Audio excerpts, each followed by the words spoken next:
We are live. Welcome into the worst fight card that we've done since we started doing fight casts for the UFC. Absolutely brutal. But we're here, bro, because that's what we fucking do. You could set your clock by me. I got the boys with me. Spread a stare. Tyler. Ann will be with us. Twatty Latte will be with us. JJ will be with us for the main card from Run Pure Bets and at Sports with Facts. And that's it. Going to try to get Maxwell Smart on the show later on tonight. No Dave not coming on tonight. Doesn't like the card. And neither do I. Card blows. But we got to do what we got to do. What's going on, boys? Not much. I mean, I think the card's pretty tough from a betting perspective, but there is a chance for some action fights here. We got some guys that are going to stand and bang, so chance for some exciting knockouts. And there's a couple guys that get submitted a lot, so we might be able to see some cool submissions because these fighters aren't the best, which usually means their defense isn't the best. So trying to have a positive attitude, and I'm thinking maybe we can see some exciting UFC action, even if it's hard to bet on and probably doesn't mean a lot in the long run. Yeah, I'm going to spread on this one. I'm going to spread on this one. Hopefully we get some entertaining fights. Maybe pick up a couple units here tonight.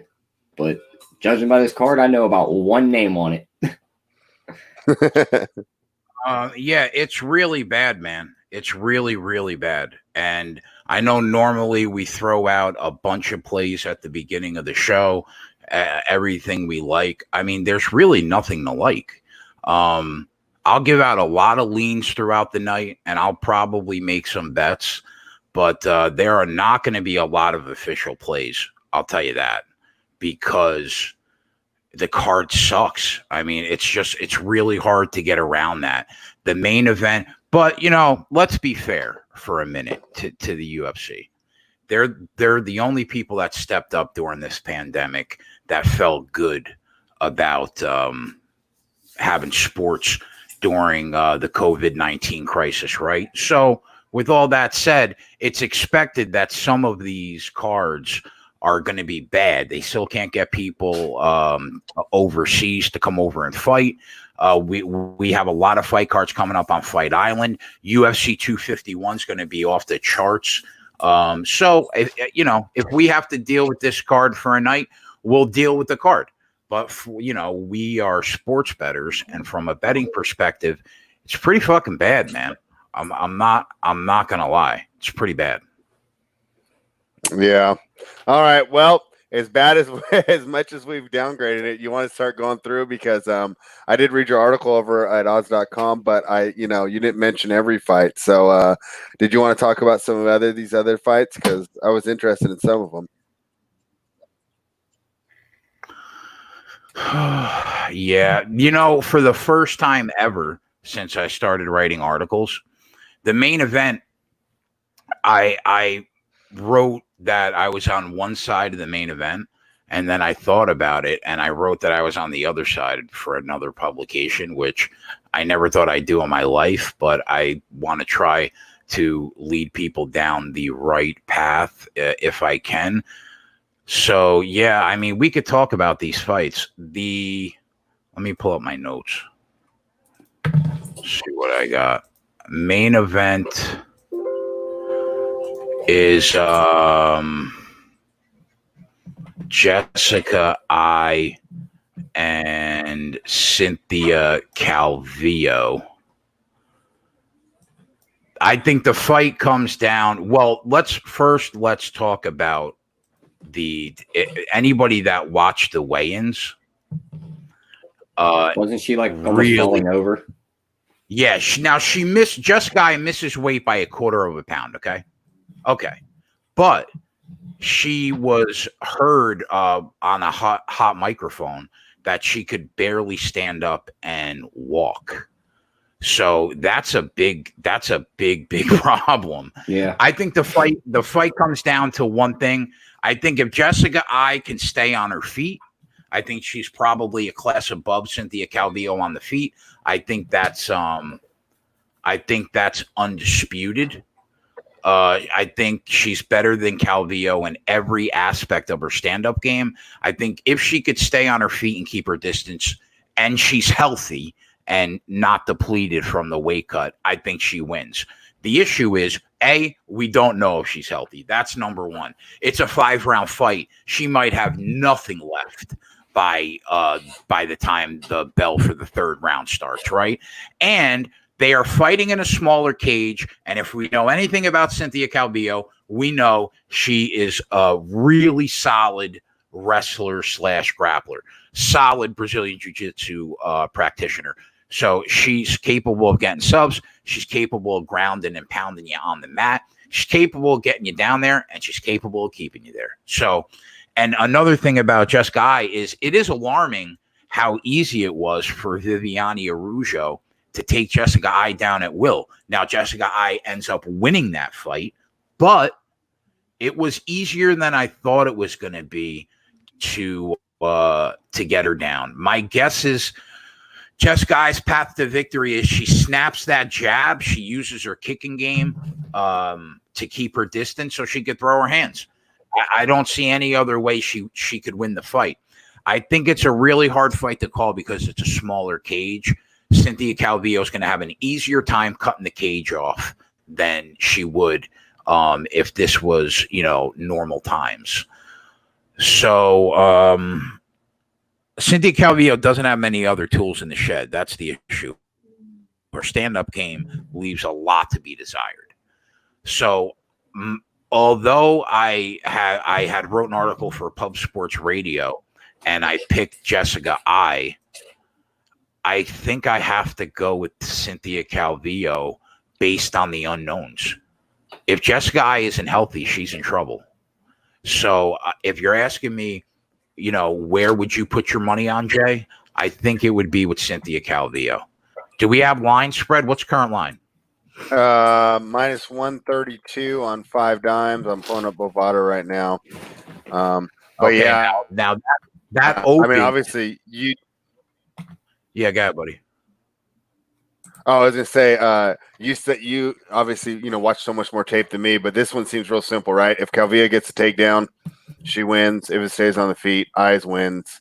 So, I mean, a simple way to handicap it would just be: do you think that Calvillo will be able to take down Jessica Ai? And if you do, right, bet Calvillo, and if not, right. And it's not only like if Jessica Ai keeps it on the feet, she wins.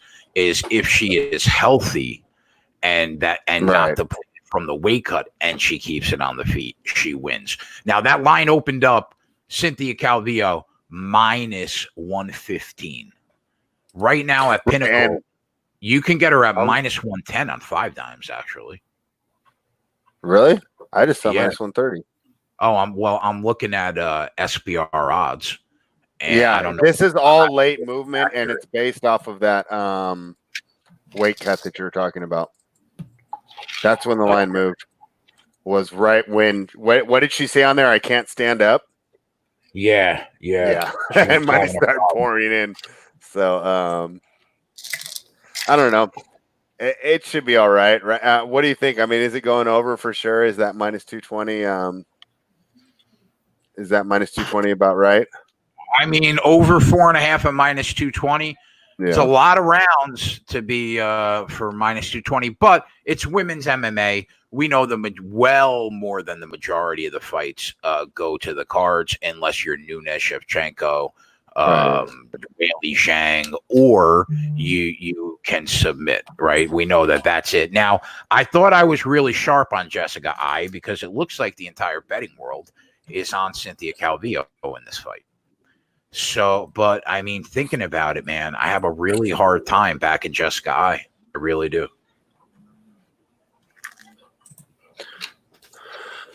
Yeah. So, I mean, if you're having trouble standing last night, I don't think you're going to have very much luck in a fist fight tonight.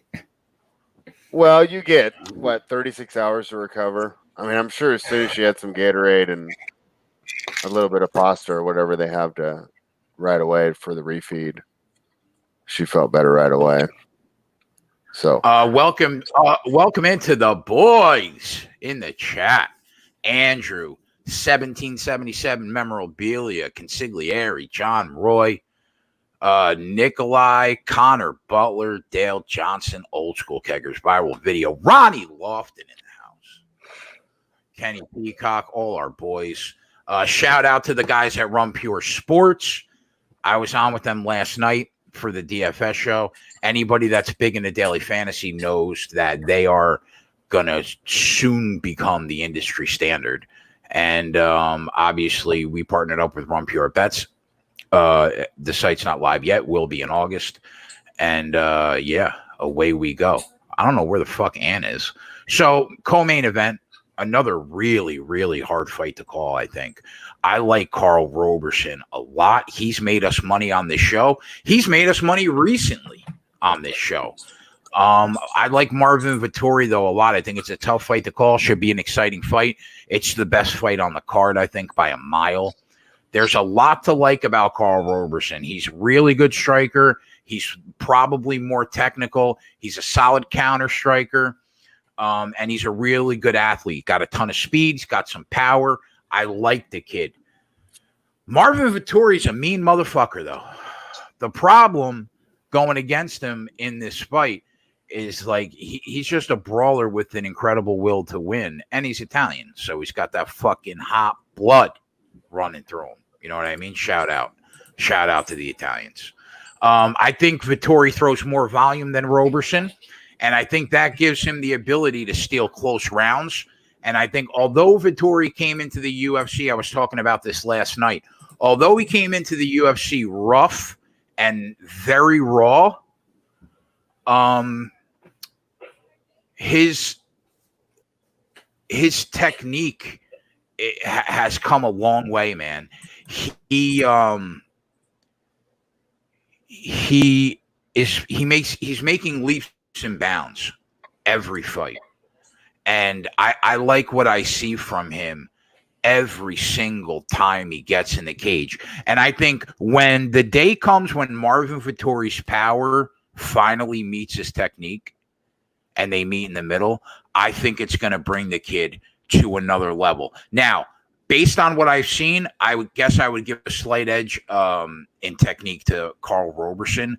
But Vettori is improving so fast that when that first bell rings tonight, that those leaps and bounds during the practice months, they could very well be on the same plane tonight. So I think another big thing is Roberson likes to use his kicking game. He's good at it. I don't think he's going to be that effective with it tonight because if we know anything about Marvin Vettori, he's going to pressure the fuck out of Carl Roberson, and he's going to be right in his face, right in the pocket, ready to go. So, and we know that there's bad blood. Anybody that doesn't know, they were supposed to fight a couple weeks back. Roberson had to pull out, I think, for an injury.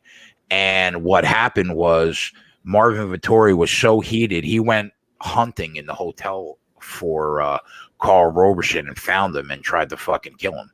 So it's a close fight. I'll tell you what I like. And Clint from odds.com brought it to my attention initially. Under 2.5 rounds at plus 175 is not a bad look. I think that there is an excellent chance that we see a finish at some point in this fight.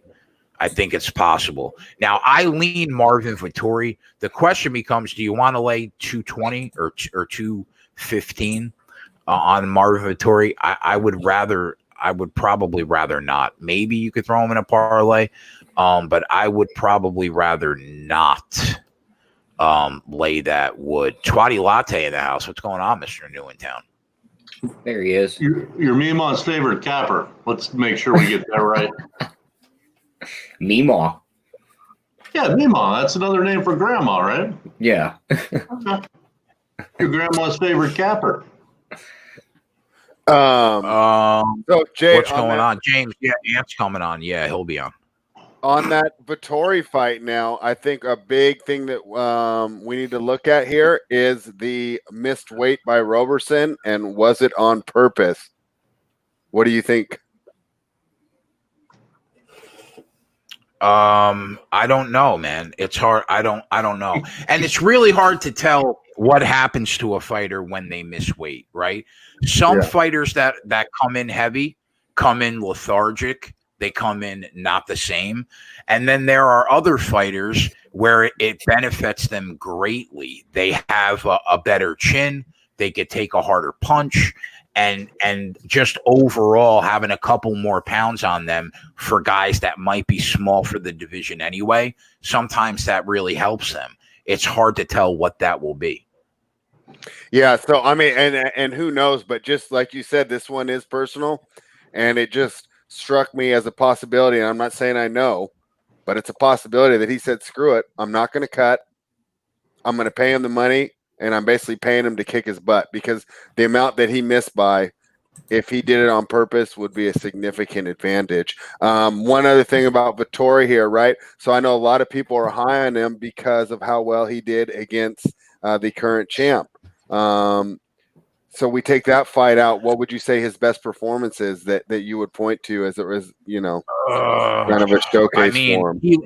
I think he lost that. He lost that fight, obviously, to Israel Adesanya, right? But it was probably his best performance in a losing effort, because I think it was the only fight that was even debatable whether or not Israel Adesanya won or lost a fight in the UFC. I think there's no other fight you can point to other than that Marvin Vettori fight. Now, that being said, if you take a look at the competition that he has fought, Andrew Sanchez is a shitbag. Cesar Ferreira doesn't really impress me all that much. And that's really, I mean, he drew with the Omari Akhmedov, probably the best person that he's fought aside from Izzy. But this will be one of his toughest fights in the UFC. Yeah, and I was just playing devil's advocate, saying that if you took out the Israel fight, go ahead. He fought Antonio Carlos Jr. Shoeface. I think that's what they call him. So that is his second toughest fight. But to be devil's advocate, I would say if he never fought Israel and you take that out of there, this is pretty close to an even line.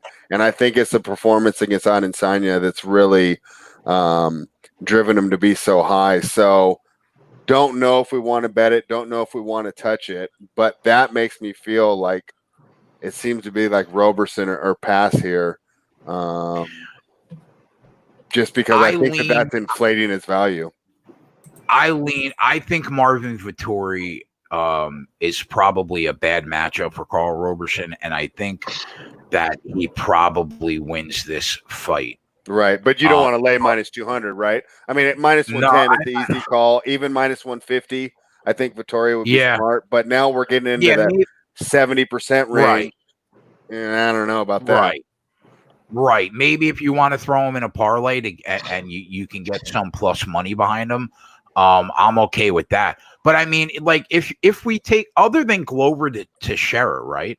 Mm-hmm. Who is Carl Roberson for? Who the fuck is Wellington Turman? We can say that about almost everyone on this card tonight, right? I mean, this is just crazy trying to handicap this. Yeah, you're right. Yeah, you're right. You're absolutely. So I think that's why this makes it a tough card. But from a fan's perspective, I think this is going to be a fantastic fight. Like you said earlier, the under might be the play. I think there's going to be a ton of action. I think this is a real heat. I don't think this is manufactured to make money like McGregor heat. So I think this is going to be a fun fight to watch for fans.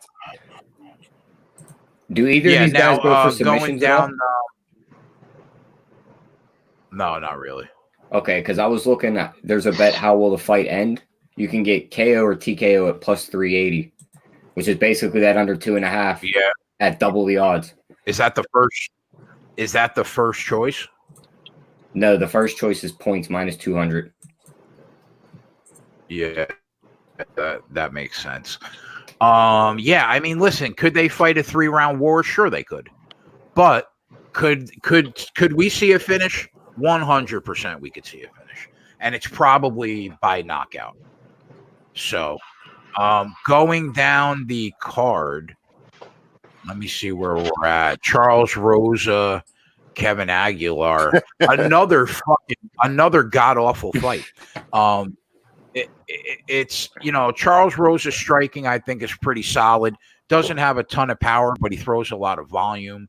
I think that his opponents tend to set the pace in his fights, but he isn't exactly a natural counter striker off the back foot, but he's on the back foot a lot.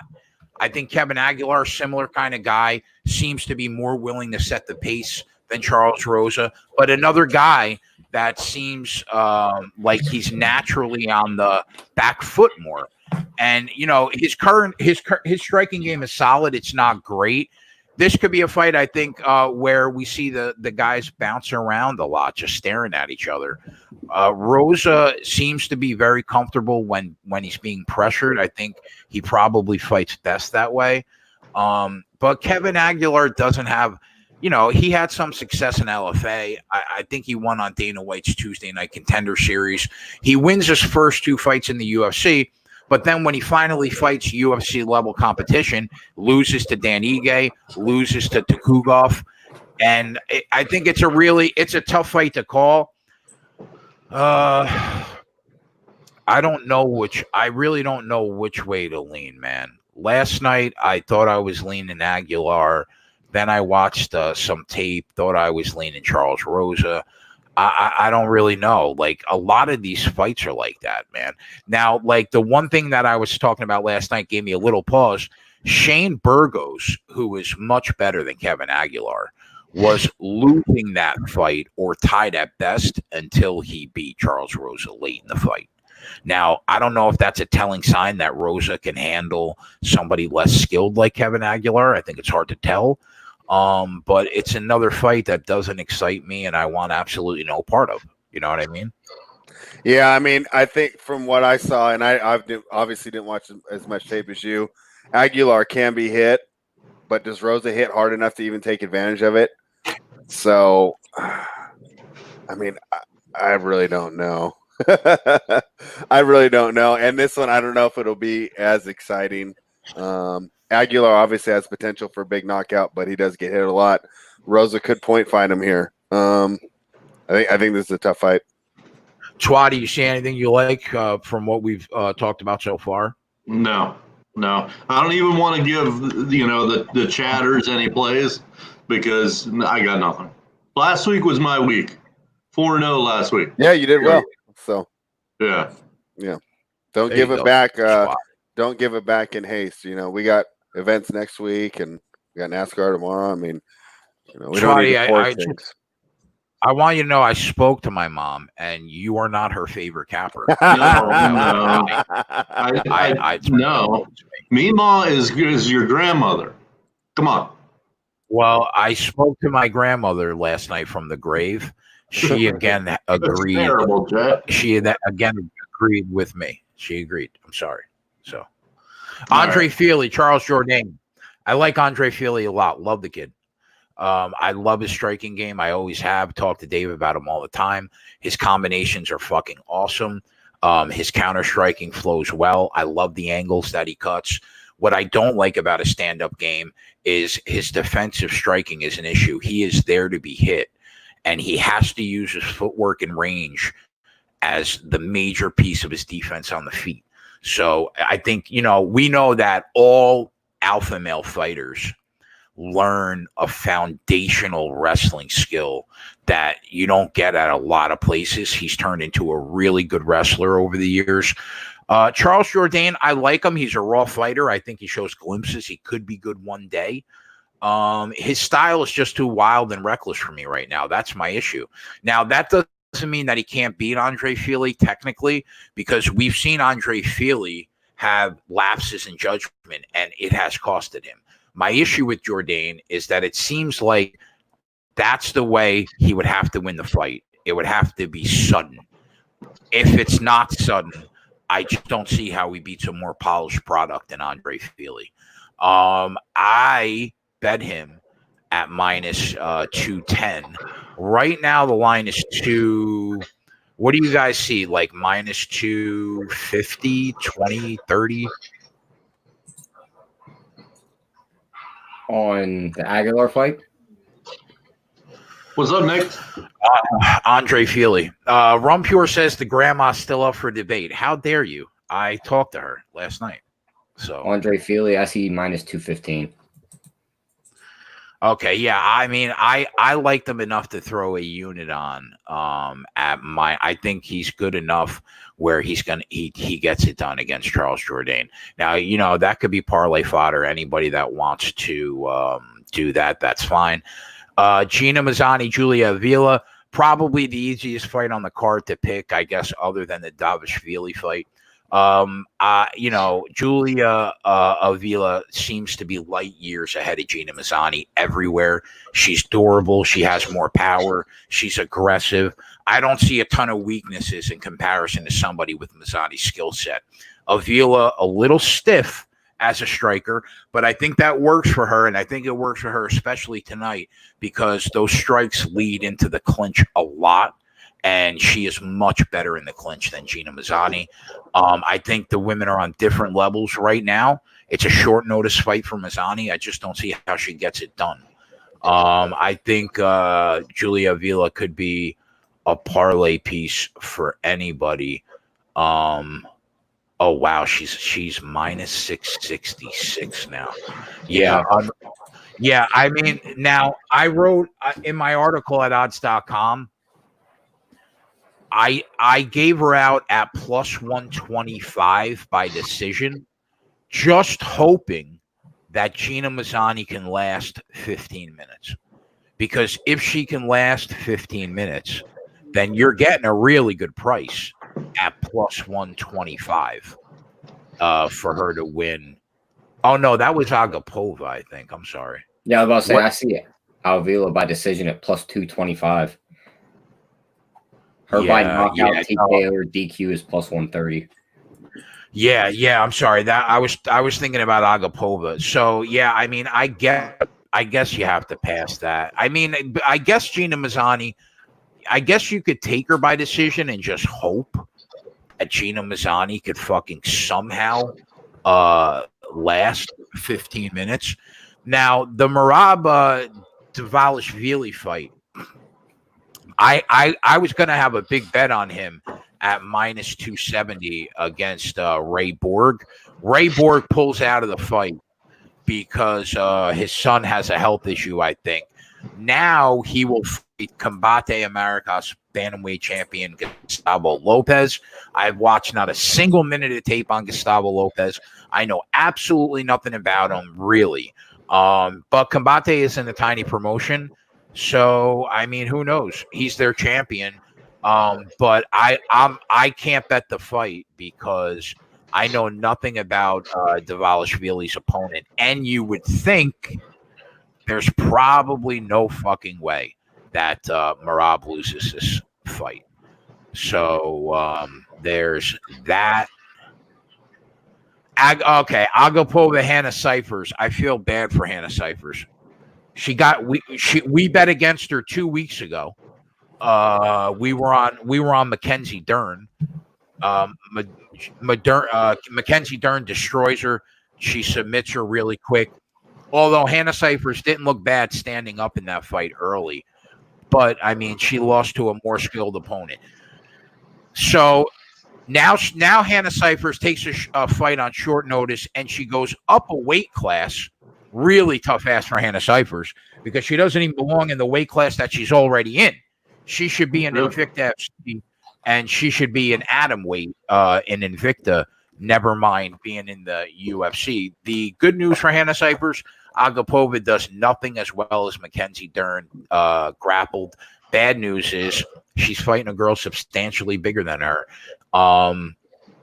We're talking like 8 inches of reach, 5 inches of height. A naturally bigger fighter that fits in the weight class. I think we don't know a ton about Agapova, and I guess the possibility exists that Cyphers is a better fighter technically, but I cannot bet on Hannah Cyphers with that size disadvantage, especially since she was having issues, like I said, with size in a smaller division. So I think if she can keep the fight standing, there's a small possibility she may be live, but she already has no power in a lesser division. Now she jumps up in weight. I can't take her. I have to pick against her. So you hope that she can last 3 rounds, and Agapova by decision at plus 125 is not bad for a fighter that is what, minus 300? What is she? Minus 360 now. What is she to win by decision now? Plus 120. Okay. Yeah, I guess that would be the only thing that I could look at. First fight, Christian Aguilera, who should lose on general principle because he's got a shitty pop star name. I think he's one-dimensional, solid top control.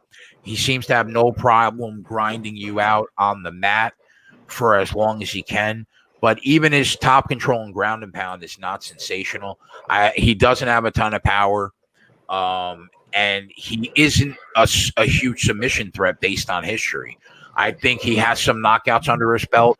But if you look at what he's done lately, it does not appear to be his MO. It seems like Aguilera really only knows how to lose one way most of the time, and that's getting put to sleep, and usually early. Anthony Ivy does have a few knockouts on his record, but if you really analyze his striking game, I have issues. He throws one punch at a time. I think you could see his punches coming from a mile away. They're wild. They're looping. I don't see anything that you would normally see from an extremely well-rounded striker. Combinations, the angles that you would cut with your footwork, switching the lead foot on exchanges, things like that. I think he does have some power, but he never truly looks comfortable to me. I think that Ivy's got a really solid double leg takedown, but I think it's probably nullified here because he's not the better wrestler. So, like I said, this card is full of fights, man, that I don't have a ton of interest in betting. It's another lukewarm take for me. I watched some. Initially, I was leaning Aguilera. I watched some tape, and it kind of got me back to even. I really don't know who wins this fight, but I guess anybody that's looking for something to bet, I guess I would, not an official pick, but I guess I would have a very, very slight lean towards Aguilera. Yeah, Kyle, there won't be many official picks tonight, not on this card. Got to protect that unit count. You don't want to. Yeah, I'm not giving that. Yeah, speaking of the unit count, we're up 230 units with an average line of plus 140 and about 140 wins over 500. Now, I'm just not going to shit that away on exactly. Okay. So, I just don't see much. I'm going to try to lead everybody in the right direction with an honest opinion. But you're not going to see me make many plays. You're just not. Yeah, and this one's a tough one. This is both their UFC debuts, right? So you're watching tape from other organizations, so it's hard to tell the level of competition. Actually, I think we did have some tape on them. Right, but was it UFC tape or was it like other organizations? Yeah, it was probably regional scene tape. Yeah, I just sometimes I worry about stuff like that where they just get guys that train in a local gym that want $500. So, all right. Well, we don't have a play on this one. While I was gone, did you go over the Nam fight? No, I didn't go over the Nam fight. That's the most interesting dog. What do you think of the chances there of the underdog making it? Ronnie Lofton says can't Bet just a bet. So far, no official plays, Dale. Yeah. So sorry, spread. It's all good. The Tyson Nam fight, interesting fight because it's another situation where he's fighting somebody that we know nothing about. Now, initially, this It's over. there you go. Cash that Christian Aguilar. Boom. Oh, I'm so fucking happy I gave that to Tony last night, boy. Let's go, Big T. Tony anchored a lot off that shit with fucking when I was on the DFS site. I gave him Christian Aguilar. I am so fucking happy I gave that to him last night. I mean, that's huge, right? He was a dog. He was a dog, right? But, plus 145, I think. Something like that. DFS, if you're hitting dogs and those favorites, if you hit a couple dogs. And he got a knockout too. Yep.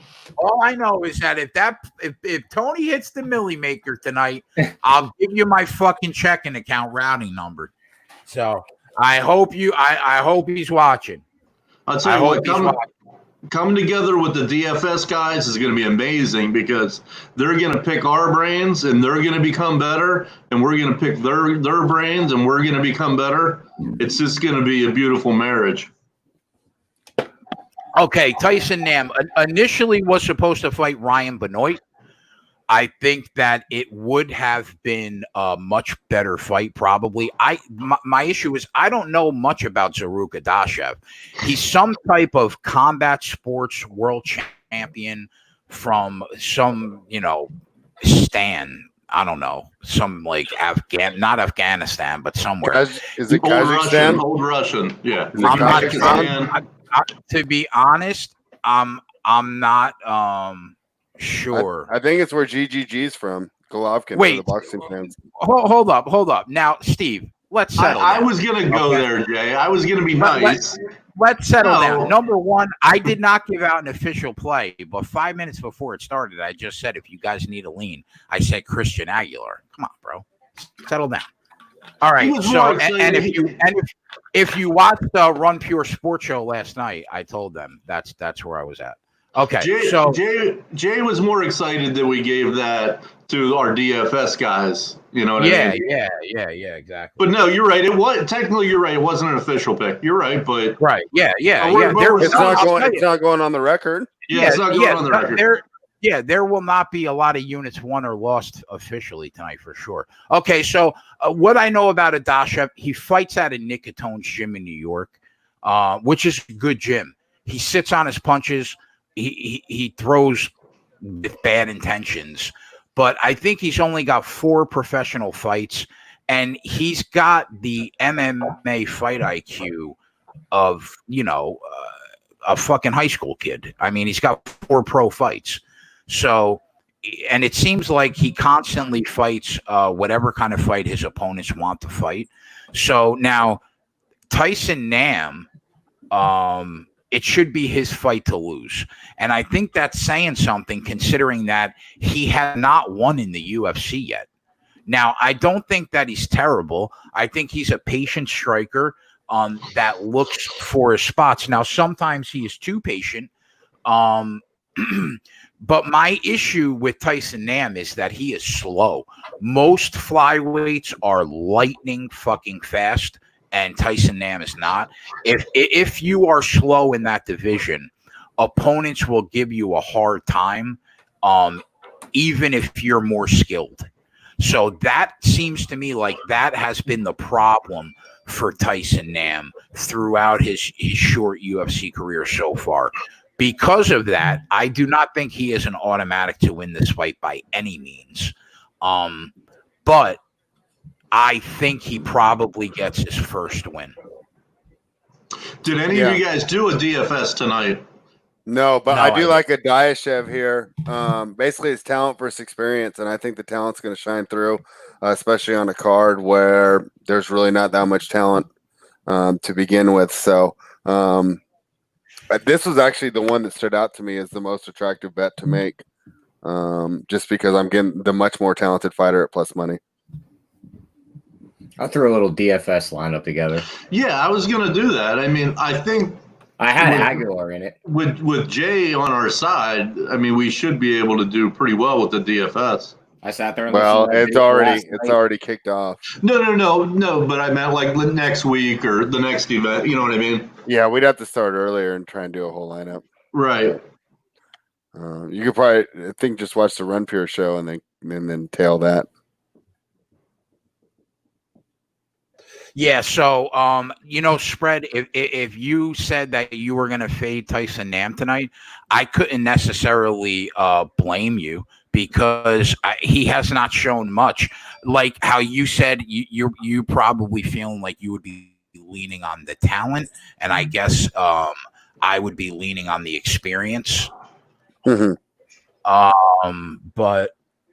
But yeah, who the fuck wants to back Tyson Nam with any kind of money? So I mean, and you have to lay money too. It's not like you're getting like plus 200 on a not a very talented guy. I'll take the talented guy with no experience and just hope that he comes through with the plus money. Now the big problem is, and the main reason I don't want to give it out as an official play is you missed the boat. It was like plus 170 when it opened. Right. So to give it out now at plus 130, I can't do it in good conscience. But that's where I lean here, and that's who I'm going to be rooting for. Just for, we talk about this card doesn't really mean a lot. Well, here's a guy that if he does do well, could really have a future in the UFC. So I'm kind of excited for this fight more than some of the other ones on this card. Shout out to Noli Nose makes. Oh, hey, what's up? What's up, buddy? Yeah, so Tony, who owns Rum Pure, said massive. Our whole chat's going nuts right now. I fucking love it. I love it. I love it.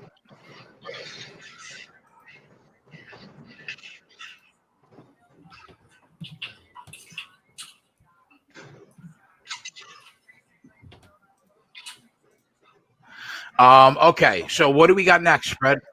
That's the fight coming up next. Yeah, tough call, man. What are the odds? Let's see what the line opened at. Tyson I think it's Nam. plus 170. I thought it was plus 170 that opened at. Well, I'm looking at Nam minus 135. Yeah, is what I see. Is that what you see? See, this fight was initially against Ryan Benoit, which would have been a great fight, a much more entertaining fight, I think. You think so? Like, yeah, I do. I think I don't know much about this guy. I struggle to even give a lean out on this fight, especially like you said, you got to lay 135 to back Tyson Nam.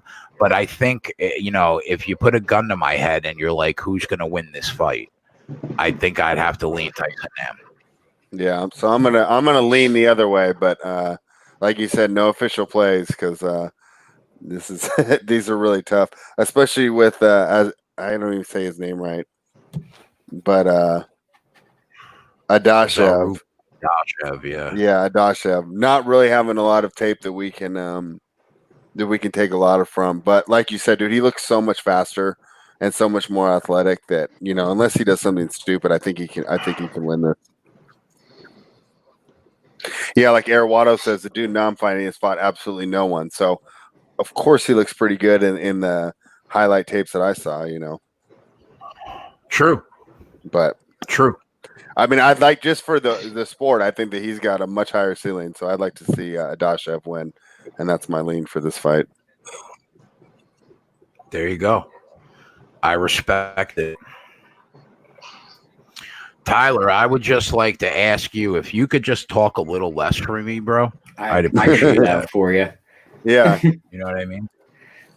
I think I really think that we could talk basketball for a couple minutes. I was about to say I can throw it. Kyrie Irving didn't take after you in the Zoom meeting, Tyler. Huh? Hey, Kyrie Irving could learn some things from you there, Tyler. Yeah. Maybe just keep quiet every once in a while. I'm all about Memphis, guys. I love Memphis to come out of this break, and I don't know what they're going to do if they can win their first round, but I think they'll have a shot depending on who they play. I'm gonna put some money on them. I love them. I think if Zion's knee is back to 100%, that's their 8th spot to lose. That team's just going to come out. They got to make up 4 spots in 8 games, don't they? They don't technically only got to make up 2.5, and then they could set off that play-in tournament with them. I'll tell you what. Next year, Memphis and New Orleans are going to be 2 fucking really good teams. I think. Yep. Isn't that a big ass though to make up 2.5 games in an 8-game stretch? Yeah. Yeah, I mean, I'd have to look at the schedule. If the Pelicans were playing like the Rockets, Lakers, and Clippers, and yeah, it all depends on how that schedule falls. Yeah, so we'll see how that goes. But then there was also just a little play-in aspect where they could finish a game behind. And you know what's funny about Memphis, Twatty? I'm almost thinking if I'm a Memphis fan, I'd rather miss and get a lottery pick and just kind of try and add to that core. That's a good point. If they added another piece, that pick is only top 6 protected though. What do you mean? It goes at 7. So if it's like 7, it goes 7. It goes to Boston. Oh, never mind. All right, then yeah, they better win. Really? My bad. It falls in the top 6. Next year's pick goes to Boston unprotected. Look at Tyler with the stats. What trade is that left over nice. from? Oh, I don't even know what trade spread. It's still left over. Is that like a Tony Allen salary dump years ago or something? I couldn't even tell you. I'd have to look that up. That's interesting. I'm curious to see. Because they don't really have a huge asset that they deserve. I just know that pick is top 6 protected, and Boston still has it. Danny Ainge ain't no joke as a GM. Fuck, tell you what. Because they're saying this draft should be one he's either does really well in or does terrible in, because you figure all those guys that were teetering on lottery projected and were going to use the tournament to jump themselves up the rankings didn't get to jump themselves up the rankings. So you might draft somebody that's supposed to be drafted 10th to 12th in the 20s. Dude, you know what I think is so funny? Golden State may go from being the worst team in the league to the literally best team, the worst instantly. to the best team in the league. They're going to get Steph, Clay, and a lottery pick all back. Unless they move that lottery pick in a trade. To go from the 30th or what is it, 30 or 32 teams to the best team or one of the best teams in 1 year would be amazing. And then all those young kids got playing time this year so they'll be coming off the bench. That should be interesting. Yeah. What up, Ant? Ant comes in with the dogs barking right off the bat. Let me guess, Ant, you would have been on time, but someone wrote a check at the grocery store. Hold on, guys. Travis over at Rum Pure says, I got a PGA question. I got Xander $100 at 33-1, but I can cash out for a $600 profit. Do I let it ride? I think the leaderboard. Me personally, with that leaderboard, with those 5 guys, 1 stroke back, Trav, I cash out. I'm cashing. Definitely, I'm cashing. Give me that $600. Give me my $600 and call it a day. I got different, yeah. I got Jordan Spieth at 40-1, and I would be out of that bet, bro, to take that $700 $600 profit. Yeah. Any other sport, I probably wouldn't, but in golf with those names up there, what's the chances of really winning? 1 stroke back? Yeah. Oh, probably 10% he wins the tournament. Right. So, yeah, he's right now sitting at 1/6 of his money. So that's 16%. So, yeah, I mean, you definitely take it. That's assuming you think it's at 10%. That's the kind of bet where even if he went on to win at 33-1 and I made $700 profit or $600 profit, I'm happy. He won. Congratulations. Are you talking about Schauffele? Yeah. You wouldn't cash out right now, Ant, for $600 profit with that leaderboard, 1 stroke back?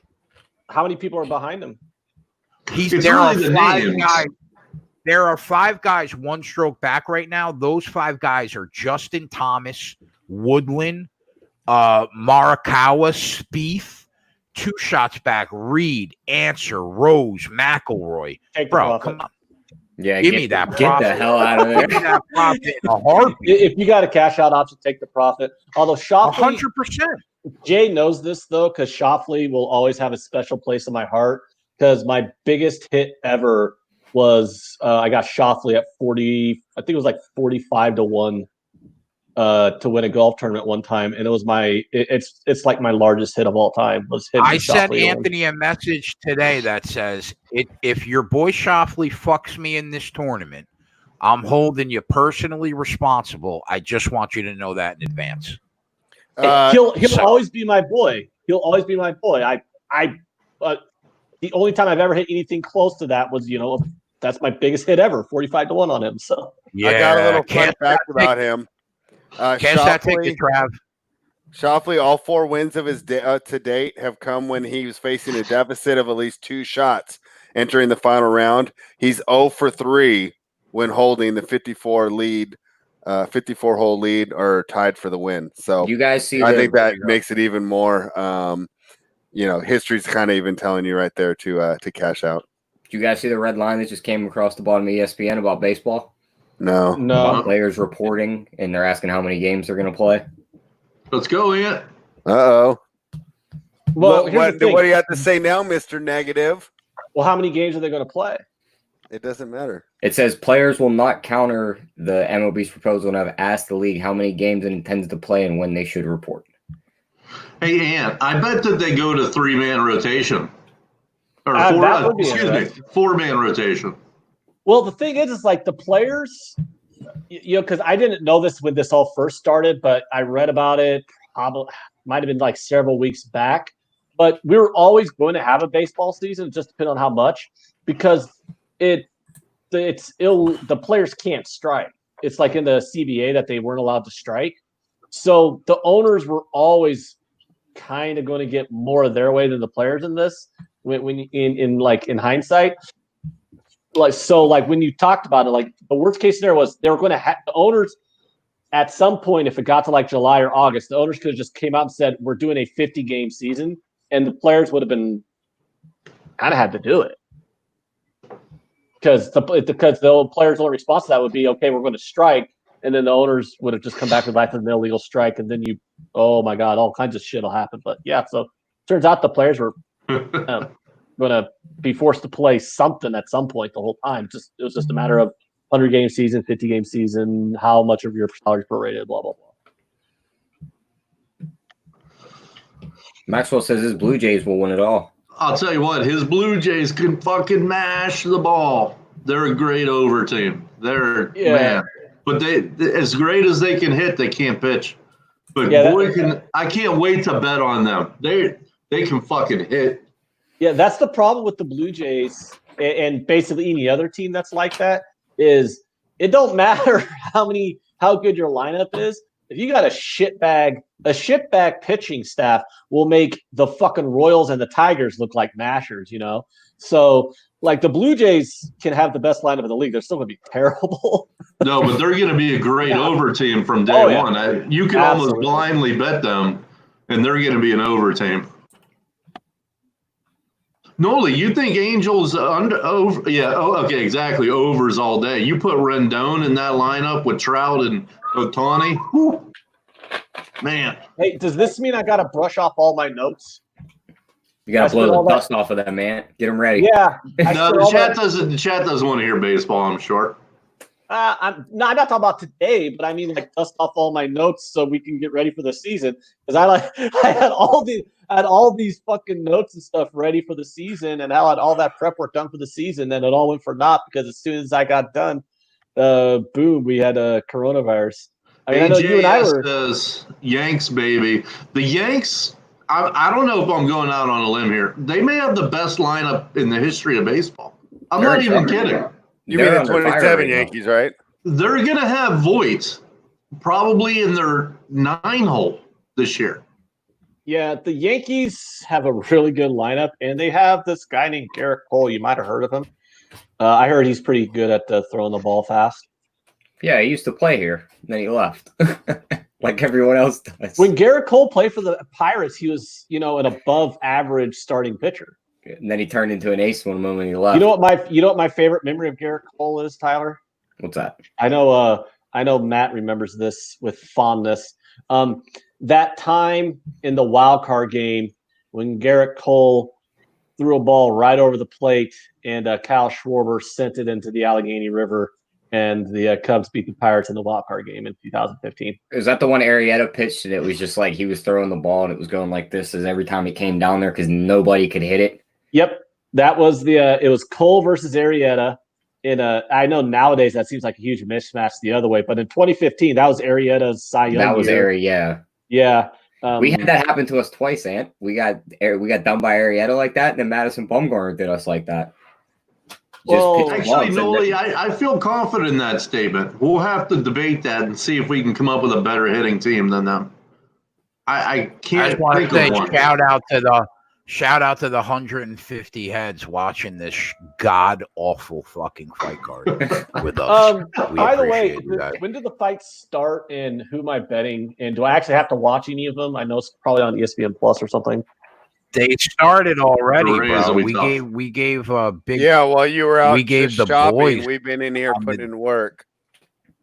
We gave the boys on the DFS side a huge boost early.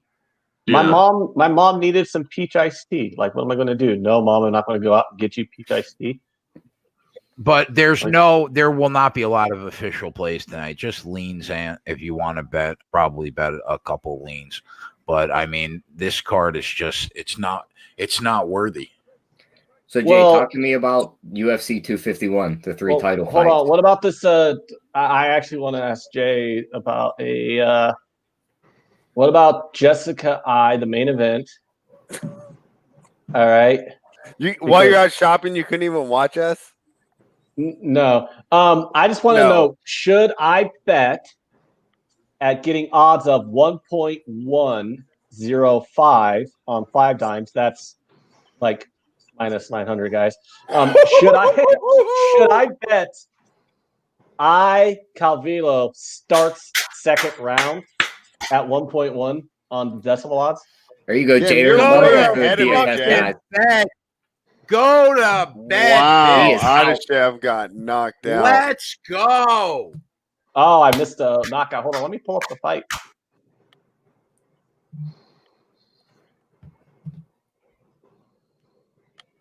I mean, I'm with you though, Greg. Every time Jay's like, "Oh, this fight card's gonna be terrible," we wind up making like $10,000. So, might as well have every fight card be fucking shit. I'm not fucking this unit up though. Not tonight.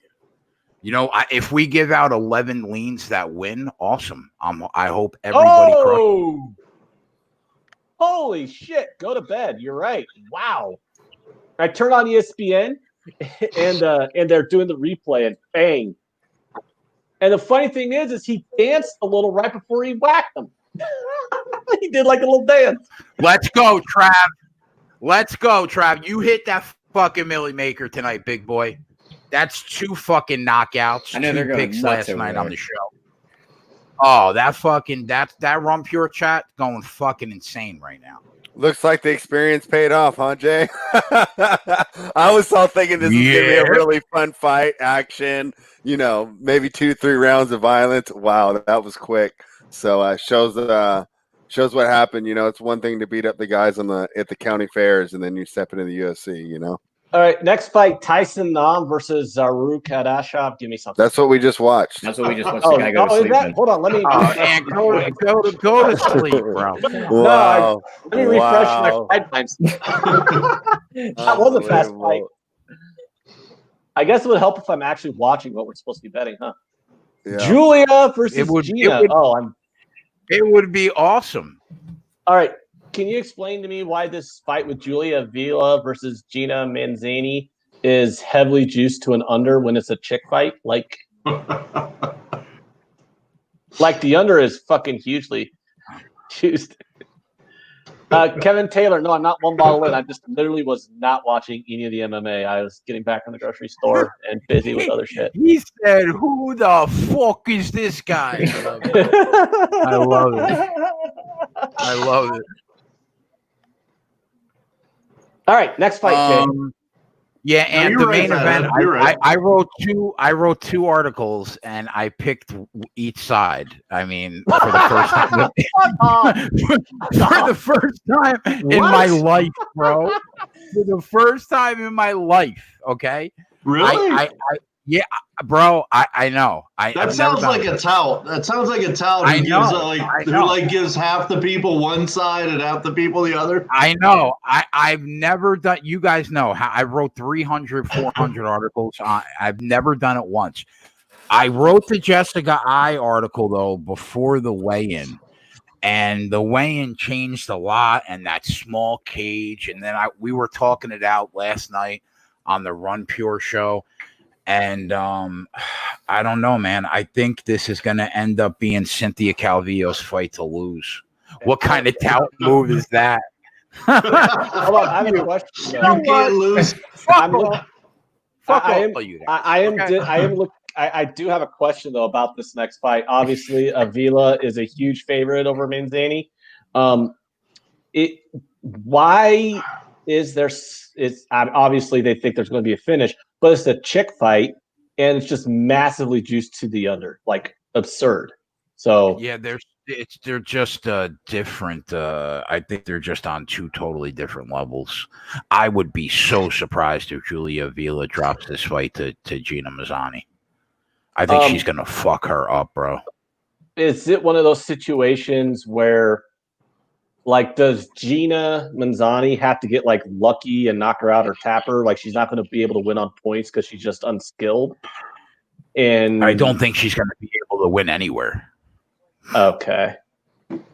Man, the price on Gina is like massive heavy favorite here. I mean, I want to bet. I got an itch to bet, and I'm trying to get you to tell me how I should bet this fight, but it just sounds like what are the prices? Give me the finish prices. Hold on. Do you want me to change my format to US? Yes, I'm in decimal odds. Well, my default's always decimal, so I have to. All right, I changed it to US odds. So what is it? Let me scroll back down. DJ. Come on, Coco. Oh, you just busted your balls. That's funny. Avila inside the distance Avila inside the distance is minus 150. Even that seems kind of hard to bet in a chick fight. I agree, Robert. That's why it's leans. Should I just bet her minus 525 on the money line? Minus 525 on the money line? Why not? Right? No, and no. $100 bet wins me $19. Yeah, I know, but like if we're laying 5 in a women's fight, it's like on Nunes and Shevchenko and nobody else. Yeah, that's literally those are the two. You can almost bet to any number. Yeah. But you know what? You almost hope this girl could just survive. I mean, Julia Avila by decision is plus 225. Can Mazzani just survive? Actually, no, Jay. If you go to 5 dimes, Avila wins by 3-round decision is plus $3. Like, I mean, can Mazzani just survive? I don't know the answer to that. Man, Max has a great point. Where is your another short notice fight, right, Jay? There it is. I didn't see it either. Yeah, I mean, what if you took Julia I don't think she submits her.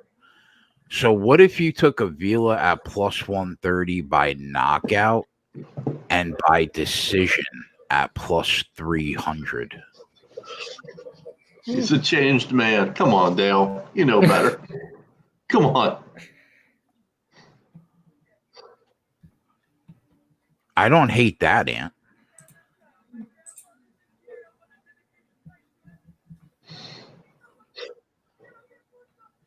because I don't think she loses. And my guess is she probably doesn't submit her. So if you took her at plus 130 by knockout and then plus 300 to win by decision, you're hoping that Mazzani survives. But if she doesn't, you'll scratch a little bit of profit out. Jay, I know you haven't given anything out, but what's your favorite? Do you have a favorite fight or no? Like, not really, Twatty. Okay. I mean, like, I didn't want to put you on the spot, but I was just in terms of like fights that I feel like that she's not gonna lose or he's not gonna lose. It's this fight, and that's why it's the second biggest odds on the card. You know what I mean? I don't think Merab probably loses, but he's like minus 800 or whatever. I don't hate that bet though. I might bet that.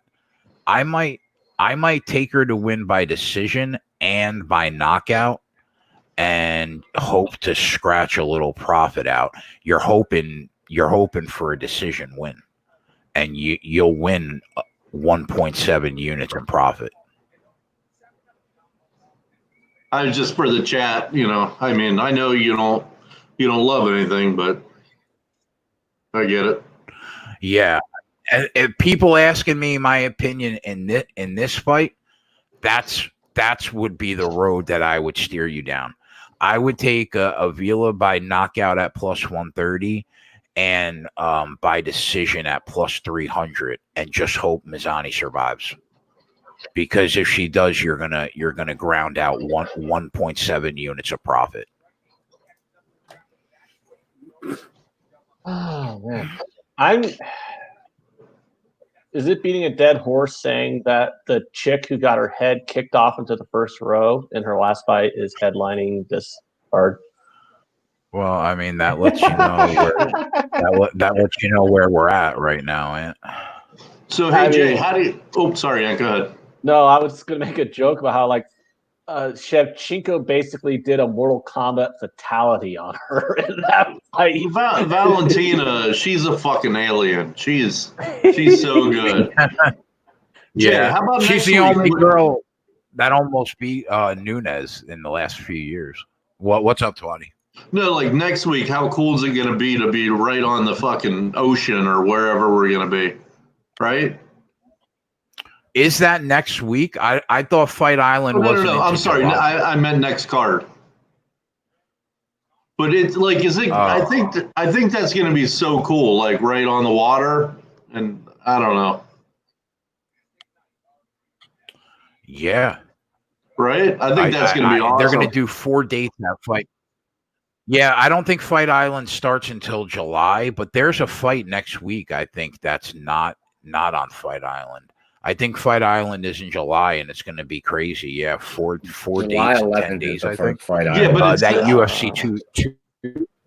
But isn't it the next pay-per-view? UFC 251 card is going to be. Yeah, that's the 251 one, Twatty. That's the next pay-per-view, right? Next week's, I think, the main event's Blades and Volkov. That's a big card, right? That's a good fight. Fight Island's first card is a pretty big card. That Avila fight moved to minus 570, by the way. Yeah, that UFC 251 is going to be bonkers, bro. Now, anybody that has watched this show has cashed on Gilbert Burns as an underdog 4 fights in a row. That's impressive. I don't think I could pull that trigger. I don't think I could pull that trigger. Minus 200 this time is a little low for Usman. Jay. Yeah, I think Usman's on another level. What's up, man? Zany content in the chat says UFC is fake. What do you think of that? The real. Why did we stop the conversation for that? Jay, so wait, are you gonna interrupt when someone says WWE is real? I mean, come on, because I want Gilbert Burns on a short comments. Gilbert Burns on a short turnaround against Kamaru Usman. Oh, really? Damn. Yeah. That's a main event right there, no doubt. And there's 2 other championship fights. Holloway and Volkanovski's fighting. and Peter Yan and Aldo. Oh Jan man, I love that card. Jan is gonna fuck Jose Aldo. You think A Yan Usman parlay for that night? I think Aldo. Do we have odds? Yeah, we have lines. What do you have on that? Aldo slipped for about a year after the McGregor fight. Do you want the parlay odds, or do you want just straight odds? Straight odds. Petr Yan is minus 230 and Usman is minus 200. And what is Volkanovski is minus 190. Yeah, I mean Volkanovski. So wait, I'm gonna get plus 300 to take Aldo. Plus 180. Wait, you said Yan was minus what? 230. Minus 230.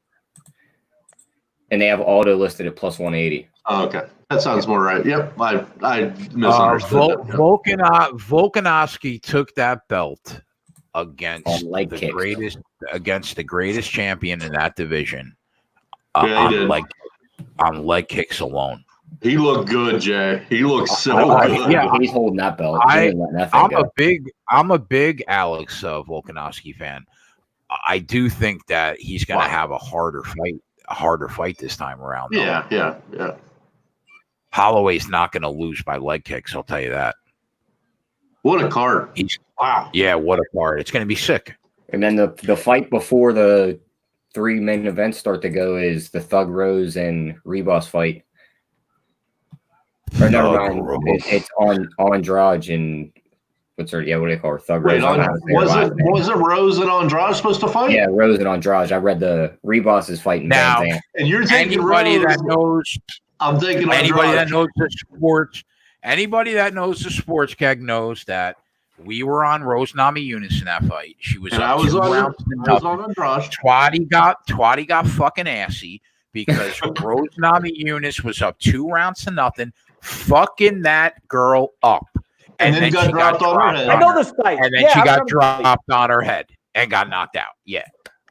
So Twatty and I will be on opposite sides again because I will be on a thug named Rose.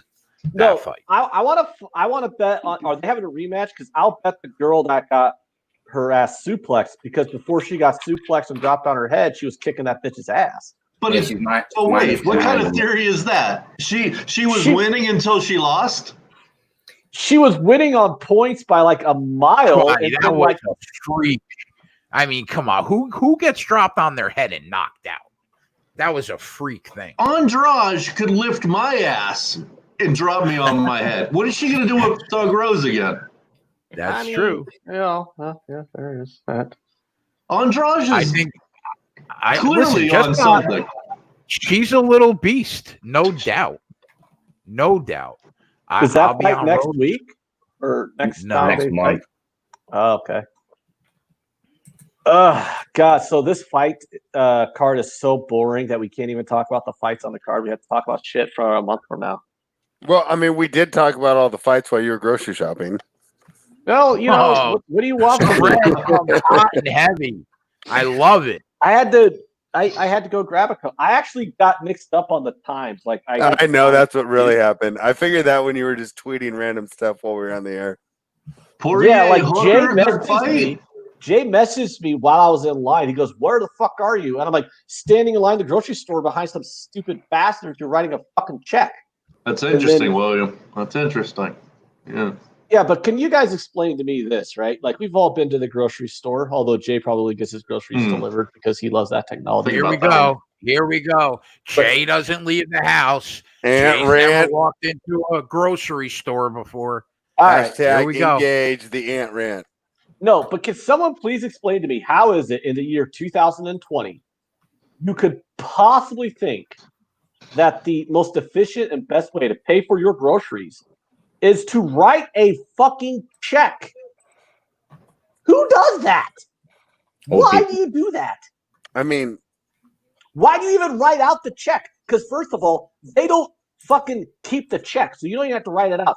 They just take the check, they put it in the machine, and the machine debits your account, and they hand it back to you because checks are useless. So they don't even keep the check. So you don't even have to write anything on it. They still fucking wrote out Walmart grocery.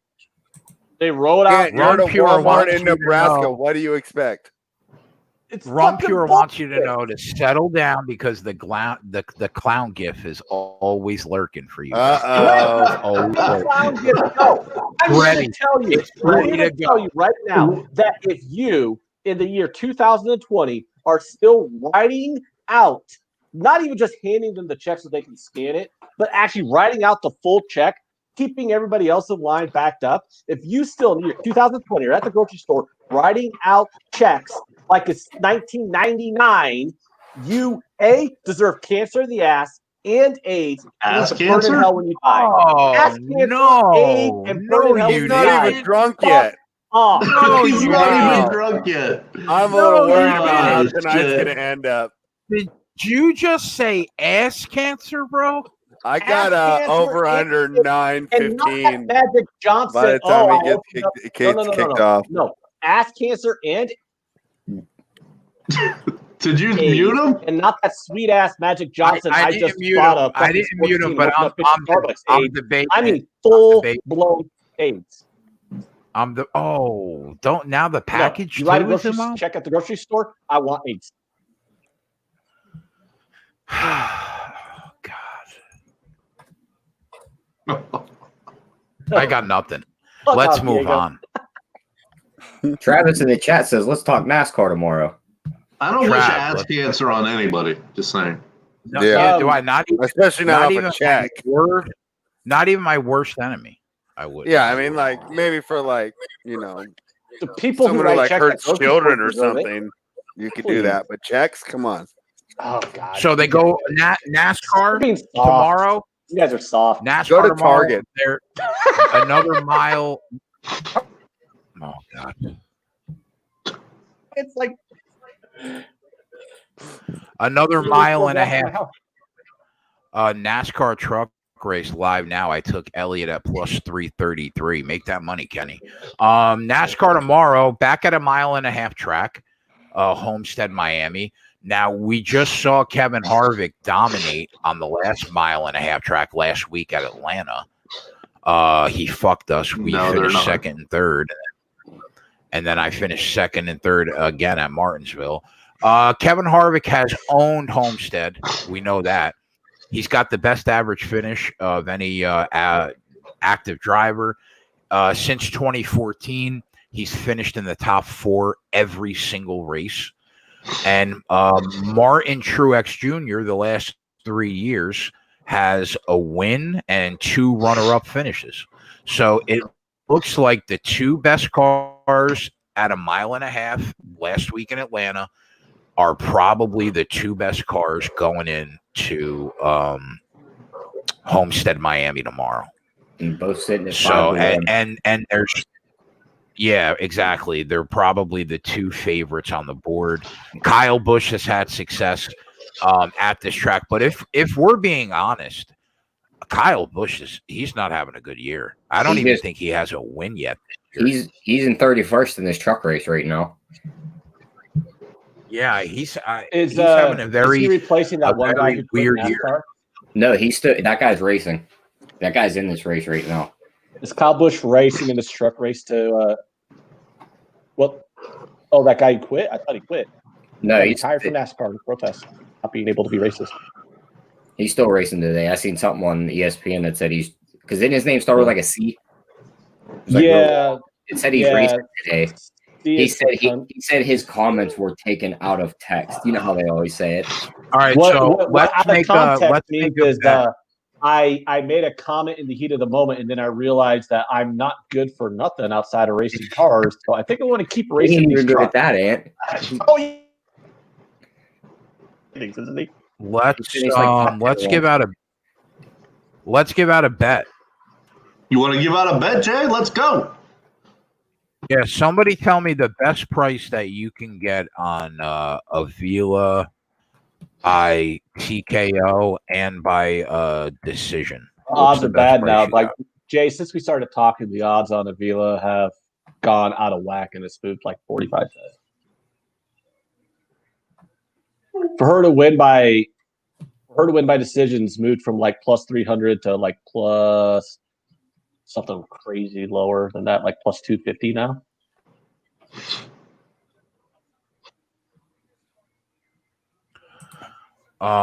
Well, I see plus 210 on 5 dice. It's plus 280 on 5 dice for her to win by decision. All right, and what do you got? Okay, what do you got her to win by TKO? Plus 105.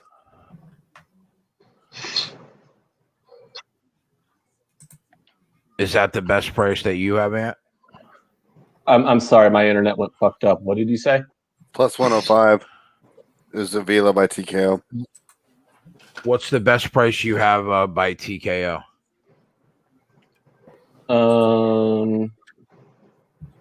TK, yeah, plus 105, and then wins by decision is plus 410.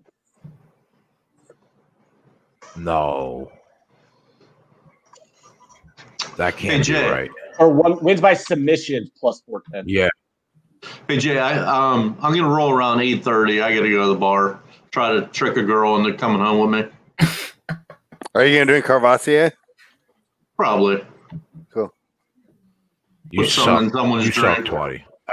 So you gotta. That's right. I'm gonna have Max come and hang out when you go. He'll fill the spot.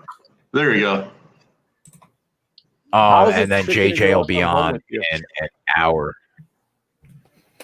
Hey Matt, once they see those shoes, there's no trickery involved. They know you lay down the pipe when they see that shoe game. Jay will love these shoes. Wow. So I think we take. Wow. You like those, Jay? Your shoe game is strong, bro. Yeah. It literally looks like you went cut off the fucking horse's leg and hollowed out its foot. I think we take Avila by knockout and by decision, and just hope she wins by decision. Worst case, you win $5. Best case, you win 1.75 units.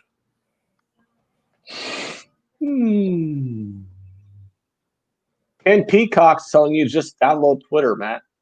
Tinder. He said Tinder. Tinder. Already has I can Cosby them. Yeah, all types of great advice in the chat today. Kevin, that's funny. Yes, those are Austin Power shoes, exactly.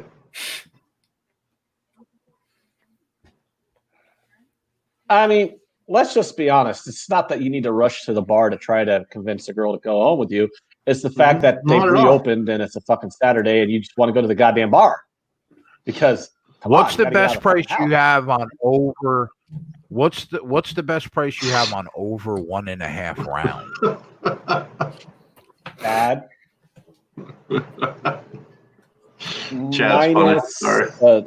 Like minus 112. No, wait, no, minus 120. I'm sorry. Like minus 120.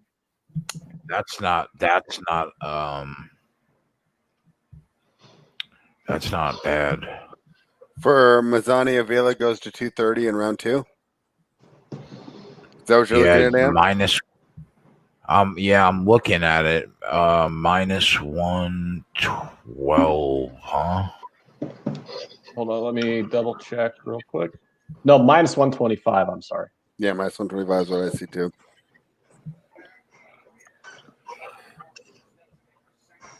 Do you think she can last a round and a half with her?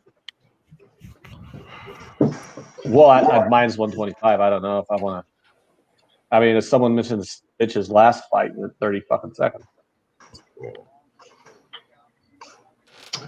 Do these girls start? Are they looking better each UFC fight or what? I mean, these girls are looking well. Not her, but I meant I'm going to. I'm going to take. Not her. I'm gonna bet. Well, the what are you betting? About to start, so yeah, I'm gonna bet Avila by knockout at plus 105. and that's it. Okay, I'll jump in with you. All right, so you're making an official pick, or no? Yeah, I'll put it on the bottom. Avila by knockout plus 105. I just don't think that this. Actually, I know Anthony can get plus 105, but the actual bet that I'm placing is by knockout or submission at minus 150. Jay Fandel has her by KO TKO at plus 140. Do you Okay, like there that you better? go. Do you like the inside the distance better? I He's would literally take her by announcing them knockout right now, just if I had it. Yeah, that's the play, Tyler. That's the official play. By knockout at plus 140. I just have her by submission also. This Manzani chick looks like she's been knocked out a few times. Oh, so this Avila broad. Wowzers. They are both rough. Yeah, I'm not quite sure what I was looking at earlier, so I take back everything I said. I take back every word that came out of my mouth. Drinking yet, Twatty? What? I thought you weren't drinking yet. Oh no, this has vodka in it. Oh, okay. Well, that makes sense why you think they're so. I mean, let's hope those eyes serve you the same way at the bar tonight. I don't mean to sound sexist by calling the fighters ugly, but do keep in mind that during the men's fights, I also comment on their looks too. So equal. I mean, and you don't need to do that. I mean, I can though. I just want to make sure we're not being sexist. We're equal opportunity ragging on ugly people here. All right, let's see how this goes. Oh, this Manzani chick's coming out spunky. Okay. Ooh. Put it on the board, bitch! Oh, there we go. Let's go! For everyone saying that we didn't give an official pick, there you go. There's a plus 140 winner. There you go. And you won it in 30 seconds. Nice. Is that why? That's good job, Jay. Wow. That's another one for Jay on the DFS side that he said. You know what's going to happen, Ant, if Jay. Well, but that was minus 650, though, right? That was one of the heavy favorites. Yeah. Yeah. Well, we got her at plus 140. So. Right. Exactly. That was a nice bet. That was a fucking good bet. I wish I would have taken that bet, Jay, because while you were like, I don't see there's any way. You said Manzani doesn't have any path to victory. I mean, I typed it into our StreamYard chat, and I just fucking laid the money line. I didn't care.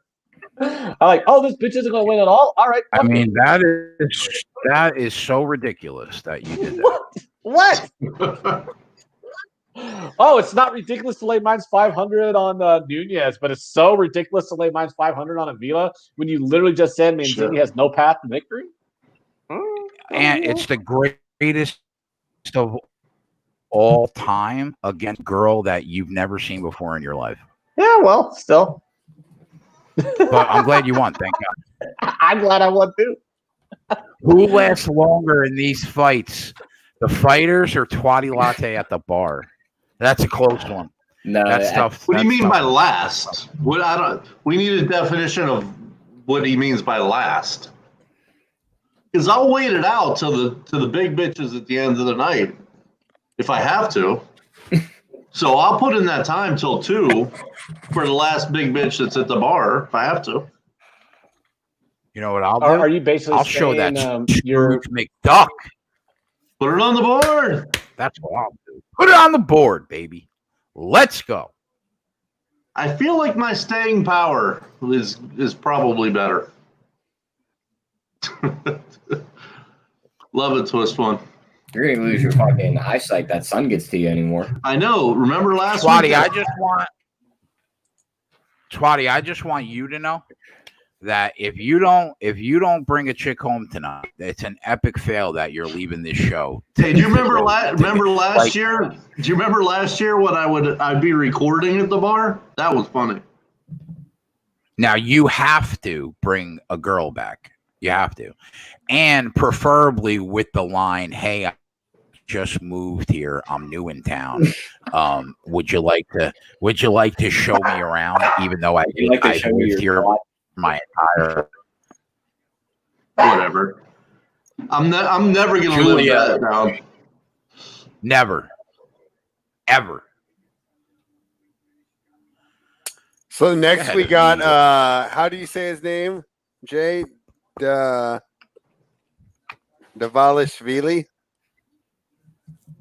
Davalishvili. Yep. Yeah, and this Lopez guy is almost like the guy that I was liking earlier, the Adeshev guy, where he's looked badass in these kickboxing and Brazilian like fight promotions, but we don't really have a lot of UFC tape on him, right? Yes, exactly. Yeah. And then he's also on short notice too, right?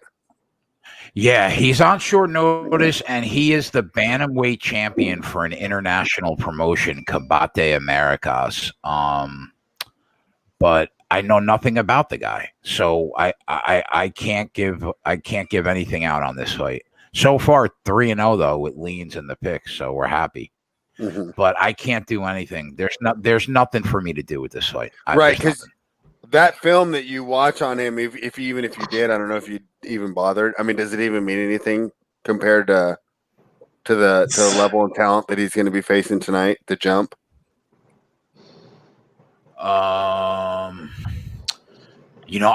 Spread. It's so hard to tell because I know nothing about his opponents over there. Yeah, but you would have to assume it's less. He's on a couple days' notice, and the guy's probably fought less competition where he's at. So that's why they made this line huge. Right. Dashavili, he's a takedown guy, right? He's going to try and wrestle him. Yeah, he's a wrestle boxer. Yeah. Okay. So Dashavili by submission at plus 525. Is there value there? He's a ground and pound guy, isn't he? He doesn't go for subs, does he? Not really. No, I'm nowhere near this fight in any way. Okay. I don't think I would take that sub though. I think when Davashvili takes people down, he likes the ground and pound. I don't think he's going to sit there and go for an armbar for mount. The fact that we haven't even seen John Jones at minus 910 I know, in his last 5 fights, and Merab Davalishvili is minus 910. The fuck out of here! Doesn't that? I know. On principle, I almost want to just throw the other guy for $20. I said last night on the DFS side, I'm not telling anybody to do this, but it almost makes you want to throw a unit on an international champion at plus 600. Yeah. I mean, you know what I mean? Like, are you ever that wrong betting a UFC fighter if you're getting this price? Just throw $20 on it. Like we cashed 2 plus 600s on this show before during fight casts.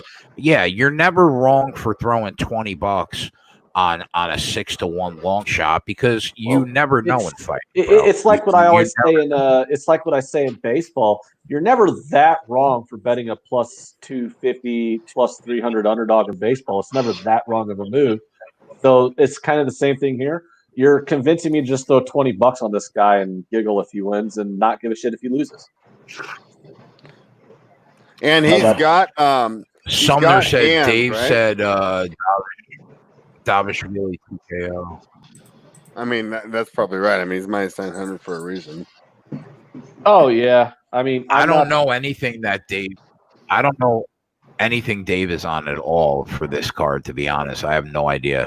But Sumner said Dave said Davalishvili by TKO. I mean, if you guys want to take a shot, you often don't go wrong tailing Dave. So him and I are simpatico most fights. I just can't. I can't put money in a fight. I don't know a guy. I don't know anything about. I threw $20 on the underdog for shits and giggles. I mean, it's $20. Who cares? It'll win me. No, Robert, are you kidding? Are you trolling? Or are you being for real? Can't troll me on this one. Right, I'll check Twitter. Oh, wow. You got me, Robert. I'll check Twitter. Can't troll me on this one. I'll go check it too, see if we can find something. I mean, that's James. that's a big part of my income. Dave said he wasn't coming on tonight, buddy. So I mean, I don't know what to tell you. God damn it! I'm sure if you message Dave, I'm sure he'll give out whatever liens he has. It can't. Why? I doubt Dave put money on his card. Maybe. Sorry, Jeff. No, it's all good, buddy. No, it's like the MLB has time. I mean, because if it gets cold at the end of the season, you can go to domes. We can't figure this shit out. I don't see anything other than what we talked about earlier. Rob fucking with me?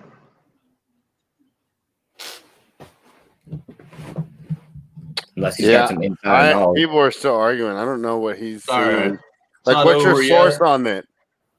What's up, Houdini? No, he's reading that wrong. He says they denied the MLB proposal and will not make a counteroffer, so the season's canceled. But in the count, they said, tell us when and where to show up. So. All right. So, all right. Yeah. So it's not over yet. I think you got it wrong. So. Rob, post something. I think you just read it wrong. Say something, please. This is my livelihood. Well, I'll tell you right now, Jeff Passan, Major League Baseball Players Association has rejected MLB's latest proposal and will not counter. Sources tell ESPN. Will not counter? To the league, the union.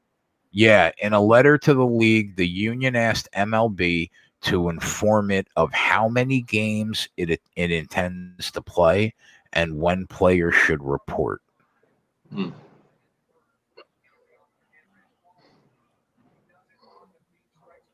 Yeah, so I don't think that means anything. It's exactly what we said earlier. It's canceled, and then you get the last part of the sentence, and it's like they're going to play. Fuck. I would definitely like there to be something. Yeah, we need this, Ant, right? We definitely, yeah. I mean, I got a hole in my roof I need to fix. That insurance denied. I got a wait. What? No, you got denied. Huh? What'd you get denied for? Well, do you want me to go into insurance policy issues? Probably not. No, just give us like one quick one-liner. I changed insurance companies 2 months ago, and the original branch that fell on my roof happened in the fall. Okay. So they told me I have to go to the other insurance company, and then then the amount of money that's going to cost me to fix my roof is going to be less than the deductible. No. I just wanted to make sure I had a claim filed in case that when they do fix the hole, if they find any damage on the inside that's going to take me past my deductible, that I have a claim going to make sure that gets covered. Now that I've bored people with my home repair issues, I wanted fucking money for that. Actually, that was very quick. We appreciate that. Bizarre said Ant ran on insurance. See you in a half hour, boys. No, like literally, that's about it. David B says I'm gonna go put on a slow casserole. No, you guys can joke. I appreciate the joking, but I mean that's cool, Robert. No, that's awesome. That's cool. Appreciate it. But what I do want to know, I do want to kind of ask Matt this. Is the reason why you're desperate for MLBs because you need the income is because you need to buy new curtains? Well, that's part of it. Yeah, that's definitely part of it. But no, that's a big income revenue for me. So, and especially you and I talking about what we may do. That would have been. That's cool. That's huge revenue stream. So. I mean, you could have avoided. I mean, if baseball season would have gone off, you probably could have gotten like nice curtains too. Yeah, or at least blinds, right? Well, I mean, come on. Blinds at you can get blinds at Walmart for like $6, right? Takes a while though. There's a lot of check writers there. It feels like the sun is right outside my window, like right there. Like you literally, no, I'm not even joking. You literally can walk into, I mean, I guess, Yes. I would suggest walking into a Walmart. You could probably just order it online, but you can order them online. Just get them online. How are you not blind already? That sun is just beating into your eyes. They're like you can't even see his face. Look at him. I know. Huh? The cheap blinds. I'm not talking about. You can get the cheapest fucking blinds for like $6. He's just he's just a glowing light right now. Yeah, I know. He's got like an $8,000 printer and no blinds. Unbelievable, huh? I know, because like I had these in my living room. It's these bay style windows, so it's like kind of like this octagon shape. So I had to like buy 5 sets. Or do we have to talk about interior decorating with a gay man? No, I mean, come on. No, but I had to buy 5 blinds for these windows. They were $6 a piece at Walmart. I mean, come on. I had like a huge set of bay windows in my living room. I bought blinds for like $35. I think you can fucking throw a sheet up there for Christ's sake. God damn.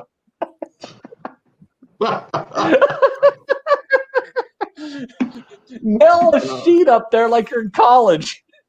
You know, yeah, I've done that. Yeah.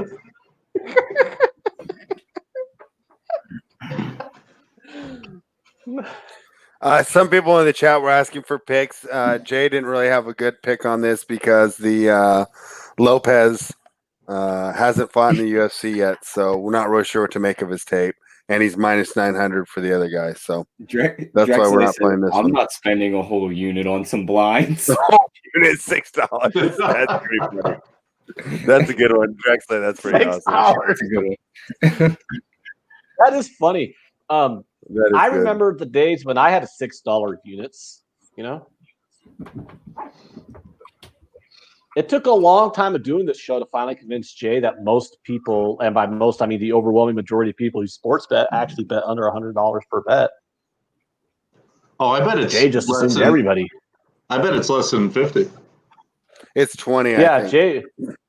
Yeah, that's why I told Jay. Jay was dumbfounded. He believes me now, but you know, back in the but like back a year and a half ago, there's a lot of people just do it for fun, and that's cool. You know, 10 here, they got something to watch. I think the problem is that like when I was running numbers, nobody bet that little, and I think that probably skewed my perception. Yeah. I mean, because you're not going to get involved with betting with the mob for $5 bets. Or whatever the hell it was you were doing.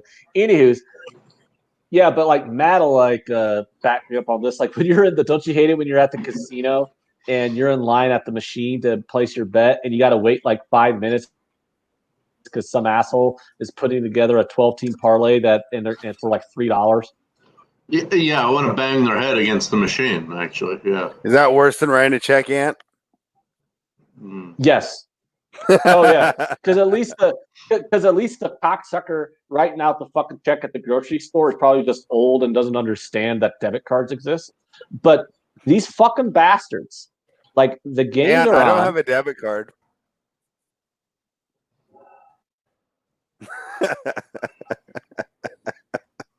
The games are on, and it's like, yeah, you're sitting there, you want to get your bet in.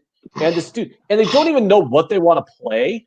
They're literally just going through every screen, going through every game, hemming and hawing before they click on something. And then you realize that they do that over and over and over and over again because they're building like a 5, 6, 7, 8 leg parlay for the $3. And every leg of that parlay, they spend like 3-4 minutes figuring out, gee, what do I want to add? What do I want to add? And you kind of just want to go, here's $3 fucking dollars. Get the fuck out of here. You know, you want to put your $100, $200, $300 in on your fucking bet, and you got to wait for this cocksucker to put in their $3 parlay. Get the fuck out of here. When we were in Vegas for the SBR thing, there was a fight at one of those machines because a guy was there for 20 minutes, and the other guy behind him wanted to get his bet in. And the guy fucking had his notes out and everything. He was trying to decipher what bets he was going to do. And the guy behind him got all pissed off and pushed him in the fucking machine. Like, I mean, you got to know what you're doing before you walk up to those machines. You can't be there all day because people get pissed off because they're missing numbers. You know what I mean? Yeah, exactly. I mean, especially like during the NFL Sunday, you get to the sports book at in the Central Time Zone. All the games start at noon. You get to the sports book at 10 a.m. That place is fucking rammed, dude. They got like 12 kiosks. All of them have 6 people in line. And then, they have 3 cashiers with the line back all the way up. Like, if you don't know what you're going to bet, get the fuck out of line. Like, and it gets worse and worse the closer you get because, I don't like to bet teasers until the closing numbers come in. Jay knows this. I discussed this with Jay before. I bet a lot of teasers, but I bet the Wong teaser strategy. That's like the only teaser I'll bet. So, and I only want to bet those off of like the closing number. I don't bet teasers early in the week. I'll put my straight bets in at the beginning of the week, but I'll bet my teasers an hour and a half before kickoff because I want as close to the closing number as possible. So I'm there at the casino trying to get some teaser bets in, and these fucking bastards, exactly, beating a dead horse. But you know what I mean? They're just like, oh, putting together 12-team parlays. Yeah, AGS, you're right. Like, motherfucker, I swear to God, if that's hey, Ant, in 2020 you can get a betting app, right? It's 2020, bro. Why are you staying in the machine? Get a betting app. Well, in fairness, in fairness for spread, I mean, it is nice. I'm just messing with you guys. No, I know you are, but it is nice to go to the casino. And and I talk about this a lot. No, but can't you just get an app that will get you the money in and out? Like, can't you just sit there and place bets from your phone while you're like in the sports book?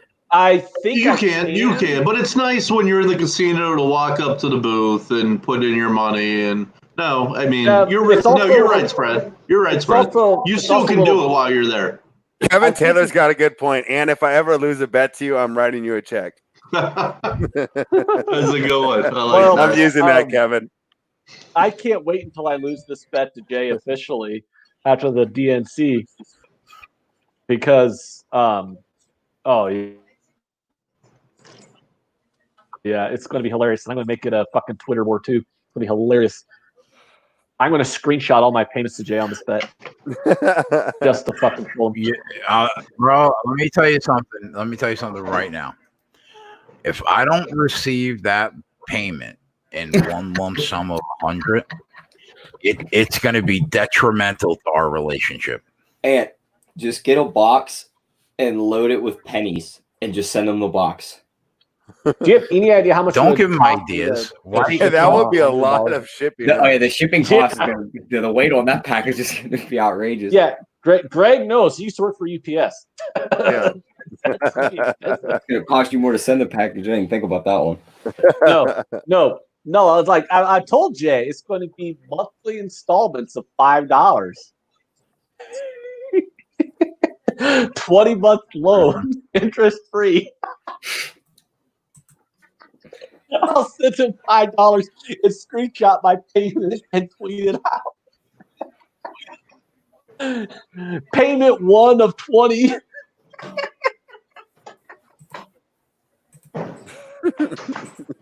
Payment 2 of 20. $5. So how much time have we actually had of actual fights tonight? Like less than 2 minutes? I'd say definitely less than 5 minutes. Went to the good stuff. Uh-oh. Oh, what is that? I can't see it. That's a Cavassier. Actually, Max can tell us if this is the good stuff or not. Watch him drink it like water. Stop. Hold on, Jay, what you see Coco Bongo's comment? This fucking pressure.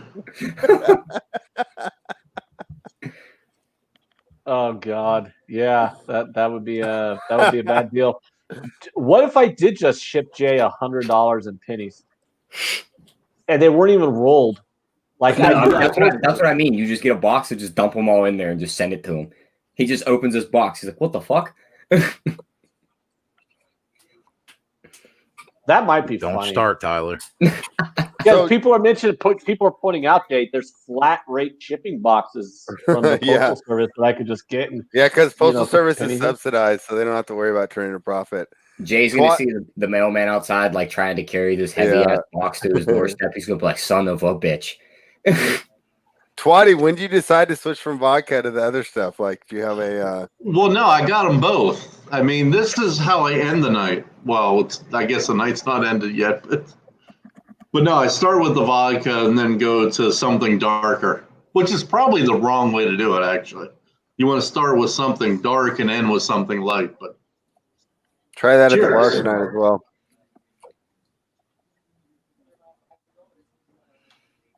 Yeah, so they've already had pacing problems. I told you, unbelievable. It goes down like fucking water. When's this next fight even start? Well, I mean, they've only had I think it's less than 2 minutes of actual fight time so far. Yeah. Well, look at this Asian feller who knocked out the white Joe guy. Gomez. He's in better shape. Joe Gomez, I guess he's not sharing. Yeah, he's not sharing that bottle. Hey, when we all get together, not a sharer. when we all get together with DFS guys, I'll be sharing. Till then, we're not going to be together, right? Yeah, and let's just go on the record to say that shit is not happening in Nebraska. Okay. I didn't know it was supposed to happen in Nebraska. Wait! If the big boss is in Nebraska, Jay, I mean, you don't. I gotta talk. I gotta talk to AP, and I gotta be like, look, bro. It's gotta be Atlantic City, right? Look, Jay, you never even been here, so how the fuck do you even know how bad or whatever it is? You know what? I have no intentions on going to Nebraska. If I die without ever stepping foot in Nebraska, I'm completely content with that. I'm good. So, we gotta get that. We gotta get that to Vegas. Big T says it isn't happening in Nebraska. 0 shot. Someone's dying if us 10 are in Vegas celebrating this. Big T. Oh, thank God. There's my guy. There's my fucking guy. T, come on, bro. Please. It can't happen in Nebraska. It can't. He said, please, don't. What if I bought that lake house I showed you? I mean, are you bringing, are you going to open a sports book in that fucking lake house? No. With some tables? No, I'm just telling you, it's just funny being in the Midwest on how everyone and you get it from both sides of the coast. Everyone just thinks who live on the coast just thinks it's this desolate wasteland of shit. And it's just I mean, Tyler probably knows this too because even Pittsburgh's considered the Midwest compared to the East Coast. Oh yeah, Watch your mouth. Considered part of the East West. Watch your mouth. Twatty said, "How dare you?" If you knew where Tyler grew up, hold on. If you knew where I grew up and Tyler grew up, you wouldn't say that. It's probably the Rust Belt, but still, look, the Rust Belt is the worst part of the country. I'll say that right now. No, you're right about that. The Rust Belt Kevin is Taylor terrible. said there's a lake in Nebraska ? Yeah, there's plenty of lakes. I showed Jay a house on a lake community that I wanted, but I can't afford. But that I want. There's a lot of lakes actually. I mean, I'll go to Nebraska if we get all 10 or 12 of us together. I don't give a fuck. I'll have a good time no matter what. But we gotta sneak. How do we get Max over the fucking border, though? We get him a ghillie suit. I thought about that for the last couple of years, how to get that motherfucker across. Ghillie suit, send him to Idaho's border, and take off running. And now it's even harder because I think you need this. Didn't they close the border to Canada a couple weeks ago? I think. So it's even harder now, I think. You know what we got to do? We got to go to the Canada side of Niagara Falls, where all the casinos are.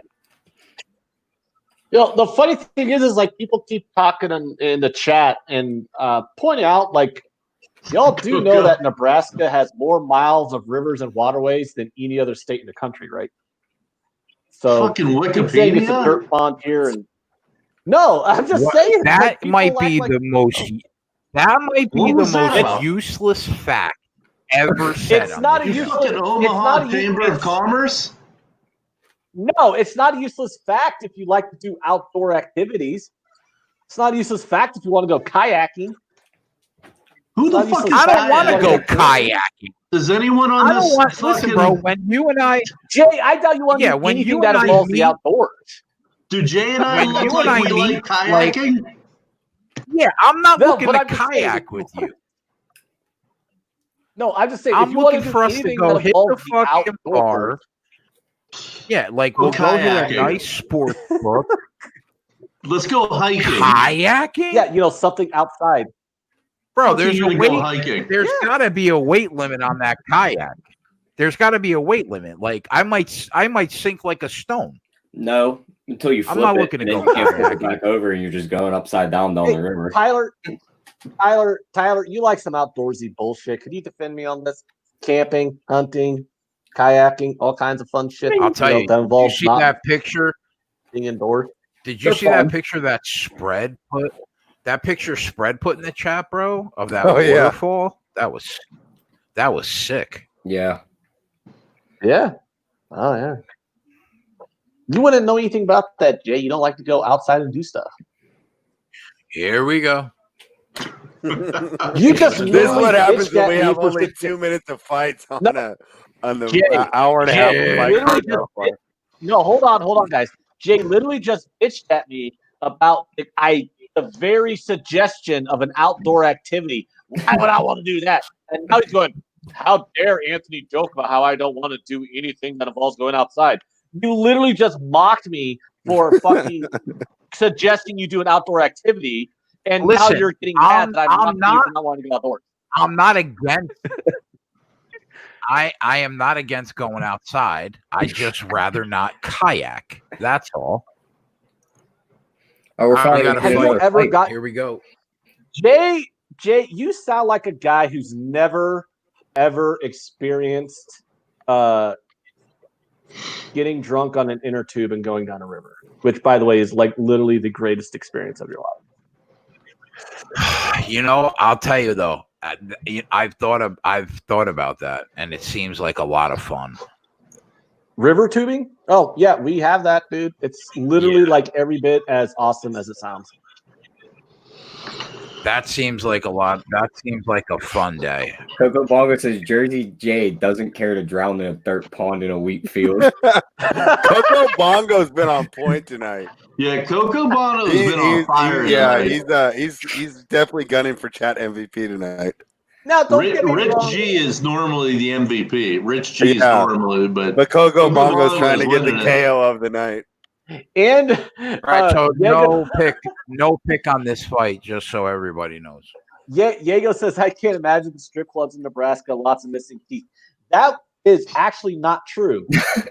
No. And the reason why that's not true isn't because all the strippers are white trash. It's because there are no strip clubs in Nebraska because you can't get the zoning ordinances passed because it's all fucking conservative. oh, that sounds terrible. A city with no strip clubs? You got to go on the Iowa side of the river. There's strip clubs in the Omaha Metro, but they're on the Iowa side of the river, just like the casinos are all on the Iowa side of the river. There's Sounds terrible.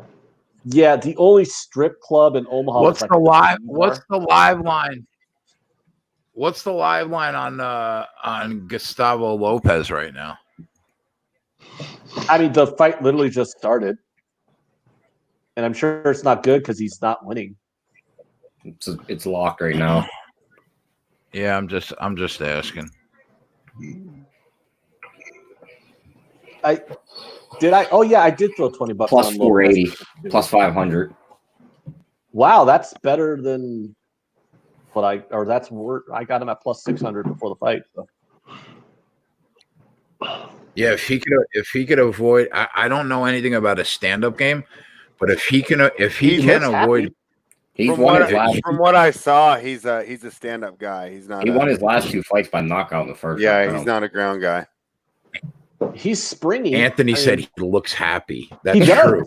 true. He did smile. Does there look when he said really that. happy. Yeah, he looks like he's having fun. Well, he pretty much is. He's free rolling right now. He took the fight on 2 days' notice. A loss doesn't. He's the guy, like Jay said, minus 900. That's usually reserved for John Jones. So it's not like Dana always rewards these guys that take the short notice fights, and then they give him a chance on a full camp. Dana's pissed at this guy. You know why, right? Who's he pissed at? The Lopez guy and his manager. Why? I thought he'd be happy. Lopez was under contract with a different fight thing, and that just had to get all like settled before this happened. I'll tell you right now. Nice, Tyler. Tyler coming with the stats. I didn't see that.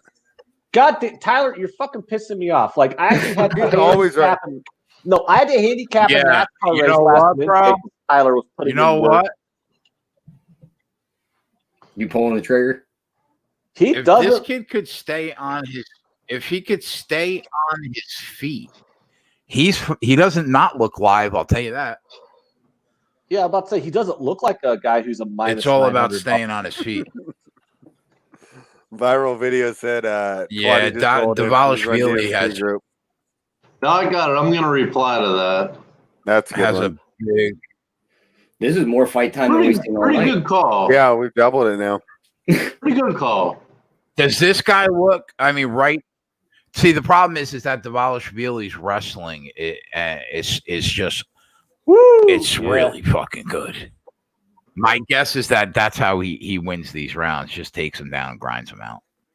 Oh yeah, I just saw that takedown there. I'm at 151. I'm a little behind you. Yeah, this fight was the odds said this fight should go the distance. So even if he, I'm just saying, like when you look at that, the going the distance was the heavy favorite on this fight. So.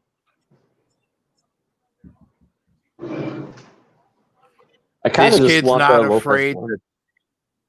This kid's not afraid to throw his hands, though. I like this Lopez kid. I guess he's not a kid; they're the same age. But what's he doing there? Is he going to submit him? But this is the problem. This is the problem: is that he's going to spend a lot of time on his back. Yeah.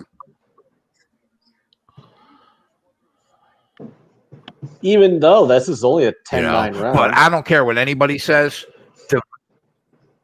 Davalishvili should never be minus 900 against Anthony. Okay, not even Anthony or me or anybody on the show. Minus 900 is fucking absurd. Why am I the first person you said? Look at Tyler. Tyler's super skinny. Greg's way too nice to be throwing hands. Why am I the first person you Greg was a bouncer, though, no? Yeah, Spread seems like he could be a serial killer if he wanted to. Like it's those really. He's like one of those guys. It's those really fucking. If he wanted to, it's those really nice. Those really nice guys that like might want to eat you. Like might want to cook you. And all the neighbors afterwards would say, he's always so nice. Yeah, exactly. Yeah, 100%. He always waved to us when we were watering the lawn. Yeah. Yep. Spread is low key. Low key Jeffrey Dahmer.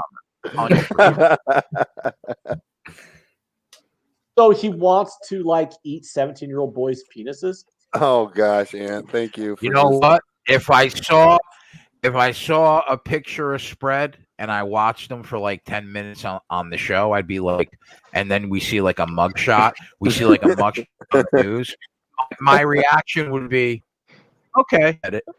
That's what my reaction. Seems about right. Yep. Yep. So who's going to have the most clown? Did go to. Good, Ant. No, I was going to say that round obviously went to the favorite, Divacelli. Yeah. It was 10-9. Was it a 10-8 round, do you think? No. I think that looked more like 9. Yeah, I think it was Lopez got 10-9. Robert Allen says Lopez won round 1. I don't think so. I think the takedowns won him that round. Yeah.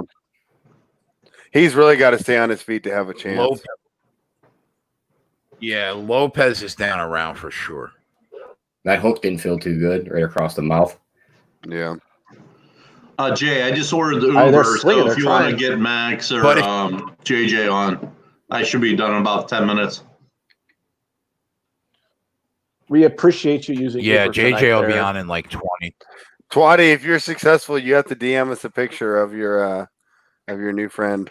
Well, no, you guys should be probably still on. We'll see what happens.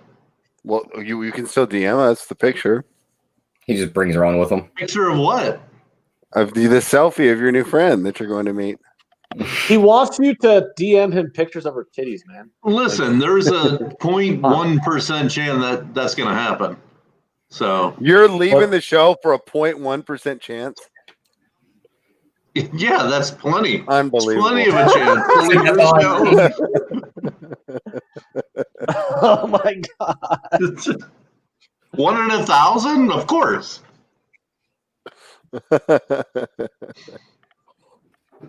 Hopefully, there's some Run DMC fans 10,000. there tonight. Mohammed I love the chat. The Joma, chat is so funny. Yeah. Mohammed Joma would like to know, why is everything always 10-9 or 10-8 at worst? Why is there why never is a there never, like- 10-3? Yeah, That's like pretty funny. how is that? How does that work, Jay? Can you shed some light on how the scoring works there? MMA is dumb, and their scoring structure is archaic, like boxing. They took the 10-9 must scoring system, and it's just not cut out for MMA like maybe it is for boxing. So unfortunately, that's what we have, but it's not what we should have. How does that even work? Because I'm not even like super familiar with how that scoring system works. And I can tell if a round was dominated, it's going to be 10-8, and I can tell if a round was closer, it's a 10-9 round. But I don't understand how something's just 10-9, 10-8. Why can't it? How do you score those points? Yeah, like Jay said, it's derived from boxing. And in boxing, originally the 10-8s were used to indicate a round there was a knockdown and not a knockout. And each knockdown was an extra point. But since knockdowns aren't the same value in MMA as boxing, it kind of gets lost in translation.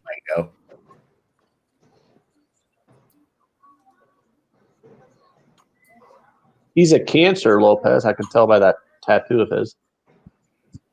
He might want to tap her. He's going to faint. Yeah, he's definitely. His head has got a lot of pressure on it. Oh, that's a problem. Oh, there goes the. Oh, yeah. I'd say he's got about a 0.1% chance of winning, Twatty. I'm surprised he got out of that. But the only way this kid is tough. And he's not even blowed. He's like, okay, let's fight. Oh, and he got took down again. Taken down again. Yeah, that's the problem. It's just the wrestling. The moment they stand back up, he's taking them right back down. But he could. Yeah, that's the problem, man. He's so bad at takedown defense. Oh, he's got a neck though. Does he? Yeah. Lost it. Oh, lost it. Lopez. Yeah, he lost it.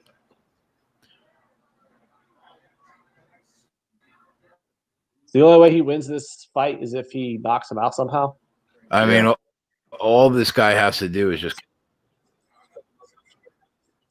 continue to take. Yeah. Oh, yeah. But I mean, he's just going to get taken down another 150 times. So. Yeah, as the fight goes on, you can definitely see why he's such a massive underdog. Just can't defend this dude's wrestling. Yeah, and this shows why surprised he wrestling hasn't kind of lost. overpowered in MMA. It's just, when you get your opponent to the mat at will, it's just really tough to overcome. Bristol Wilhelm has a good point because I agree with it. I hate these one-dimensional wrestlers. Who the hell wants to watch these guys?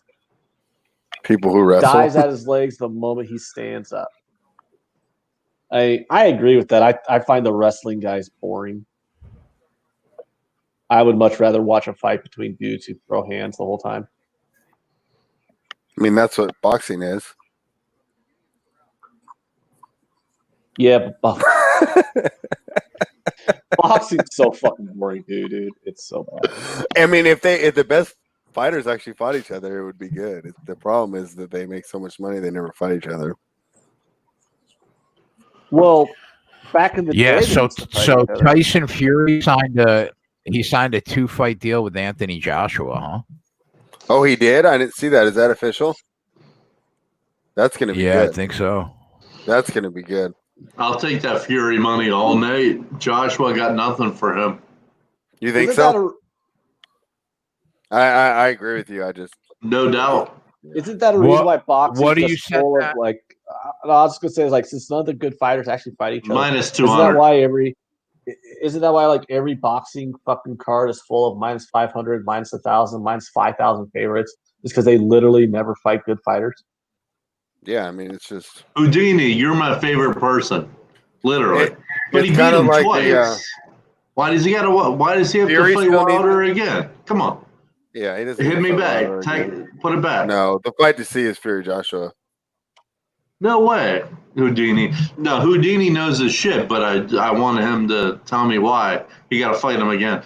No, if he fights Joshua, he's going to be minus 200.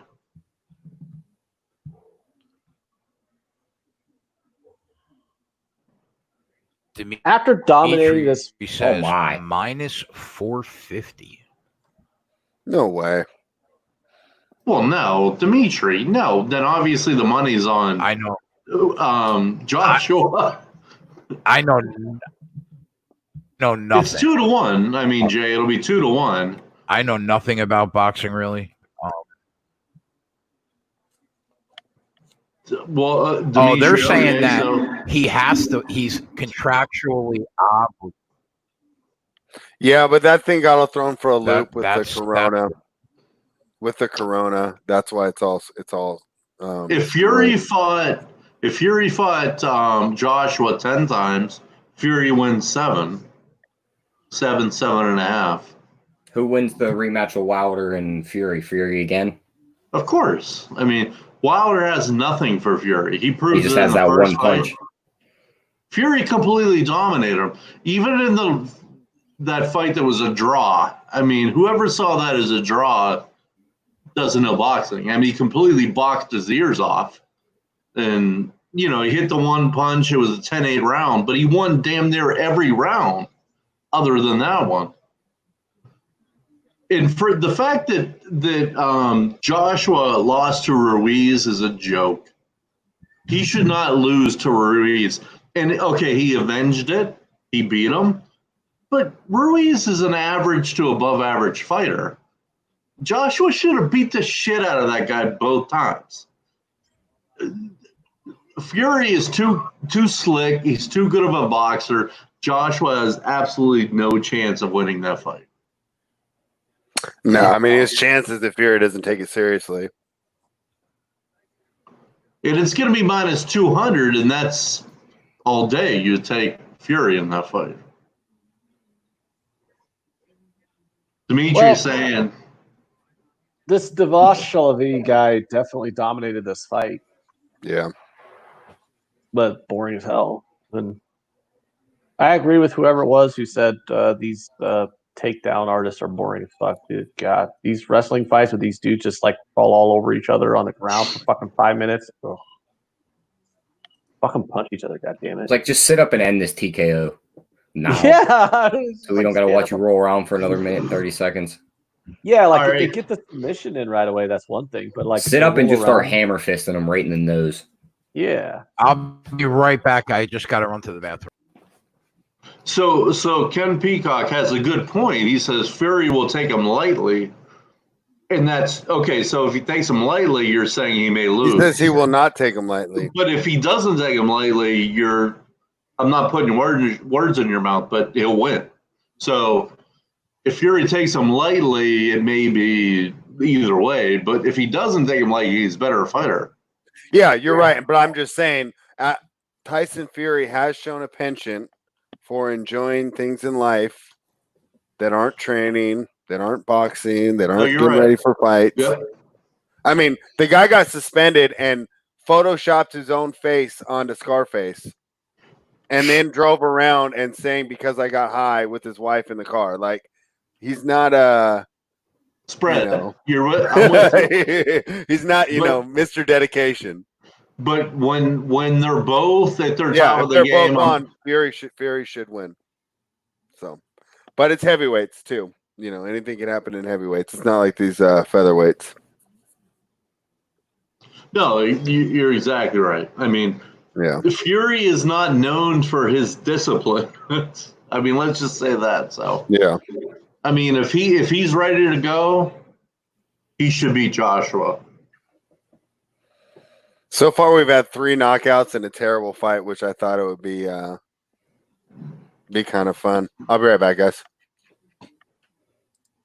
That's been better in some of the wrestling fights I've seen. Those ones where it's like one takedown and they're just rolling around for 5 minutes, and then you got to wait for them to blow the horn for them to even stand back up. Those ones suck. At least those guys were able to like stand back up, throw a couple punches, and then go back to the ground. Yeah, Ken, I agree with that. If Fury had a little more power, he would be in the top. Well, I don't want to put him in the top, whatever. But the one thing he lacks is that one punch. But if he had that one punch, he would be elite of all time. He's a 300-pound guy that can just move, stick and move, make you miss. So, yeah, I wish he had that overhand right or something that eliminator, but.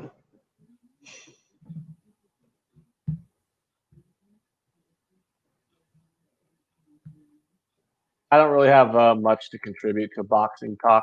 No, it's all good. Just shooting the shit with the chat. Yeah, because I literally don't pay any attention to boxing outside of Bud Crawford. That's because it's a requirement around. It's a requirement around here to follow Bud Crawford. But other than that, I'm like, I got a debate about Bud Crawford about 2 weeks ago.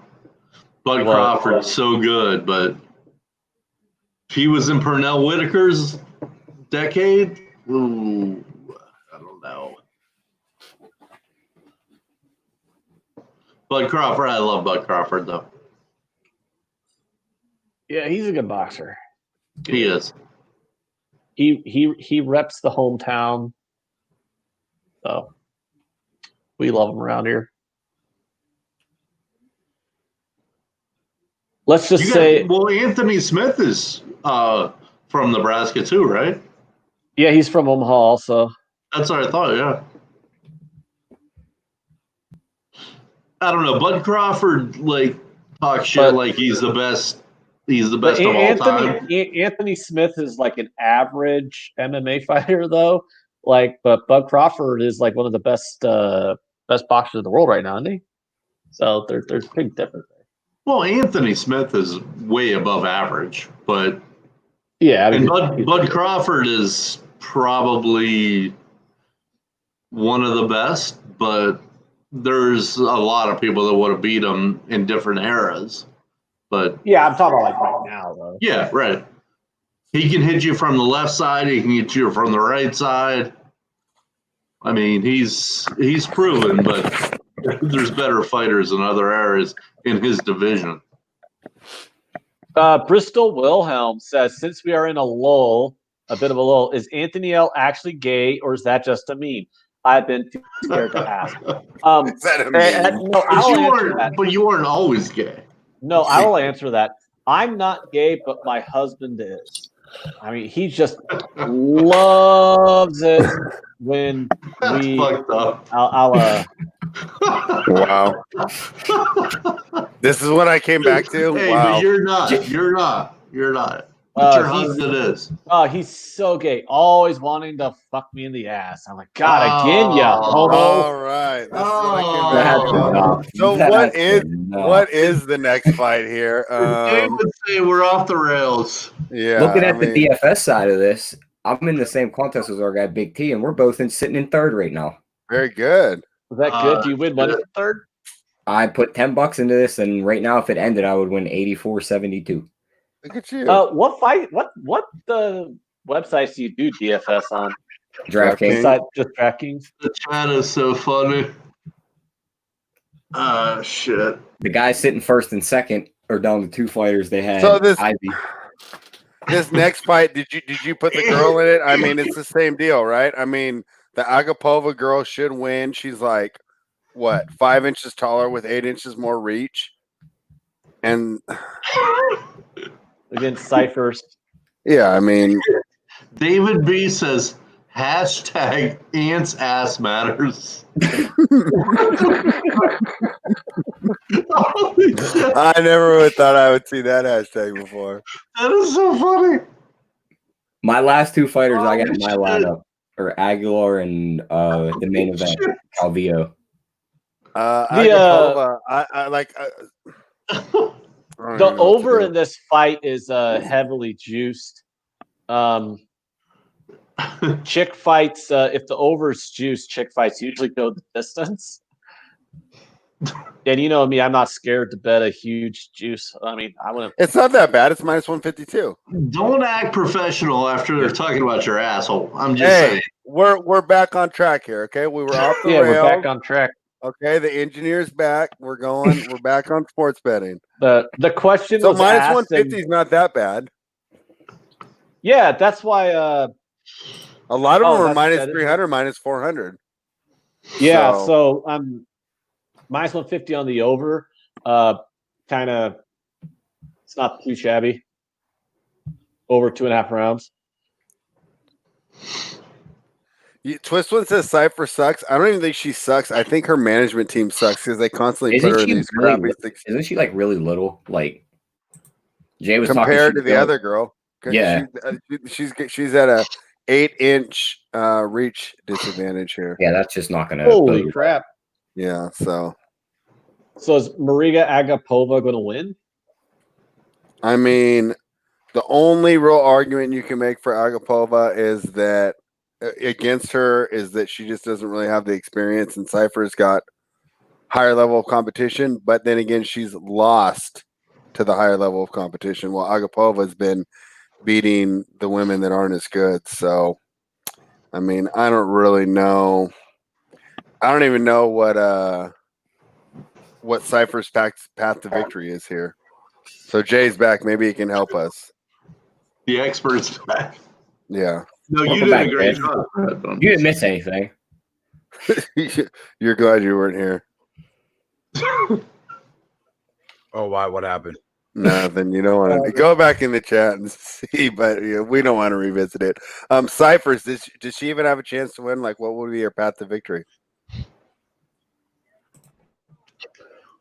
She could possibly be more technically sound on the feet. I don't think it matters though. She should not be in the UFC. She should be in Invicta. The real weight class that Hannah Cypher should fight at, the UFC doesn't have. So the division that she's normally in, she's small for. Now she steps up in weight and is given up a huge reach advantage, a huge size advantage, and I just don't see how she overcomes it. Now, we faded her a couple of weeks ago against Mackenzie Dern. She looked good. In fairness to her, she looked good in the stand-up, but she eventually was taken down and submitted really quick. And she asked Dana White for another shot immediately. 2 weeks later, she gets this chance. Do you think this fight can go into the second round? The over in this fight is heavily juiced. Do you think it ends quickly, or do you think it's juiced for a good reason? It's not really that heavy for a women's fight. What minus 150 isn't that crazy for a women's fight. Yeah. Okay, so Agapova is now minus 360. The total is over 2.5, minus 190 at DraftKings. Let me see what they got at Bet365.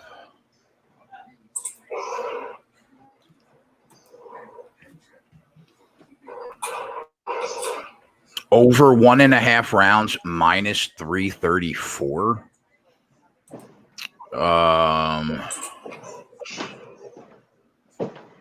Will the fight go the distance? Yes, is minus 150. I see minus 134. So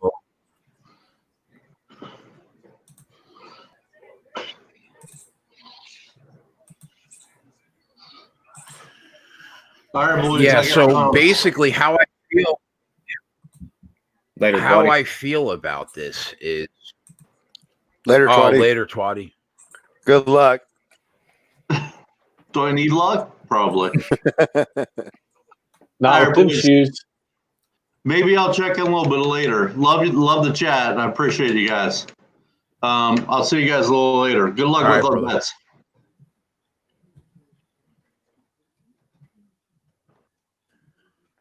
So yeah, how I feel about this is basically she should win the fight, I think, Agapova, right? Now the fight's minus 150 to go to the distance, and it's minus 188 to get over 2.5 rounds. If that's the case, why wouldn't you take Agapova by decision at plus 125?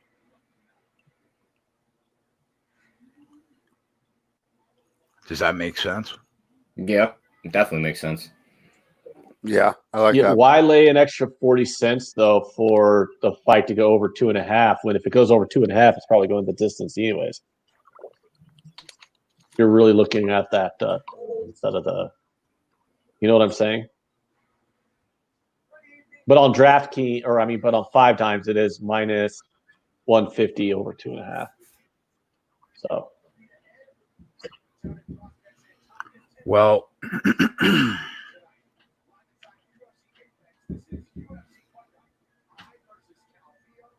and Agapova, I don't know. Give me a minute. Yeah, you could goes the distance on 5 times is minus 130. Over 2.5 is minus 150. I mean, is it really worth risking? Is it really worth that 20 cents? I mean, if it goes over 2.5, I mean, it's probably just going to go to the distance.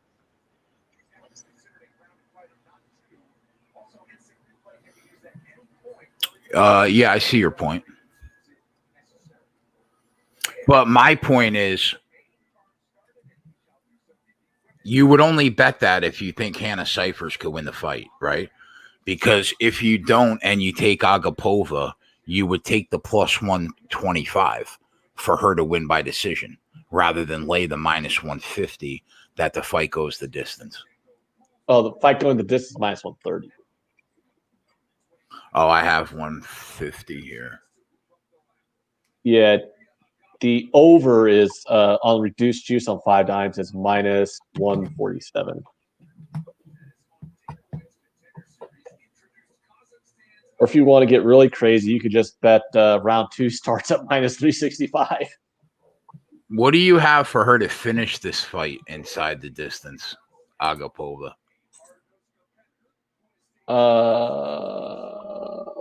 Plus 162. Agapova to win by decisions plus 135. Yeah, I think if you took both of those, like you couldn't lose, but you would have to put a decent amount in order to scrape a unit's worth of profit rather than just lay the 334 on her. Plus 162 and at plus 135.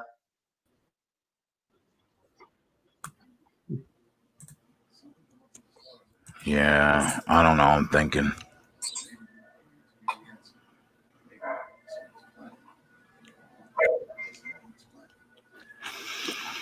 Turvin, I do think she probably does go bonkers in there. I just don't see how it how that's going to make much of a difference considering the size advantage and considering that Agapova isn't terrible. My question and Cypher's is she's fighting on like a few days' notice. I have a question for you though too, because we've done this before, where we've just laid the big number on a female fight to go into the second round. Is this a spot where you'd be willing to lay over $3 that round 2 starts?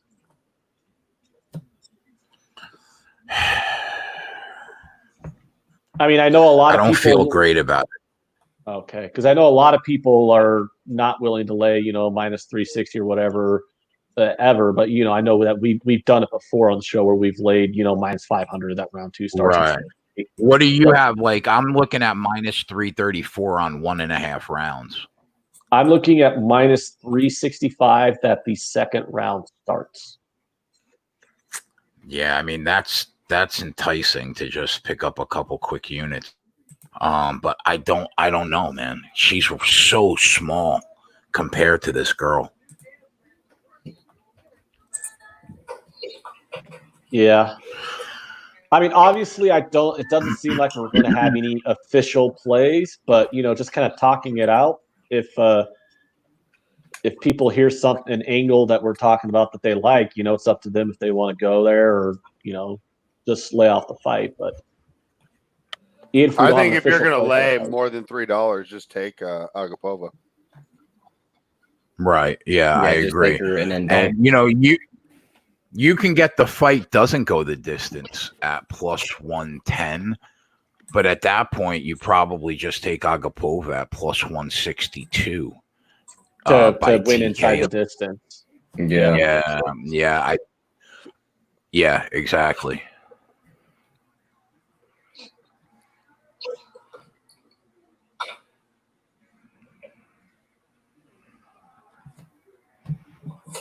I'm thinking. Well, I'm going to refresh my beverage and see how my dinner's coming along. What are you having tonight? Grilled chicken and some grilled vegetables and stuff. Sounds good. Yeah, we got to eat healthy right now because my mom's staying with us and she's got a heart condition, so I can't eat my normal burgers. Yesterday we had a tofu, seaweed, and tuna salad on a brown rice base that I ordered from some Japanese restaurant. And I know that sounds terrible, but it was actually really fucking good. And I'm kind of mad that I loved it. Yeah, because I was on DoorDash, and normally I go to like get burgers or pizza. I look at all that kind of stuff on DoorDash, but I'm like, oh crap, Mom's I think I'm just gonna. I'm gonna let people know that I'm gonna take a shot on her at plus 162 inside the distance. Not an official play, but if anybody wants to tail. I'm tailing it.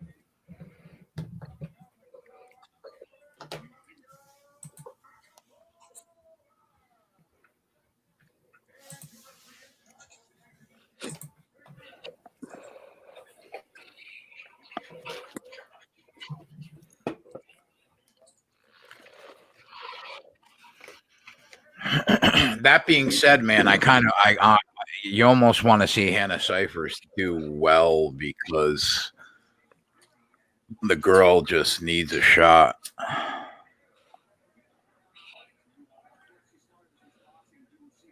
Do you think she's just going to? Oh my! I feel really good that she could get it done.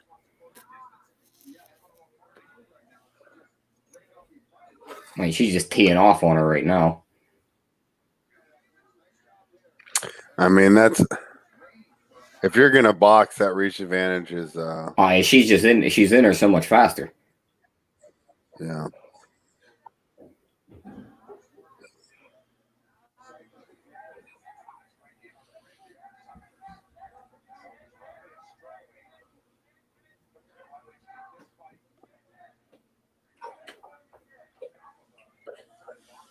I mean, we're 1 minute into the fight, and she probably has 10 significant strikes.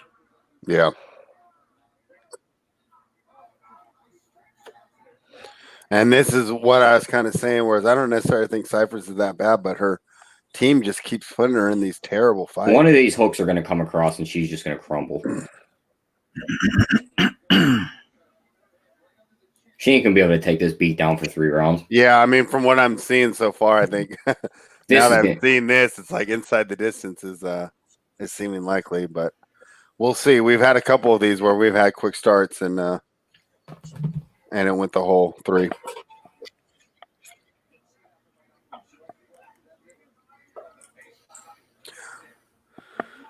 Even the body shots, I mean, the knees to the body, that kick to the body, she's just beating the hell out of her. Yeah, this is like one of those squash matches in wrestling. You know, like the wrestler everyone knows versus like Iron Mike Sharp.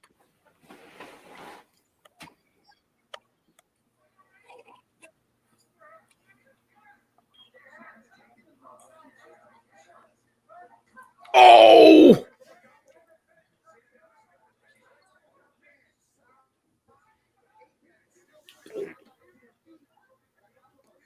bro! That Did how the hell you did see she, that how did she kick get in back the up? fucking head?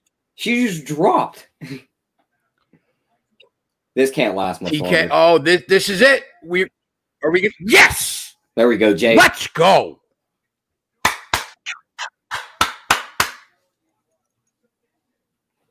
There's another one. Bang. What's that? 3 units on the night now? A plus 160 and a plus Put 140? it on the board. There's Yeah, the man. it's not. Listen, I haven't given out a lean that's lost yet, and it was not an official play, but that's another 1.6 units. JJ, my fucking man, what's good, brother? What up, guys? What up? What alpha beverage are you sipping on tonight? Some Mimi rosé. There you go. I don't know if you can. The glare. Yeah, we got it. Yeah, it seems like it came in at the right time. You guys had a play there. Yeah. Yeah, we bet by TKO or submission plus 162. Oh wow, nice. Yeah, good call. Good call. Interesting card so far. Right? I mean, these smaller octagons are just resulting in a ton of short fights. I don't know if it's the octagon tonight. I think it's the matchmaking tonight. I mean, we've just seen a couple fights that were just shouldn't have even been made, and then a couple more, which is more action fighters.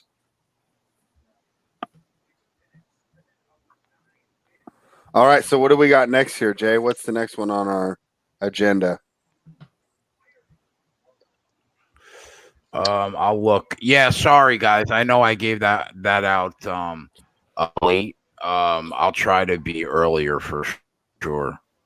But so far so good. That's 4 leans, 4 wins, and official play shows up 3 units, and we're up 1.4 units official.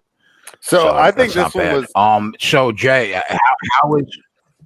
how's DF? Sorry, I was just going to ask him how DFS is going. Not too bad. Guys doing well. It's early. I can't speak on behalf of the entire guys, but I know for me it's early. I still have a lot of my fights to go. Even though I know there's not a lot of fights left, but it's hard to kind of judge where I'll be at because there's a decent amount of entries and I have a decent amount of entries left. I mean, matches left. So right now, a lot of the top scores are at the top with no matches left. So see how it goes. Well, is that fight over already? Yep. She tapped her out. Cypher's got tapped? Yep. Oh, wow. Did you bet that, Ant, with us? Good thing we didn't lay that to go to the second round, huh? Yeah, well, we did bet the plus 162 by TKO or sub. Were you gone already? Yeah, I didn't bet that. You had to go check on his seaweed tofu. All right, Jay. So we have these leans out in time. The next one is Espinosa De La Rosa, and I have to be fair because it was a cram session to get ready for today. I kept mixing up De La Rosa and Charles Rosa in all my studies, so I don't really know a lot about this fight. What do you think of this fight, Espinosa and De La Rosa?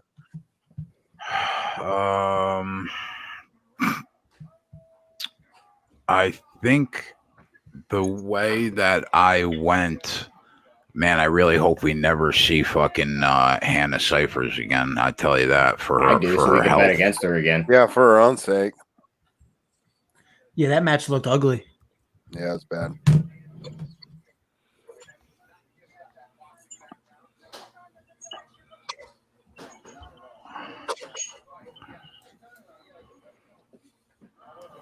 So tell me about Espinoza. This fight, out of when I was going through all of them, it was one of the least intriguing to me out of all of them. And I should have been more intrigued because it's actually got one of the closest lines.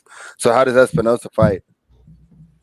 Yeah, I think it's another pretty shitty fight. The problem is, but with both of these guys, I struggle to trust them because none of them really implement a game plan from beginning to end. I think they're both pretty one-dimensional. I guess De La Rosa is not a bad striker. He's busy.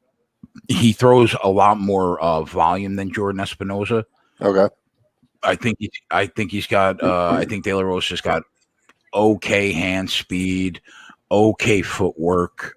I would think that out of the two fighters, Espinoza probably has slightly better footwork. Here's the thing with De La Rosa, bro. He's just not a very good athlete. He nothing he does really impresses me that much. Can't wrestle.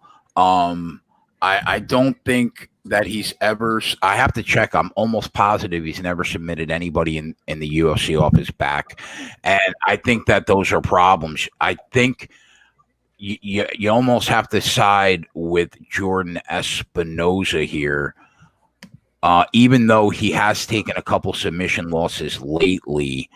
I think he's the better striker, specifically at range. And I think he is successful at getting takedowns when he tries to get them. And as limited of a game as that is, in the end, that's probably good enough to beat Mark De La Rosa. So I think I would have to lean Jordan Espinoza here. So I mean, after that breakdown, you really weren't too complimentary of De La Rosa. Does minus 160 seem short? No, I don't think so because Jordan Espinoza is not a world beater. Okay. You know what I mean? Uh-huh. But if you're asking me to pick between the two, I would have to go with Jordan Espinoza.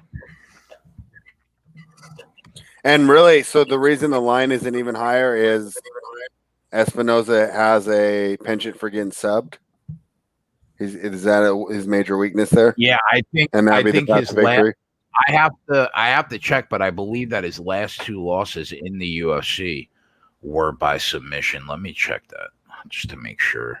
Yeah, I think that I had read something, but like I said, I was trying to cram, and I kept getting him, De La Rosa, and Charles Rosa mixed up. So, Max, yeah, Anthony? Alex Perez, How who are we? just saw beat my guy Maxwell Smart. oh wow, and he's even got a new name for us. Hello. What's going on, Max? I'm here. How are you? Good. Vaseline advocate. I can respect it. Yes, Yeah. absolutely. There is power in the power of Vaseline. People need to be aware, and they need to fucking make it useful because it has good uses. Well, that brings a new meaning to the term VA. So, KY Jelly's way better. Yeah, so we saw Alex. Yes. We saw Alex Perez. Did Anthony say something about KY jelly? yes, he did. We can just move on. Wasn't peanut butter and jelly. No. Okay, so we did just see Alex Perez take care of Jordan Espinoza. Right now, we Right. saw Alex Perez last weekend beat Jussier Formiga, who beat the number one contender in the division, Davison Figueiredo, less than a year ago. So I don't really hold that against him. Alex Perez appears to be ascending. And then before that, he lost to Matt Schnell by submission. I think if Jordan Espinosa doesn't get submitted early, he probably wins the fight. So, He's a pretty decent favorite. what is he right now? Let me see what he opened at. Opened minus 160, and I see minus 160 at 5 times. Yeah, I don't think the fight took a lot of action. Yeah, well, right now at DraftKings, he's like minus 165. That 365 has him at minus 188. So, yeah, it's about DraftKings has about the opening line. Obviously, we're doing well. So, I'm going to throw a unit on Jordan Espinosa because I lean that way. If anybody wants to tail, knock yourself out. Just to win, Jay? Yeah. What? Did you place any bets, JJ? No, none on this card yet. This will be. Oh, you got to be shitting me! What? Literally, just as I put my bet in, they moved the line from 167 to 182. Yep. Oh yeah, me too. Fuck. Do you think he wins it on points? Or do you What's think the decision price? He's 172 on 5 dimes. Jordan Espinosa by points plus 110. Jay, he's minus 172 on 5 dimes, if that's a lot better than the minus 182. I mean, that moved 12 cents while we were having the conversation. Better price on FanDuel too, Jay. That's where I was looking at it. 170. It's not. What's the price? It's not. Yeah, it's not 170, but it's not 182 like DraftKings. Yeah, that's good enough. I'll take that 170. Take a shot with him. All right, let's go, Espinosa. Not going crazy at all. Like I'm literally betting a unit.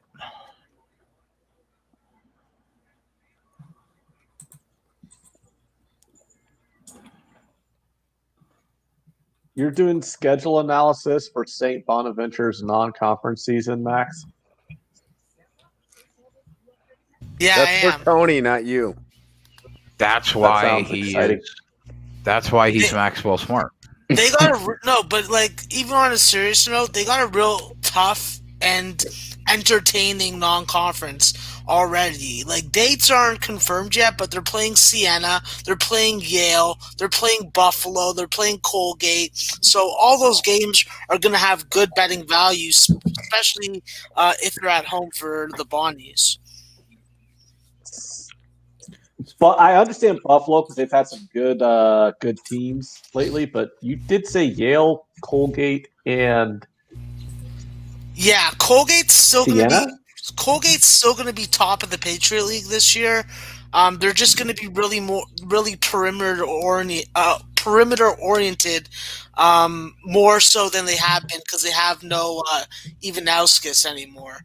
But I think that Colgate's still going to be a real tough team, and they're a good pick and roll defending team. So let me know about your analysis of Creighton.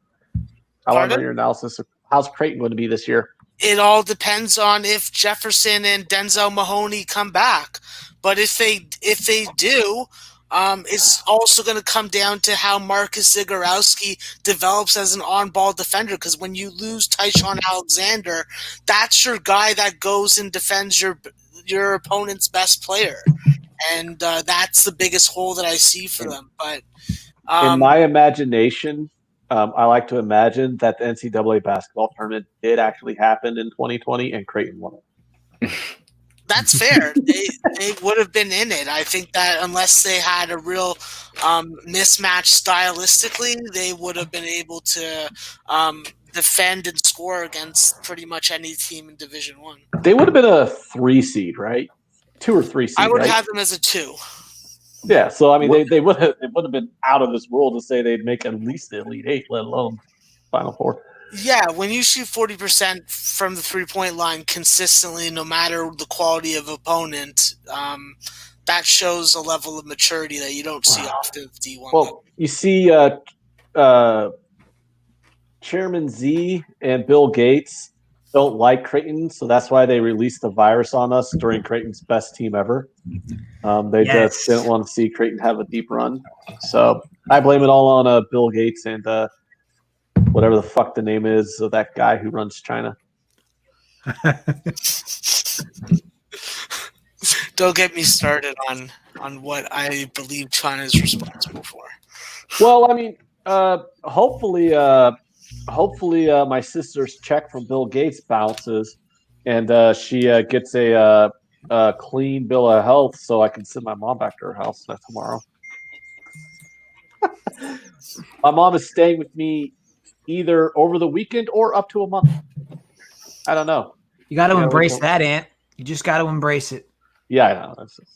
I was wondering why you were more sober than usual for Saturday night.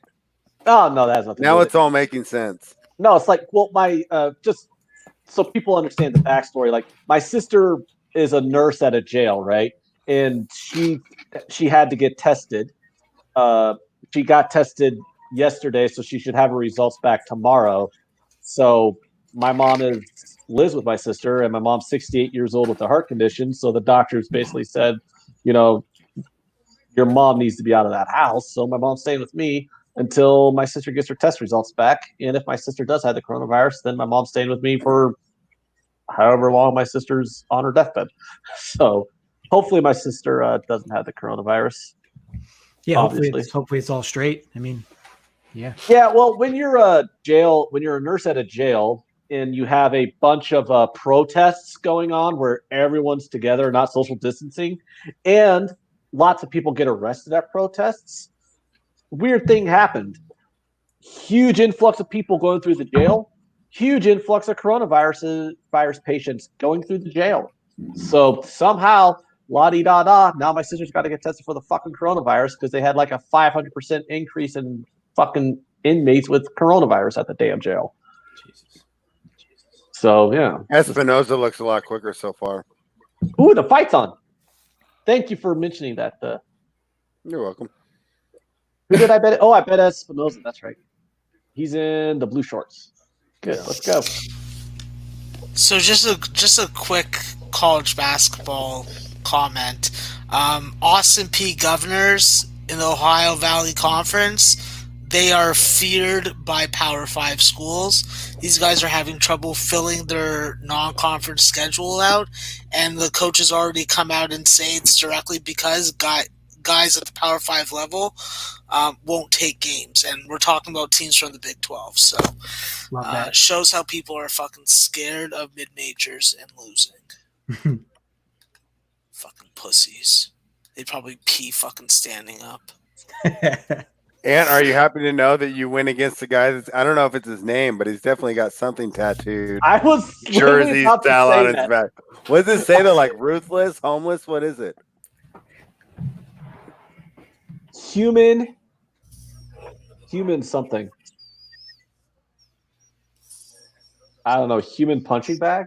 No, that's human. eBay? No, that's that Chase Hooper guy we watched the other night, Ant, the one that never covered his face and just got pounded the whole fight. I remember that.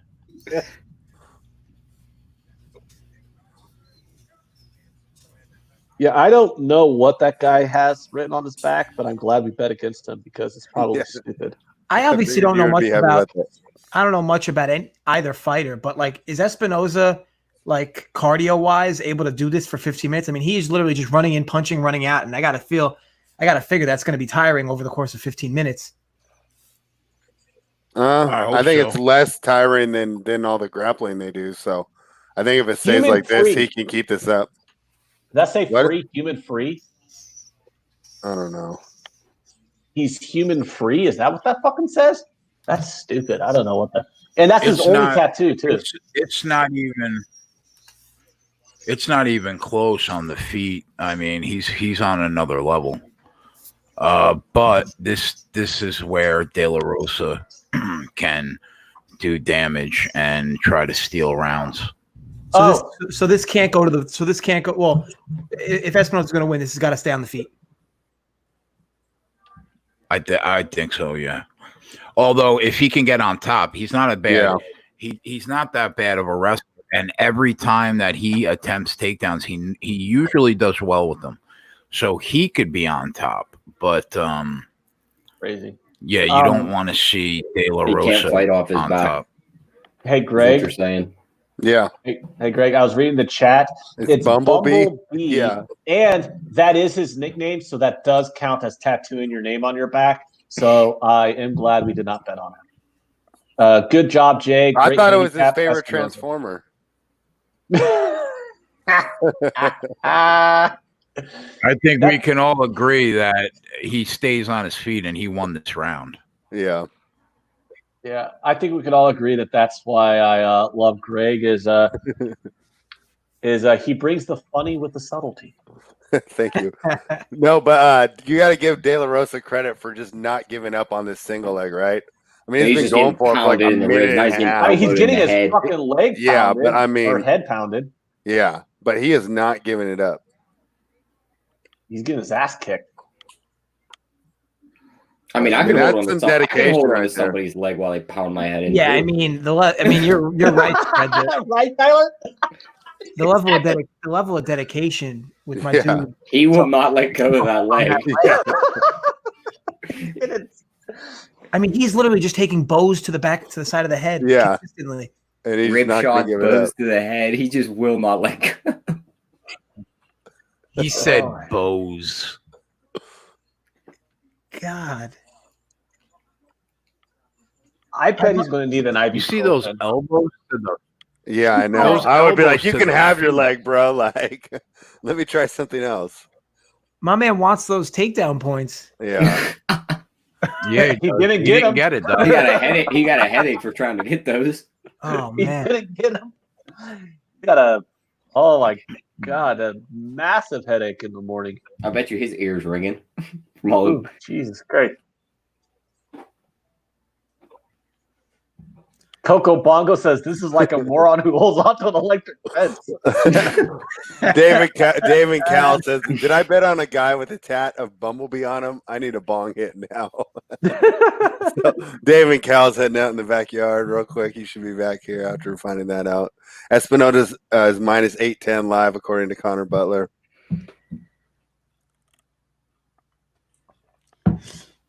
I tell you what, imagine this round starts and he goes and grabs the one leg again. Yeah. That would be interesting.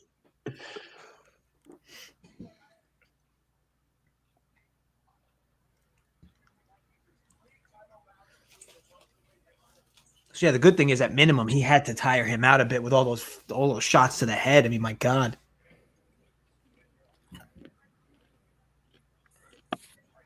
He just needs to stay on his feet and he can't lose this fight.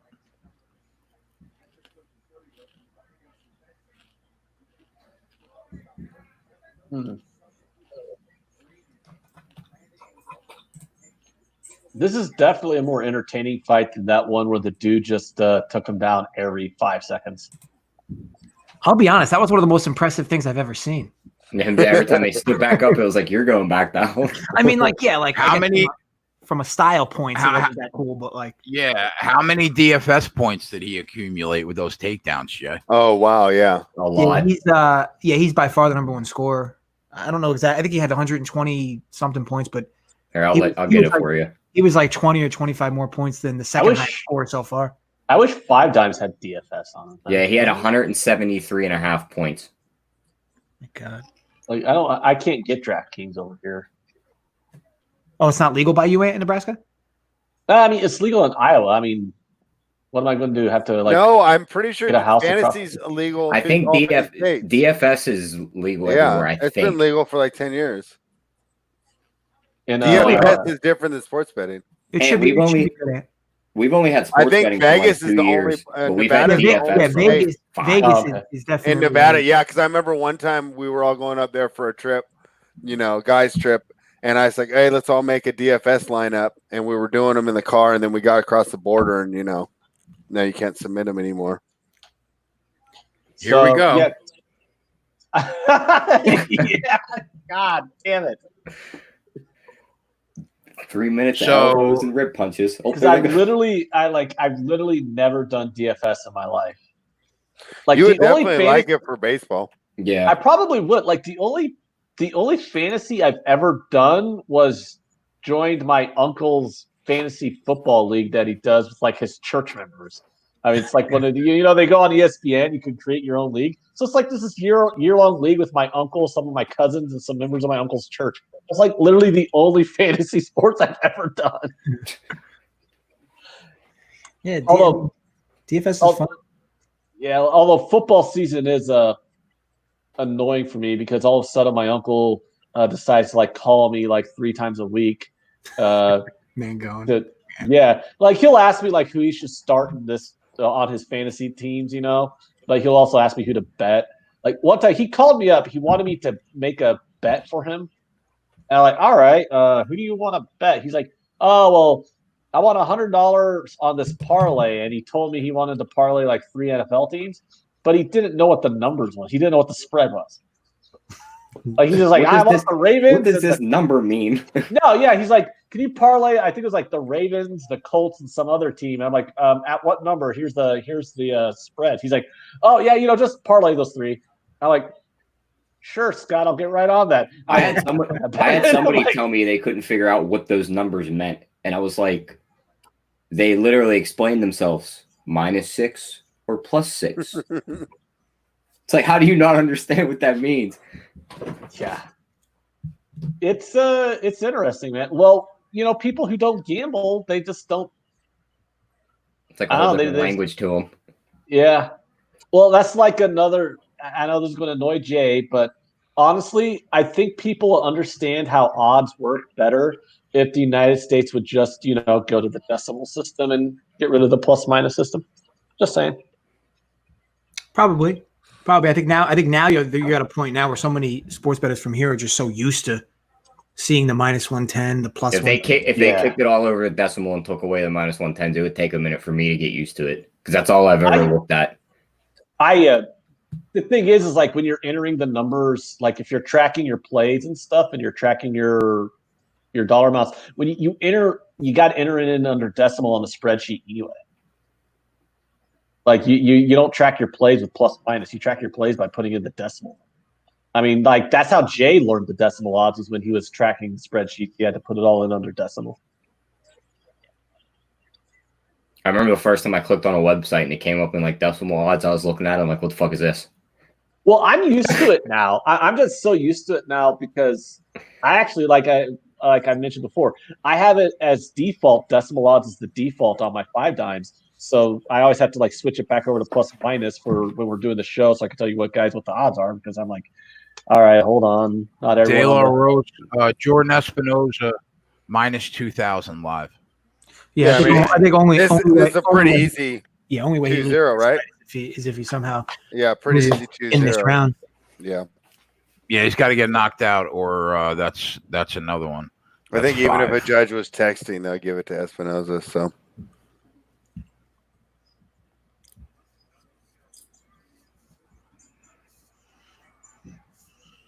M-Fam says no play streaming on the ticker. That would involve us having anything official for this shitbag card. But like literally, since all the fights have been like -500s, Yeah, M-Fam, if you tailed everything that came out of my mouth, you're up 6 units right now.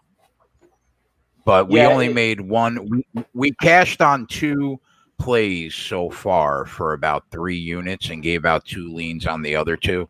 But we only made 1 official, so we're only up 1.4 units officially. But unofficially, you're up about 5 units, and everything that's come out of my mouth is we're on point.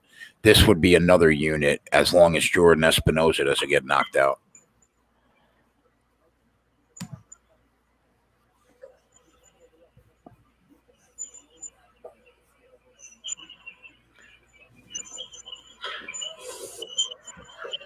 But I've only made 3 bets on this entire show so far, and it was the +163 on Agapova inside, the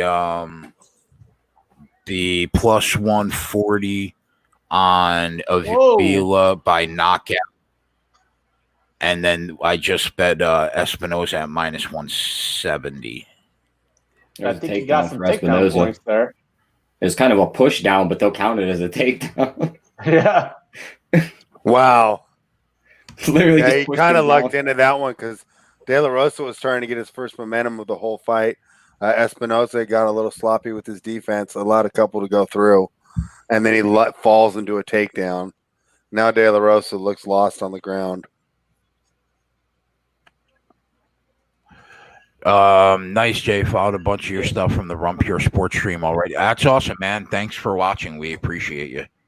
So I would say, is this night mostly we're just talking about each fight and kind of giving leans and where we would go if we were to bet it, but there's just really hasn't been a lot of official bets just because the card's just so bad. And it's I mean, anybody that's tailed, it's hard to find a lot of yeah, that's what I mean. But it's hard to find a lot of official plays when every fight's minus 350, minus 500, stuff like that. Right. Well, we were lucky to find a couple derivatives, which is good. This was the first money line that we actually bet, but we gave out Nam at minus 125. That one. And then the other two that we bet on in this one. So that would be 4 so far. I wish Dave was here. We could talk about tomorrow's soccer card. Because we both killed today's soccer card. I can't help you. I can't help you with that. Yeah, it's funny. Like the only soccer I lost today was the one bet I tweeted. No, that's usually how it works, right? I went like 7-2 on my plays today, and one of the 2 losses was the bet I tweeted out in the Barcelona match. Like, what the fuck? I loved your message in the chat when you were like, "Don't give me shit for my 3-team parlay," and then Dave just sends the screenshot. It's the same exact thing. Yeah. Like, honestly, though, everyone in Europe, I guarantee you right now, the European sports books got crushed this morning because of that. Because the European sports bettors, like in soccer, well, I mean, I think all sports bettors, like unless you take it super seriously, are really square. But like the soccer betting markets in Europe are as square as it gets. So like money line parlays and favorites is just like the most common thing on the planet on that side of the pond. So everybody had Dortmund, Bayern, Barcelona moneyline parlay. Everybody. That was just like a 3-team. Everybody had a 3-team parlay in Europe of Dortmund, Bayern, and Barcelona, and it came through. So I'm pretty sure the sports books took a 24-hour hit on that one because I was on it. It almost didn't hit too. Dortmund won 1-0 on a goal in the 4th minute in stoppage time. Yeah, I did hear they scored at like the 94th or 95th minute. Yeah, they had 5 minutes of stoppage time, and it was a great goal, too. It was a fantastic goal. And I was hopping up and down because I'm not going to lie. I had a lot of fucking money on that parlay. So I'm like, is this parlay going to go to shit on the first leg? And then I double dipped because I had Bayern Munich in the moneyline parlay, but I also had Gladbach plus 1.5 goals on the Asian handicap. And what has happened? Oh, Bayern wins 2-1, so I get the Gladbach bet home on plus 1.5, and Bayern, the parlay stayed alive with Bayern winning, and then of course, bang, here we go.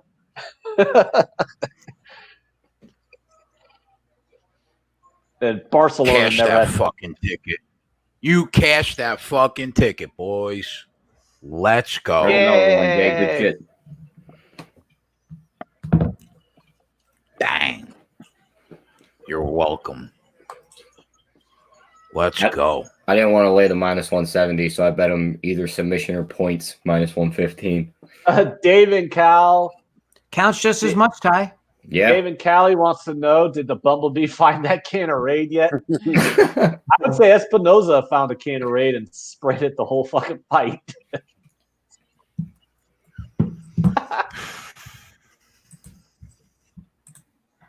All right, let's go for the next lean. What do we got next? Is this the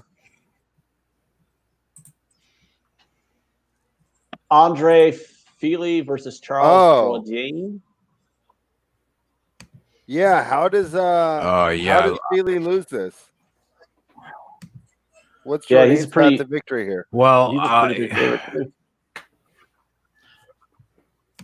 all right. So if we're talking about Andre Fili, we know that the alpha male gym as a whole, they build everything foundationally off their wrestling, right? Now, Fili was not an excellent wrestler coming in to the promotion, but through the years, he's formed a very solid wrestling game. So he's got that going for him. That's number one. In addition to that, I really like his striking. I always have since the first day that we started doing these shows. He throws his hands well. His combinations are great. I like the flow. His counter striking. My issue with Andre Fili is he's there to be hit. His defensive lapses in judgment sometimes on the feet, particularly concern me. Now, I think that Charles Jourdain shows a lot of potential. I think that there are glimpses there that if he puts it all together, that he could be a very good fighter in the UFC. My problem is at this point in his career, I think he's a little too reckless right now, and Wild doesn't really form a cohesive, if you will. So that does, like I said last night on the Rumpier show, that does not necessarily mean that he cannot beat Andre Fili because of the lapses that Andre Fili has in judgment sometimes. But I just don't. As long as this fight doesn't end sudden, as long as Fili doesn't get stopped, I don't see how Jourdain at this point in his career beats a much more polished product in Andre Fili. So I like Fili. I said earlier I grabbed him at the opening line of minus 210. I think right now he's like what, minus 220 on 5 dimes. Where are we at? Hey, Fili. So you took Fili on the money line? I did, yeah, a few days ago. Oh. It was actually the only. But he was much lighter then, right? It was Jay? the only bet I made. He was minus 210, I think, at the opener. So he's minus 220 now. So that's 210, 220. Yeah, I mean yeah. Let's see if there's any other way to get on. Make it official for the show, bro. Make it official for the show. Do we want to give out minus 200s as official plays? You know what? I can if it's a good value UFC winner. I'll make up the rules right now because I literally just bet it. So I'm officially making that an official play. Fili minus 220 on 5 dimes. All right. You're not making anything. You're not making anything an official play on this fucking show. What? I'll tell you that right now. What so the fuck ever? Everybody just completely disregard what Anthony just said. Why can't we sweat a fucking? Why can't we sweat a fight for Don't the fucking shit? That's the official play. For the respect. All you need to do to sweat a fight is bet it. I don't want to bet That's it. all you need to do. I don't want to bet it. I bet it just now. He was really easy. I went, that doesn't. Bet the fight. Boom. Let's go, that Fili. that doesn't necessarily mean that we're not going to bet it. I'm not giving that out officially. Why are you afraid? You've been drinking Jay, fucking bleach. Let me ask you. Let me ask you this, Jay, because I'm pretty confident you don't want to give it out officially because you don't like giving out plays with that much vig. Is there a way we can find an ending to the match that makes sense to give out? You don't pay the vig if you win. Wow. Ant's like, yeah, but like you don't pay the vig on sure things. Well, let's not. But this isn't a sure thing. Jourdain's not a scrub, right? He's very experienced. We won 5 leans in a row, and it shows we've given out 4 units of profit. Hey, you know what? He's looking to piss it all away. Bristol Wilhelm gets called. Bristol, fuck out of here. Bristol Wilhelm has a good point. Won 5 leans in a row. Just keep leaning. It is working. So fine. Yeah, we will lean towards Fili. All right, but I will point something out. And if you've ever played, if you've ever played craps, it'll Max? really help you understand my point here. Is everyone thinks just because it's a minus line that there's vig, and if it's a plus line, there's no vig. But you got vig on plus line too. Oh yeah. Yeah. Like just go to the craps table, right? And you're like, all right, well, I'm gonna put $100 on a place bet on the 9. That $100 place bet pays plus 140, but it should be plus 150. You got vig. That's vig. It's a plus bet, but it's still vig. At the end of the day, bro, you don't have any views on plus 130s. Oh yeah, you do. At the end of the day, 170 people tuned in to cash tickets, right? And that's what they're doing. 170 so people watching us for this shitbag UFC card is a good thing. Count or not. Yeah, definitely. Now, what JJ said, is there a different way to get on the fight? Somebody, Twist One, brings up a good point. Jourdain's got 100% finish rate. That's true. Over 2.5 rounds is minus 159. I think that's the I don't argument. know why, but I kind of lean. I think that's the argument. You kind of hinted at this last night, Jay, that like if Jourdain's going to win, it's probably going to be inside the distance. Whereas if it goes to the decisions, it's more than likely not going to be Jourdain. So, I don't know how that could play into actually betting it. Yeah. But, and I've seen that common theme as well tonight with, Jourdain, his path to victory is just the knockout. Is that accurate? Yeah, I think so, yeah. So if you like Feely, you're saying you could actually Feely now at 5 dimes is only minus 200.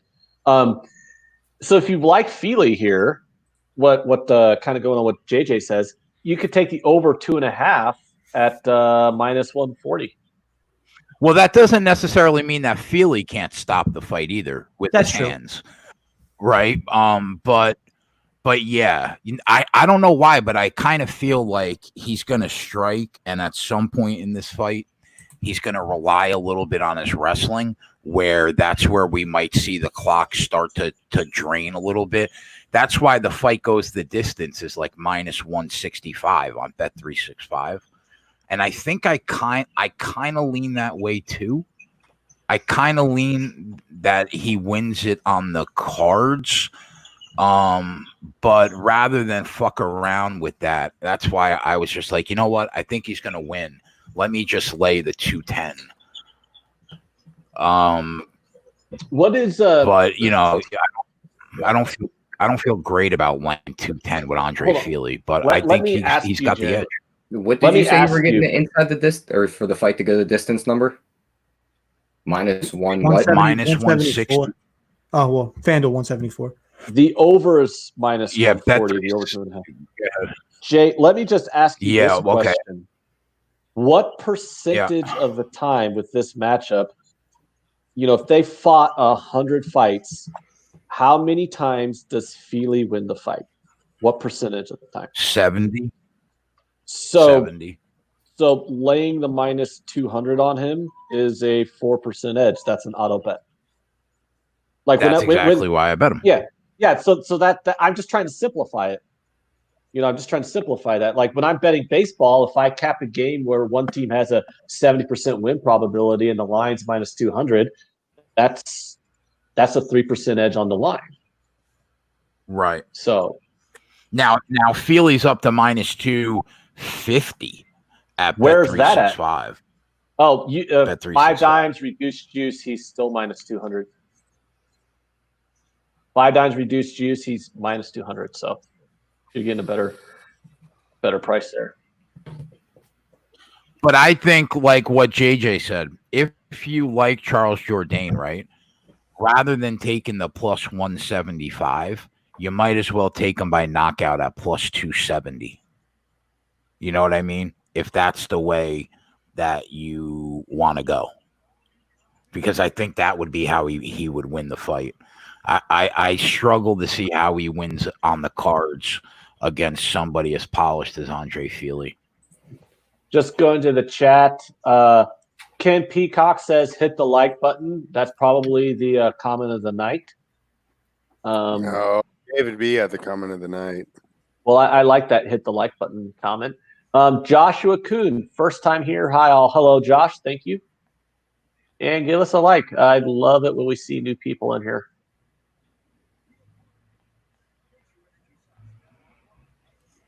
Twati Lattes coming at us, says beautiful bunch of cappers here. I don't know if he's talking about the broads at the bar or the chat. Is plus 10,000 going to hit or what? My gut says the broads at the bar. He's got him capping games.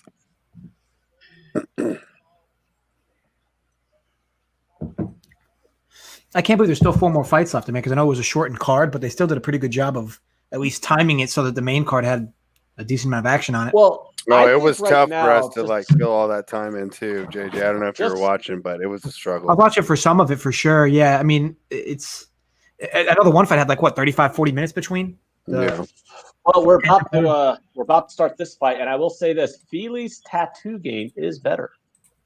You like those better? They both have a decent amount of tattoos, and I think Feely's tattoo game is a little bit better.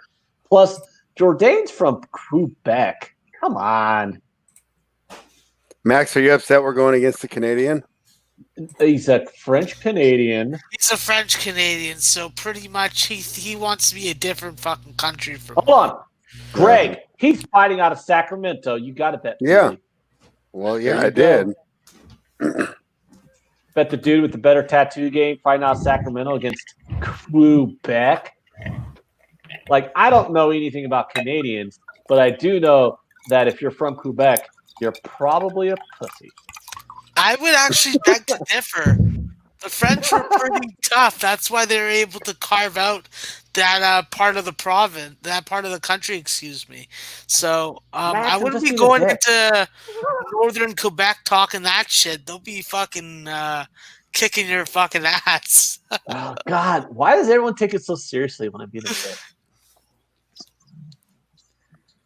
Because that's the best part of fucking when you say things like that.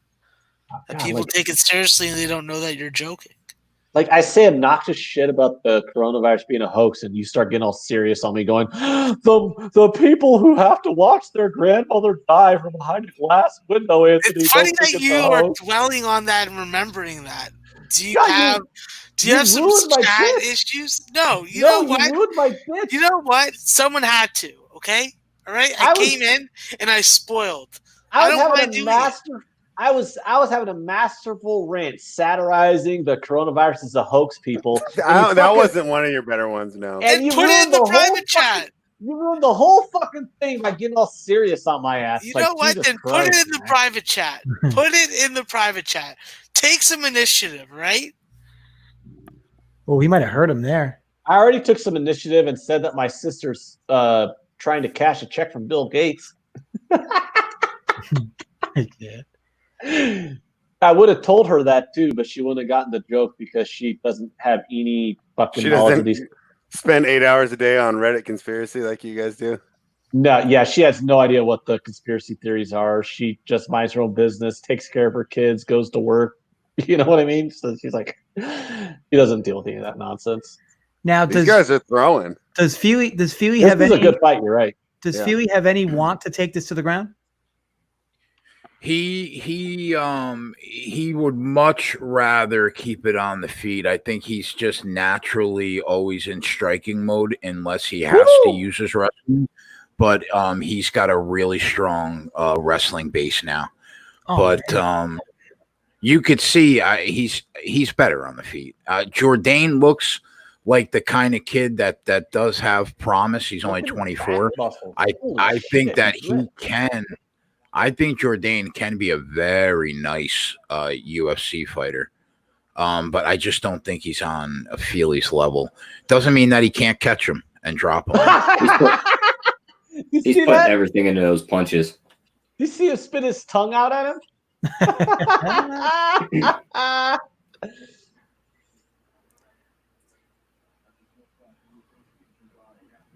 Yeah, they're definitely throwing. Yeah, he's in really good shape. Like, you can't tell how ripped he is necessarily because of all the tattoos, but you look at his back, just the fucking. Can you imagine? Can you imagine taking one of those liver kicks, bro? Ugh. Fuck that. This is. I mean, I want to be clear. Like, this is what I'm here for. Like, we're watching a fight, and Ant's just like, can we just acknowledge the striations? Can we just acknowledge the striations on Feely's back? Dude, the guy's the definite. You can see every one of his fucking back muscles, so you could tell because you can't see him on the front end. I just want to put it on. I want to put it on record that he's lean and shredded. Yeah. Anytime JJ has spoke about the reasons why he hangs out with us, it's always because of Ant. Why is this shocking to you? All right. So right now. Because nobody likes you. No, it's because we're a live betting show. You guys right now with no baseball, you guys cover the live betting. I cover the show part. I'm just here for obnoxiousness of jokes. Like, why is that so hard to fucking grasp? Like, nobody likes it. Whoa. What do you whoa? Oh. I see what you mean. Feely got dropped, but he's all right. He's not dead in the water, but he got caught with one of those punches. Yeah. Well, they were going to get caught. Wow, right up. Right up, too.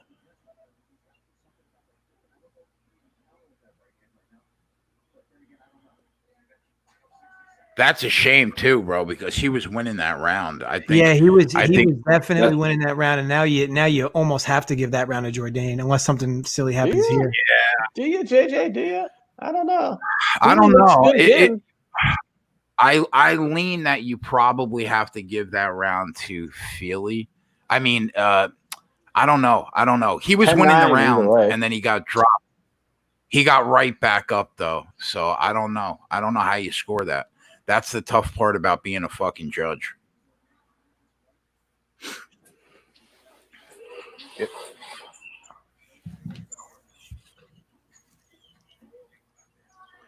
Wow, bro, they are throwing fucking bolos. This is an entertaining fight. I will say that.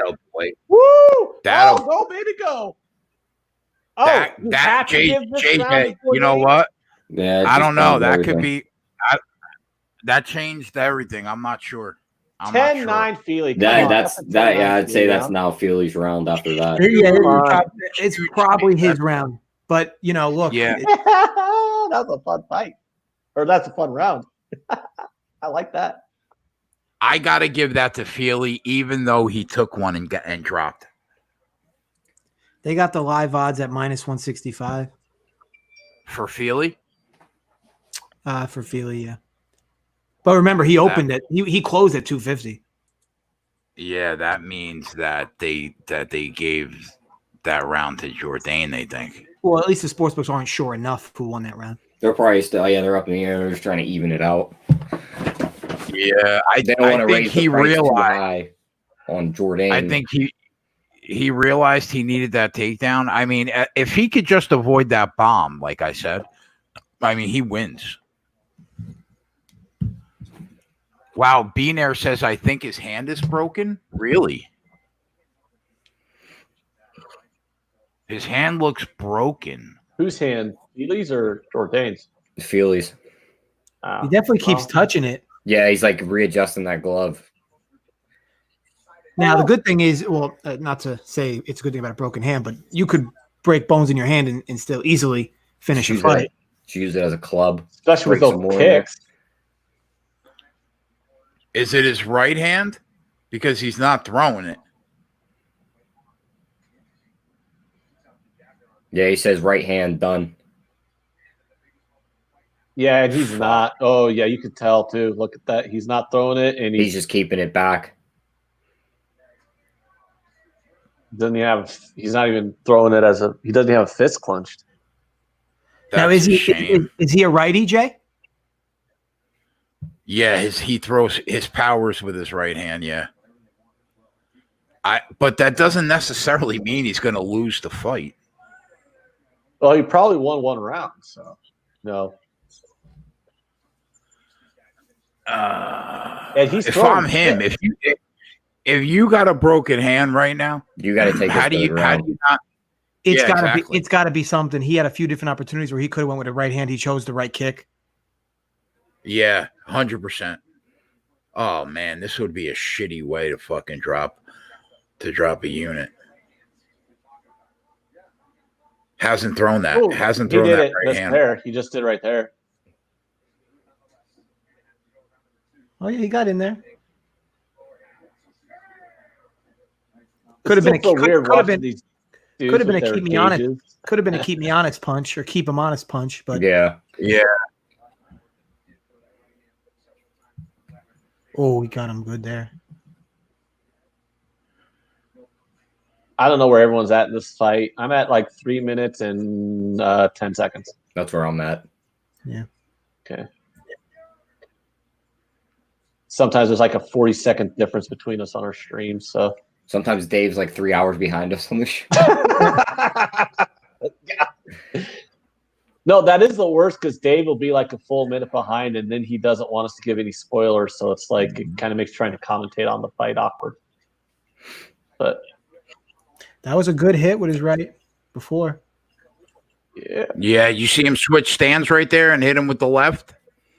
Woo! If I'm him, bro, I give a south. You got to give. I know he really wants to throw that right kick, but I think right now you got to give that southpaw look.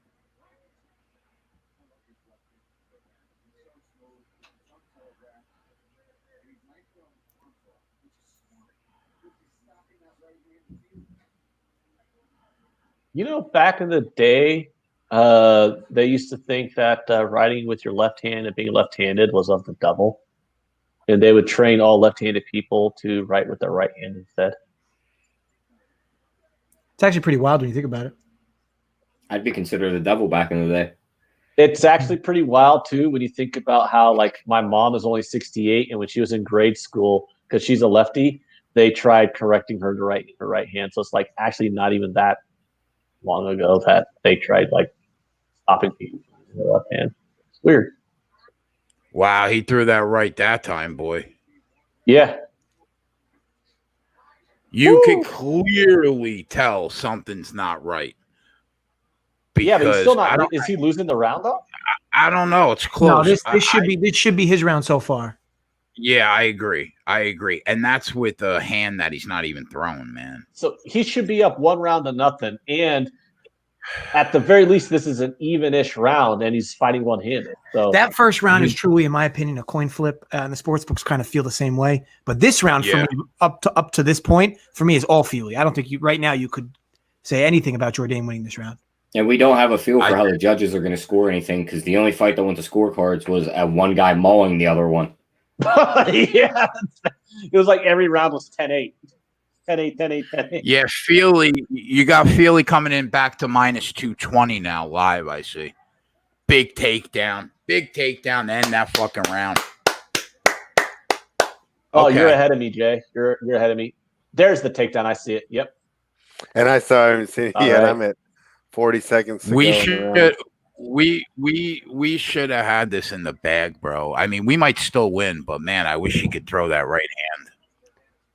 Well, if he's up 2-0, he just needs to not get knocked out. Yeah, but he can't think that way.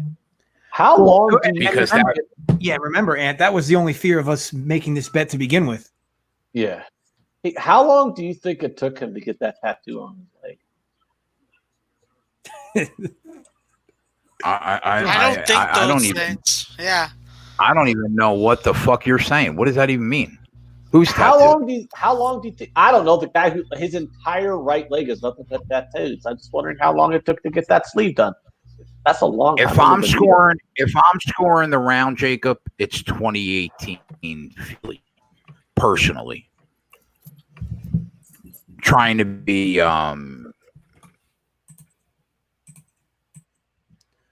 I tell you what, if it comes out, I mean, maybe it's not a break, maybe it's something a little in between. But if it comes out that it's a break and he somehow squeezes this win, I mean, wow, what a tough kid.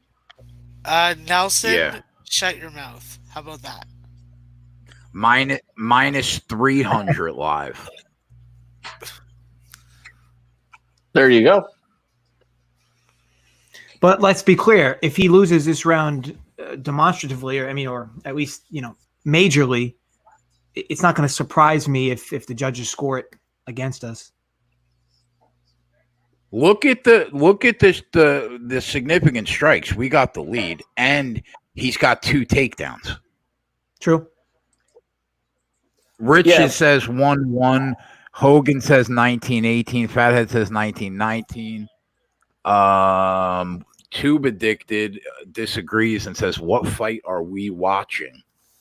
I don't know, man. He's got the lead in significant strikes, and he's got both takedowns. He got dropped for 5 seconds and got right back up. Aside from that, what has Jourdain done? Yeah, I think as long as nothing crazy happens this round from either fighter, I do think Feely wins the fight. Yeah. Do you think Jourdain hiked his shorts up to show off his tattoos, or hiked his shorts up to get extra breathage up his crotch? This fucking kid, man. This kid. Send him a message online. Ask him. I mean, I just want to know if it's a strategy or if he just wants to show his tattoos off.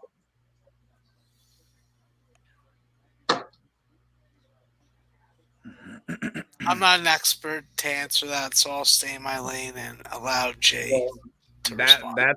That tattoo looks clearly unfinished, right? He's The got to one go get on his leg. Yeah, he's got to go get some work done on that. Are you talking about the red one or the one on the other leg? A minute and a half in, and this is Feely's round. Yeah, I'll tell you what though, even minus 215 coming into this round doesn't really say all that much either. Just because that was what it was opening. I mean, now he gets the takedown with 3 minutes to go. He stays there, he wins. I agree. There it is. Come on. I agree with everything you just said, Jay. This is confusing. We have a J and a JJ. Yeah, well, his name is John, and they call him JJ. But why say J twice? It's just a waste of time. And I'll be honest. Mostly everybody in my life calls me Jay. But on this show, it's just easier to be JJ.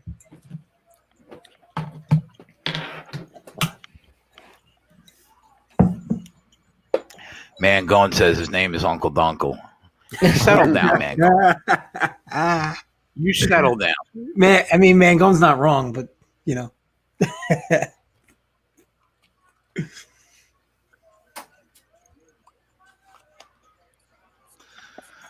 This is at least an entertaining fight, which is more than what we can say about some of the other stuff that's we've seen. He could have just planted his ass on that mat the rest of the round.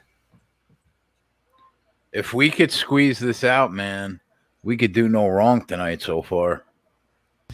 Yeah, but you didn't make it official, pussy. Max, people watch this show to cash tickets. That's all that matters. Yeah, but the record matters to me. Nothing that's come out of my mouth is matters to me. The record Max, matters. I made it official. I know, but he's refusing to fucking score it and add it to the unit count if it wins. That. Listen, if we're I say up. It's official, That's all it's that official. matters. All right, and on Anthony's planet, wherever he lives, he thinks he makes official UFC plays. Okay, so hold on. Can you just give me what are we doing in NASCAR tomorrow? That's what I'm really interested in betting. I don't know. Let's listen to Anthony's breakdown. What do you got tomorrow? NASCAR? I believe I directed that question to you. I'll handicap. Clearly, you know that. Jay, I'll handicap the race tonight, and I'll come at you with some fucking breakdown knowledge tomorrow. You son of a bitch. Jay, all you gotta tell me is wait till fucking lap 100 is left, and then fucking bet it. I'll get some cut off. Son of a bitch. I'll get some cut off T-shirts. I'll start drinking some Busch Light. I'll put on a trucker hat. I'll go yeehaw, and I'll give you my breakdown of the fucking race. Yeehaw. I want to see that. Can you do that tomorrow, please? I don't know. Please do that. Come on, man. Do it for us. Did you guys ever see? That's good clip. You guys ever material? You guys ever see that fucking episode of South Park where Cartman was a NASCAR racer? Oh, God. Then he wrecked and he was in the hospital. Yeah. He's like, I'm in NASCAR, derp. He just like wrecked coming out of the gate. If we lose this fight, I'm calling bullshit. That third round was all. That third round was clearly Feely. We don't need a Confederate flag. That's a little too far. But like, yeah, the rest of it would be perfect. Well, the Confederate flag's banned now, so there you go. Yeah. And that fucking Rick Cicerelli, fucking 0-29 or something in his career, is like, I'm done with NASCAR. I was like, listen, NASCAR was done with you mutt. Yeah, I don't get that. Like, maybe because I don't know. All of us on this show we're north of the Mason-Dixon line, so I guess none of us get that. But what is it with the South's like insistence on remembering their Bro, you went to war over your slaves, over keeping your slaves. You shouldn't be proud of that. Don't tell that to Southerners. Don't tell that to Southerners. They literally refused to acknowledge that was what the war was on. Sorelli kept up his tradition today. He finished 29th. Oh, what a mutt. What a mutt. 29th, 3 laps back. Someone take away his sponsorship right now. This fucking guy. We gotta get some fucking secret video equipment and record him saying some shit in a bar after he's been drinking Budweiser for fucking 5 hours. Fucking goddamn Budweiser. So I say that was probably a 2-1 win for Feely. Should have been.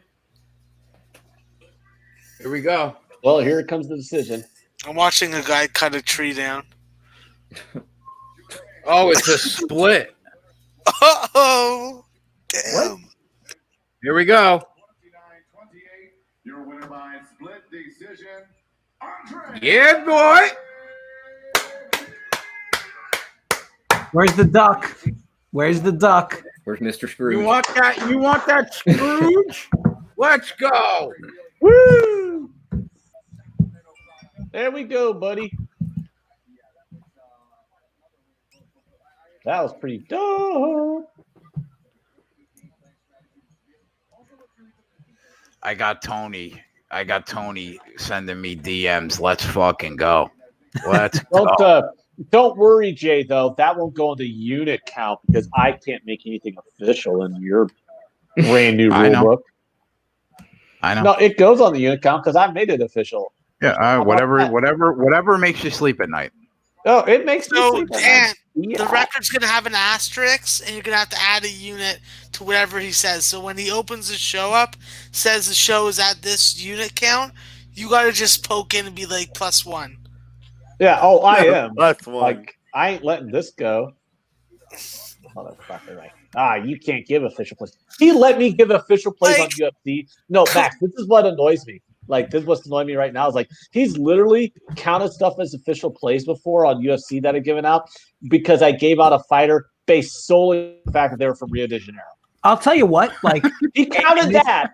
He counted that. He's like, "Are you sure you want to make this official, Ant?" I'm like, "Yes, I'm making this official. That person's from the city of God. They're going to win this fight." He's like, "All right, fine. Ant's first official UFC play." He counted that son of a bitch. Listen, bro, why ruin a good thing? Why ruin it? You got it done once. Let me ask you a question. How many Major League Baseball official plays are coming from Jay, you think, this year? If you gave one out for the show, you're a member of the Sports Cake. If you go, this is an official play, it's an official play. You think I would ever do that? It's up to you. I don't give a shit. It's up to you. If we were doing a baseball show and you just out of the blue decided I'm taking the Mets team. I would never want to risk. I would never want to risk the unit in our unit count, and I would just live by whatever you decide. All right, hold on. Pause for 1 second. Anthony, take your drink and chug it right now, and then respond. It's already Maxwell. Yeah, I think it's been gone for a while. Where the hell is his beverage? Where is his beverage? Someone get him a fucking... What the fuck is that sacrilegious shit? God damn it, man. Watch you put one more of my people on the cross. Fuck. What? Uriel Perez said it was official in my book. Go ahead, Uriel. You make that money. Let's go. I hate it though. That is one thing Anthony that should be excused to get a drink right now. I mean, I'll get one in a minute. Don't worry. Okay, good.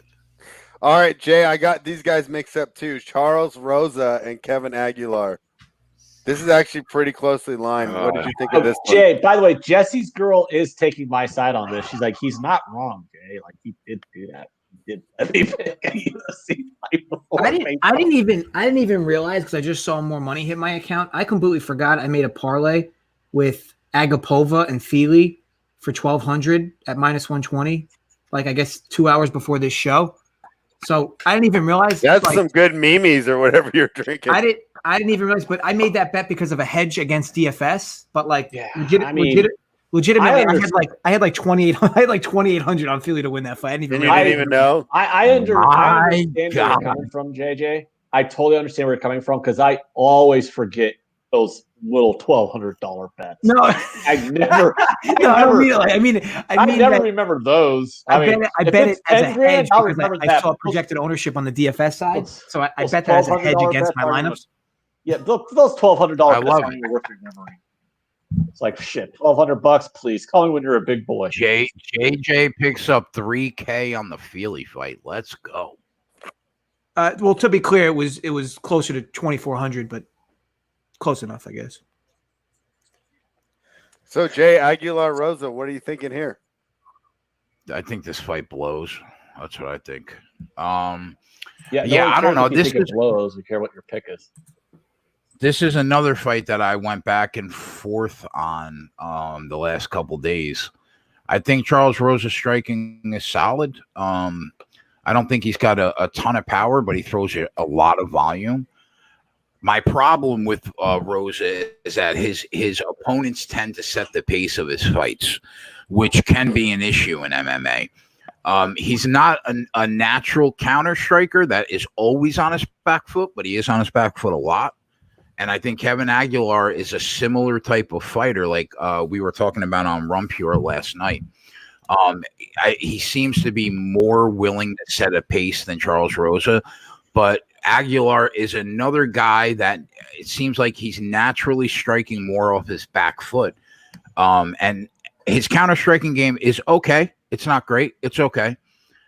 I think we could see another fight where these guys are maybe bouncing back and forth, staring at each other a lot. I'm not sure. Rosa seems to be more comfortable. Are you saying like an over? I'll have to take a look at the line. Rosa seems to be more comfortable, I think, when he's being pressured. I think he fights better that way. Aguilar, taking a look at what Kevin Aguilar has done in his career, he was okay in LFA against subpar competition. He goes to Dana White's Tuesday Night Contender Series. He wins. He wins his first two fights in the UFC, but then he finally starts to fight people that are UFC caliber opponents. He loses to Dan Ige. He loses to Kugov, and that's an alarming sign. I think the fight's a tough call. I don't know, man. The only thing that gives me pause a little bit is that in the Shane Burgos fight, who is better than Kevin Aguilar, Shane Burgos was losing that fight against Charles Rosa until he won the fight late. That could be a telling sign. Maybe Rosa can handle a more less skilled Aguilar, but it's really hard to tell. My goal in this fight, if we're going to approach it from a betting standpoint, is not focus on the fighters, focus on the time in the cage. So, because I really could say this is the first fight, I don't know who's going to win this fight. I don't know. I guess I watched some fight tape, and maybe I would lean slightly towards Aguilar. But let's take a look at the Rosa. I'm sorry. Let's take a look at the lines. What are you guys seeing for totals? The fight going the distance is like minus 150. It's not bad either direction. Anybody got a line on over 1.5? I see 2.5. I don't got 1.5. Over 1.5 is 1.3, so that's like minus Jay, if one. if there's a fight you like later, you could leverage like a minus 1.5 parlay into another fight. Yeah, that's true. Because what's But it's gonna be an extremely high amount of juice. Yeah, over 1.5 is minus 325 on 5 dimes.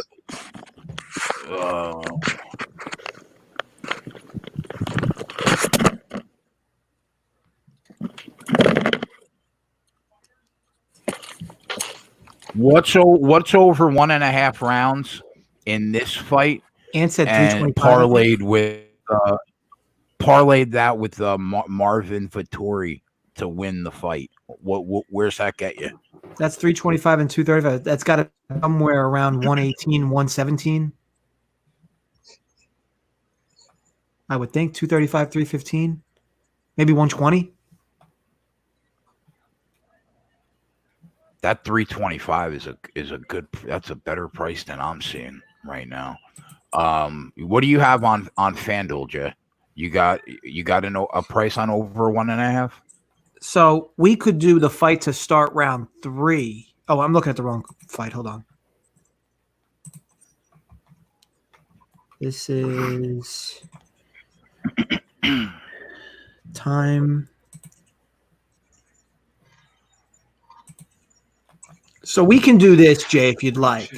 On FanDuel, you can do the fight just to start round 2 at minus 550 as the parlay. Okay. Or you can do the fight to start round 3 at minus 230 as a parlay. If you parlayed both of them, you're going to get dog money at plus 105. If you do it the other way, where you just the fight to start round 2, you'll get minus 145 with Vettori. So fight to start round 3 and Vettori gets you plus money? Fight to start round 3 and Vettori is plus 105. Yeah, that's not bad, man. That's not bad. I think these guys can go 10 minutes. And I don't like betting Marvin Vettori at minus 210, but at plus 105, I don't mind it. So I guess the question then begs, what do you prefer? Do you prefer the minus 550 to just enter round 2 or the minus 230 to enter round 3? I think if you're asking me what has a better shot of winning, I think us laying the 140 and just having round 2 start, because you're not worrying about that extra 5. Yeah, so let me look at that. So if I do, I'll give you the exact odds. Hold on. So it is, if I remove minus 146.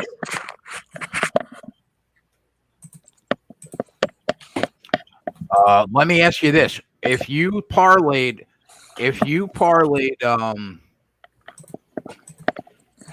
a fight to start round 2 and under 2.5 rounds in the Vettori fight, which is a nice plus number, what do you get on that? Oh, you think that fight's going under 3 rounds? I think that those guys are so hostile, and there's going to be bombs being thrown. That nice plus price around, what is it, like plus 175 that they get it's under? Dropping. It's down to like plus 160. I see plus 154 now. So you know why, Jay? Because I think that's the way you back yourself up in the Vettori fight. Because I think if Marvin Vettori loses that fight, it's probably because Carl Roberson catches him, right? So I almost want to bet 2 parlays. Let's get through the first 5 minutes of this fight that we're about to see and parlay that with Vettori, and then another parlay. Let's get through the first 5 minutes of this fight with the under 2.5 rounds. I think either way, you have a shot to cash both. And so I think either way, you split. Okay, so parlay number 1 is yes, fight to start round 2 of Rosa Aguilar, and then under 2.5 rounds, Vittori Roberson. That's going to pay parlayed plus. It's going to pay 2-1. Okay. You like that? You like that call? I do.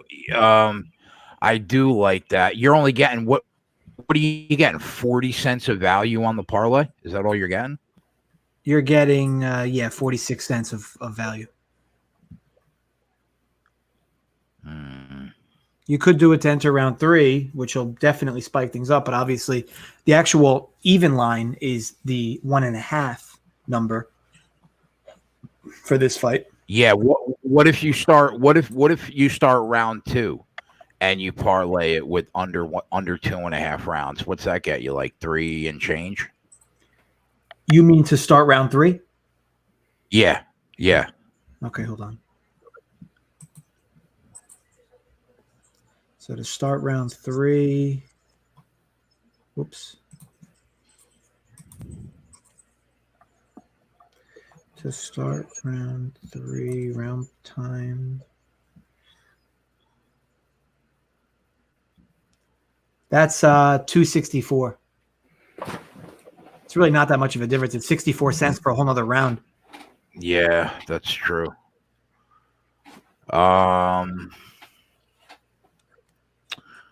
I think what we do is we just parlay to get to the second round with Vittori to win at -140. And if we want to take a shot in the Vittori fight of under 2.5 rounds, we could just make that a single bet. We do it. You go ahead. Yeah. Yeah, you go half unit each. You know what I'm saying? Okay. Yeah. So fight to start round 2. I'm going to bet that with you.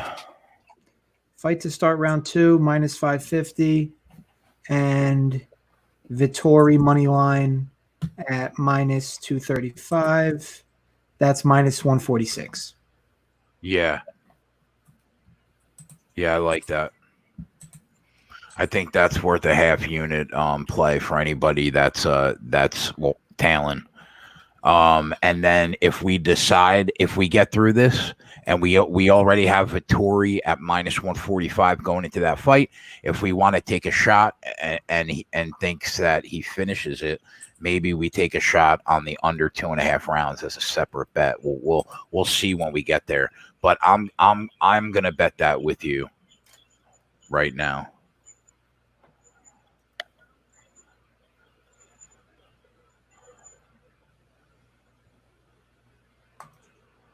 Bada bing, bada boom. Okay, lock it in. How you doing? Are you alive going into Sunday PGA, JJ? So I can't even say fortunate, because out of my 150 between FanDuel and DraftKings, out of my, I guess collectively 300, on each site, 8 or 9 lineups made the cut entirely. So on each site. So I think it's a total of like 16 or 17 total lineups have all golfers that made the cut, which the field was 5%. And my numbers that I had made the cut were like 6.5%. So a little above the average, okay. But I don't have the one guy who's been leading for the first 2 days. I can't think of his name off the top of my head. So I'm going to need some help tomorrow if I'm going to sneak into that top 10. But ultimately, technically, I'm alive. How about Mangone? 26 lineups on FanDuel, 6 for 6. What a legend. For tomorrow, Trav, or tonight? No, for he's talking for golf from Thursday. So he's got 26 lineups that made the cut. And he's got a $100 bet on Shoffley at 33-1. He leads the tournament, and he can cash out now at plus 684. I told him you got to take that 600. When you look at that leaderboard, man, I mean, it's crazy how many good guys are back one stroke. Mangone loves him some Xander.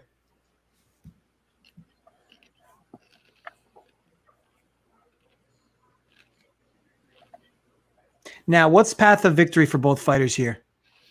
Well, I think both these guys are looking to keep it on the feet and just grind out a kickboxing style match. definitely for Aguilar, that's the case. And I would think it's the same for Charles Rosa. Doesn't Aguilar have like pretty good pop?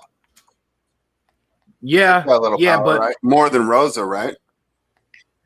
Yeah, I guess you would say that, but he's just clunky, man. He just doesn't impress me. Neither of these guys, if I'm being honest, impress me. Yeah, I know. I was surprised these guys were so high on the card, looking at their results. So I guess that kind of is indicative of what we've been saying all night, that this just really isn't top-level UFC fighting tonight. Yeah, 100%. I'll be right back. Gonna hit that. Uh-oh. It's the Spread and JJ show. Yeah, this is what dreams are made That's of. what they've all been waiting for. I mean, I might not be talking, but I'm still here. What the fuck? Spread's like, okay, there's just two of us. There's two. I'm still here. I'm not sleeping. Don't worry.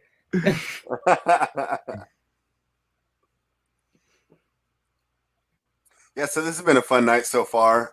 Making the best out of this card, and No, of course it's been a lot of fun. I think that you guys are. I mean, these shows are always good. Like win lose, like that's what people don't really win lose. It doesn't matter. The value in the bets and the picks. It's all relevant. And like I said, for the most part, you guys absolutely crush these shows. So it's just crazy. And like we don't even have primetime sports going on. Like yeah, I can't imagine what it's going to be like in August, assuming we get everything back. But I'm thinking it'll be like everything else in America. And then once the money comes into play, these players are going to decide to get on the field. So, yeah, I mean, NFL will definitely be here. Oh, I'm not even worried about NFL. For the NFL, my only concern, and it wouldn't even necessarily be that bad, but they might push it back to October because I think that they really want to get the fans in the seats. Yeah. Did you see New Zealand? They're 3 weeks from their last COVID case, and they had a stadium. Yeah, but they're like an island. Yeah, they still had a stadium packed full of rugby fans. Isn't that where like Lost was filmed? I have no idea. I remember watching that show though. Oh, I love Lost. I think I'm due for a rewatch. I got like halfway through, and then it just got all weird, and I stopped watching it. Oh, I liked it when it got weird. I remember they found the giant tunnel that like was in the ground. Yeah. That's like the last thing I remember. There's like the different people they find on the island and all that. Yeah, I love the others. They were pretty cool. What's your take, Ty, on Kyrie? I mean, what a whack job. I mean, not the first time he's done something like this. I mean, the guy's obviously watched more YouTube classes than he paid attention when he went to Duke, and they said he got to be the dumbest person ever to be admitted to Duke. Well, I mean, he barely was. I mean, he played 6 games. He barely was there. I mean, yeah. No, I mean, I think LeBron had it right. I think that my thing get is out there and you play, and then you'd have your opportunity to speak about whatever you'd want to speak on every single night. My thing is, if you stay home. If the Nets were sitting at say 40-15, KD's healthy, Kyrie's healthy, they're the 1 seed in the East. You think he's gonna have the same attitude? I don't know. He might. He's kind of a weirdo. I mean, thing is though, like KD's gonna be back, right? No, neither of them are going to be back for this. That's the other thing. Kyrie is out for the whole season. Do you remember this was about 3 years ago? He was still on Cleveland at the time, but he actually got flack from, the more progressive elements of Twitter because he had that pool party and it was all white women. No, really? I don't remember that. That's great. Yeah, I'd have to pull it up, and of course, can we just get rid of Kyrie Irving and keep Uncle Drew? I come back just in time to hear the fact that the liberals on Twitter were mad that there was white women at a party. Yeah, on Kyrie's boat, on Kyrie Irving's boat. He had a big boat party. Okay. Yeah. I wasn't mad. I'll tell you what, with all the haymakers that were getting thrown in that round, I'm kind of happy we made that bet for just the first round. And you know what? For a lot of the haymakers, there wasn't a lot of damage done. Yeah, well, those guys were swinging. That was some shadow boxing going on. Like I couldn't even tell you who won the match. I just kept looking at the clock. Yeah, that's what happens when you have. Who won the round? I think unders are or the overs are some of the toughest bets to sweat here and there. That's when you're the worst when you're sitting there staring at that clock and all of a sudden you just watch the guy fall on his back right above the clock. It's like fuck.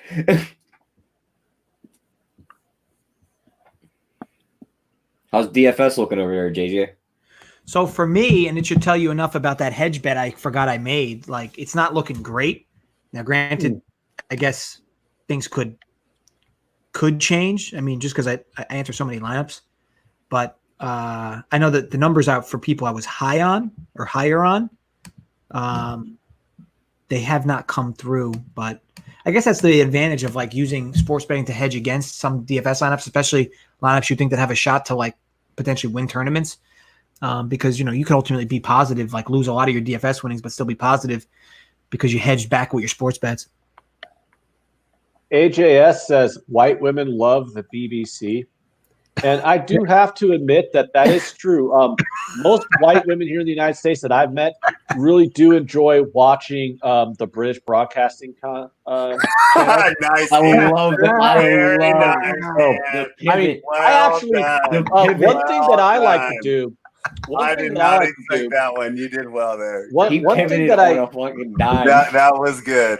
One thing that I do like to do, like especially during everything that's been going on in the United States the last few weeks, is watch the BBC's coverage of our riots to find out what does our neighbors, who are our good friends, think of us right now. And I'll tell you what, they think Americans are fucking crazy. Same with the Australians. They think we're crazy too. Australian News 7 on YouTube, really good coverage. Actually, the crazy thing is Australian News 7 actually has better coverage of the United States riots and all that stuff than like the American news. It's like really weird. I'm like, wow, they're actually way better at this than we are. Ron Lawson says, and here we go. Oh. I don't like pedophile protectors, Ken Peacock, so I don't like the BBC either. Fucking pedo protectors. Fucking mutts. What, are they protecting Prince Andrew? You said it, I didn't. That fucking sick the entire world establishment is pedo protector. They fucking made like 10 horror movies just on the shit that went behind his closed doors.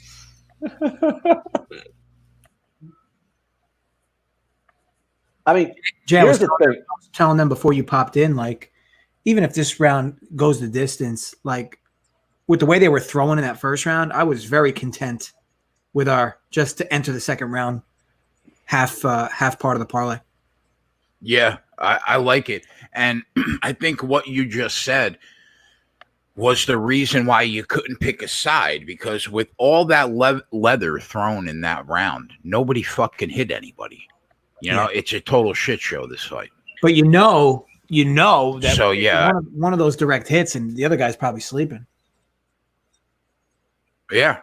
Uh-huh.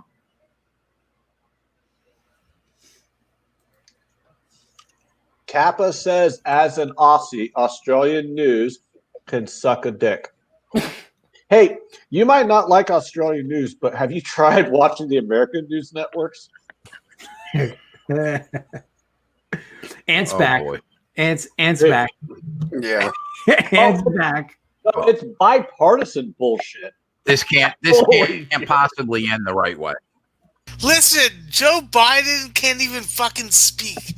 He is suffering from some sort of debilitating disease, yet he's running for president. You have this jamoke, and then you have Trump on the other side who wants to fuck his daughter. Like, literally, it is ridiculous. Come to Canada if you don't have a criminal record. No, it is true. On one side, you got Fox News, who cannot help but fall in love and do whatever the daughter fucker has to say. They love Trump. And then you got like MSNBC and CNN. It's like, hey, CNN, you realize Joe Biden hasn't formed a coherent sentence since like 2019, right? And they don't acknowledge that. It's like, it doesn't matter what side of the political spectrum you're on. Like, our news is just complete bullshit.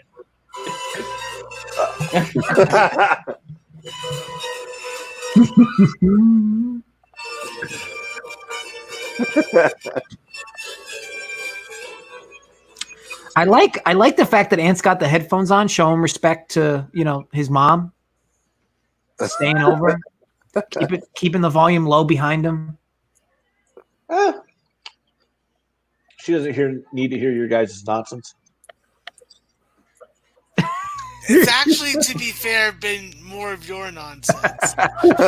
So. Oh, my mom's been listening to my nonsense for 35 years. She's okay with it. I can't imagine the 13-year-old Aunt rants. I was a little shit stain. Well, I mean, who do we think's winning this fight? I mean, I don't know what the sportsbook odds are, but I can't even imagine the sportsbooks really know who's winning this fight. There's right now, trying to find a live line. What do we think? Maybe it's tied right now. They got Aguilera minus 330. Yeah, so I guess they think he's winning. I would think that's kind of crazy. Like I mean, it just seemed closer to 50-50 right now than 330. Like I mean, minus 200, I guess fine, but 330, that seems wild. Does anybody in the chat have a significant strike count? Oh, they just changed it. Aguilera minus 160. That makes more sense. Rosa 120. Yeah.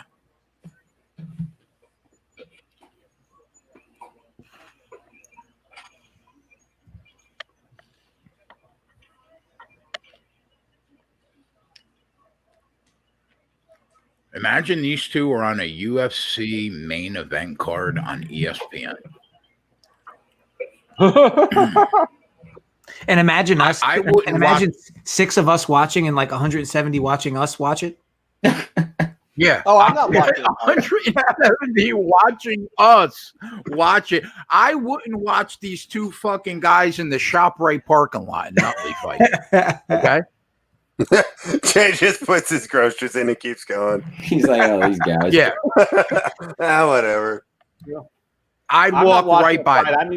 Well, no. You gotta wait. You gotta at least scope the scene, see if a Rolex has fallen off or something like that. Because then it's worth getting in there and getting. Just snag Trust and go. me, I worked in clubs in Toronto where basketball players are starting fights.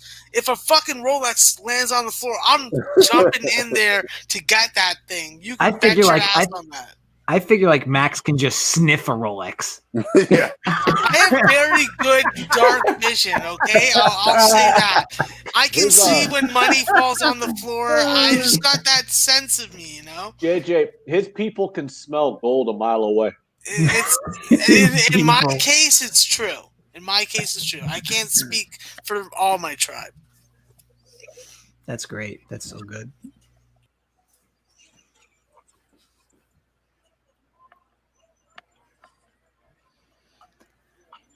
Significant strikes is pretty low. I mean, overall, statistically, this has been a pretty boring fight. And watching it's been a pretty boring fight. That's why I'm not watching it. Aguilar is winning 45-37 strikes, and significant strikes are exactly the same. 45-37. He's minus 175 live. If I was paying attention to this fight, I probably would have made a late play at these odds, but I really don't know. What do you think, Jay? I would think there'd be more value on Rosa just because I don't see how 3 different judges could truly give the advantage to Aguilar. Now, and knowing you're getting dog money, these last 2.5 minutes, something silly could happen in favor of Rosa. I mean, I don't know. I mean, it just seems wild to me. I think somebody could make the argument Rosa won both rounds. So it just, to me, it's right.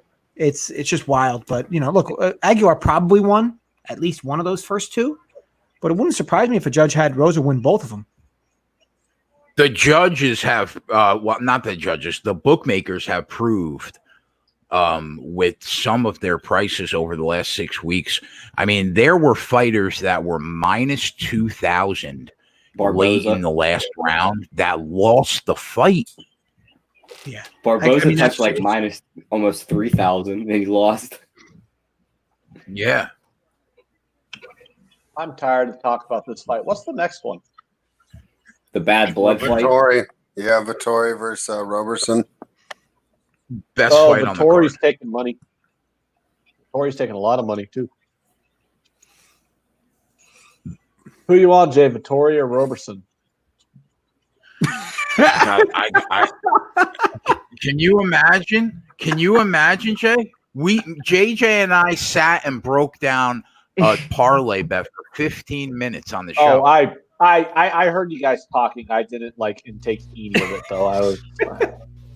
There we go. Ant's got a drink in his hand. There we go. Yeah, sit that shit. Joey work in the house. You guys were breaking down the parlay, and I was literally just reading Twitter feeds on MLB on whether I was reading the MLB statement on the players and all that stuff, and reading that Twitter feed. I wasn't paying attention to anything you guys were saying. So should I bet Robertson? We got 2 more fights to get through, and it's a perfect night. We didn't not one bet we made or lean lost. Oh, so you need to tell me what the next fight is so I can fade you because you're going to lose one bet. It can't possibly end perfect. Whoa. Fading Jay, that's just a no-go. That's just a no-go. That's a punishment in the corner type fucking thing. You just don't do it. Time out. It's yo, here's the fucking ruler, give me your hand, and then they hit it with it. So if gun to my head, I would give the fight to Aguilar, but it would not surprise me if the judges I wouldn't even call it flub it because it was just what I would consider a fairly even match. Are either of these guys young up and coming fighters? Jay? Rob, I understand that there's one official play, buddy. I get it. But if you tailed us on everything, you're 6-0. We know that only 1.4 units hits the unit count. I'm really excited about this Vettori fight. Man, it should be fun. And I think to further on Jay's point, people watching, especially a shitty card like this, might be oh well, let's just continue the bets we normally make, whatever it is, 8-9 bets a card, But it's a below average card. Why would you force action? Jay gave you leans. The leans have all done well. Why would you change up the speed on what you guys what we're doing? If you want to bet the leans, bet the leans. If you don't. But ultimately, it's the show's net profits that lose from not being official. But it is what it is. There'll be other nights to profit. But if you've been following the leans, you've been doing pretty well. I certainly have. So are you saying Vettori and Robertson? Apparently, neither one of them really have a path to victory inside the distance with how the over. But you know what, though? I'll tell you. Here's the interesting thing, right? This fight can 100% end inside the distance. But I'm perplexed by the line of under 2.5 plus 170. I don't understand that line. These guys hate each other. Vittori's going to be throwing fucking bombs. Roberson's going to be throwing bombs. I just don't understand why it would be plus 170 under 2.5 that. It seems how do we not bet that line? But I don't know. It feels trappy. They gave it to the young guy. Or the younger guy. Wow. Rosa? Yeah. You could have got him at plus 125 late. I think that's what I was saying, Jay. Overall, pending from an odds perspective, late in that third round, it was so much. The sports book, for whatever reason, were so heavy on Aguilar, and numbers wise, it just didn't really make sense. Now, granted, Aguilar could have easily won, but it just seemed more like a coin flip versus how much vig was on the other end. I think that's why we focused on the total and we just let them do whatever the fuck they did,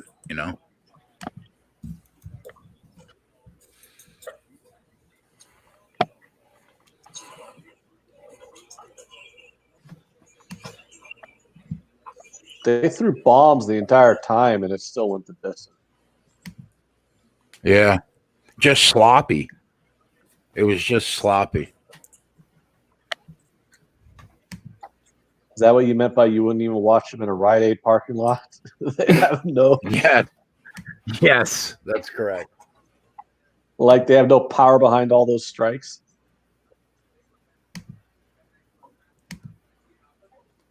Wow, he had 24 body strikes to 10, 36 to 30. The leg strikes, though, it looks like were That's the what won the difference. fight. Yeah. Yeah.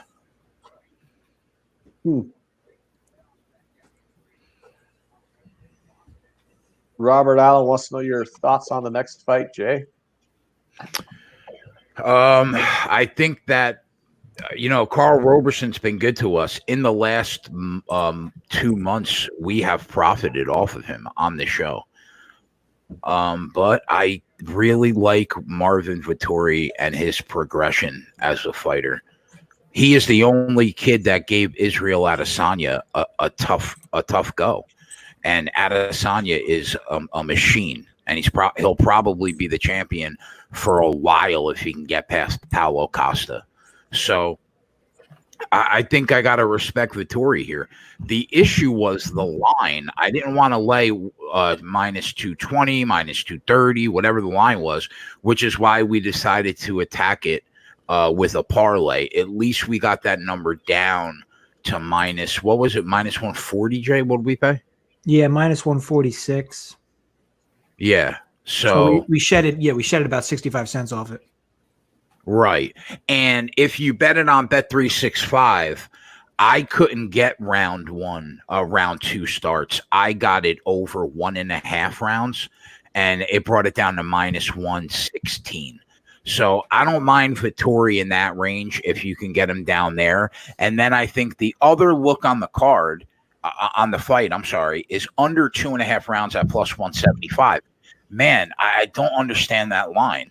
Like, this could be a line in 20 minutes where, like, how the fuck did we not bet that when the fight lasts 4 minutes?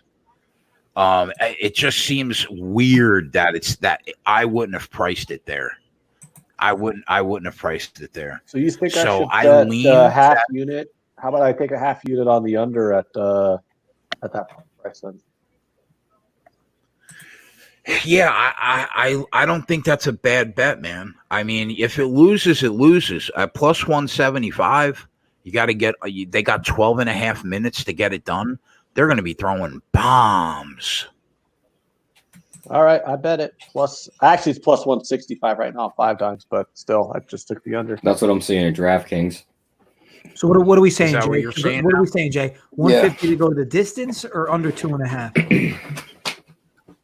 Under You're 2.5. saying it's you would have to lay the 150 to go to the distance? No, it's plus 150. It's plus 150 to not go the distance, or it's under 2.5 at plus 165. That's on DraftKings. Oh, FanDuel might be lower. So you're paying 15 cents for the extra 2.5 minutes. Yeah, on DraftKings. Yeah, FanDuel might be. Yeah, yeah. I don't think that's a bad play. I really don't. Because if Vettori gets it done, cash them both. We hit the parlay and we hit the under. So, but then I would hate for him to win a decision and then it fucks the parlay that we bet. So if you haven't bet this fight right now, I would say take the shot that the fight doesn't go the distance. If you bet that parlay with JJ and I think you just sit back and you probably just ride it out. And just hope Vettori gets it in. If you want to back, because I think if Carl Roberson wins this fight, my gut says it's inside the distance. It's not by the cards. And you said they hate each other? Oh, yeah, bro. There's video. Roberson pulled out for an injury a couple weeks ago. And Vettori was hunting him down in the hotel, and like they had to get somebody to stop him from going up to him. It was caught on video. Yeah, they despise each other. So I mean, why? To me, all that spells that this is not going to last 15 minutes.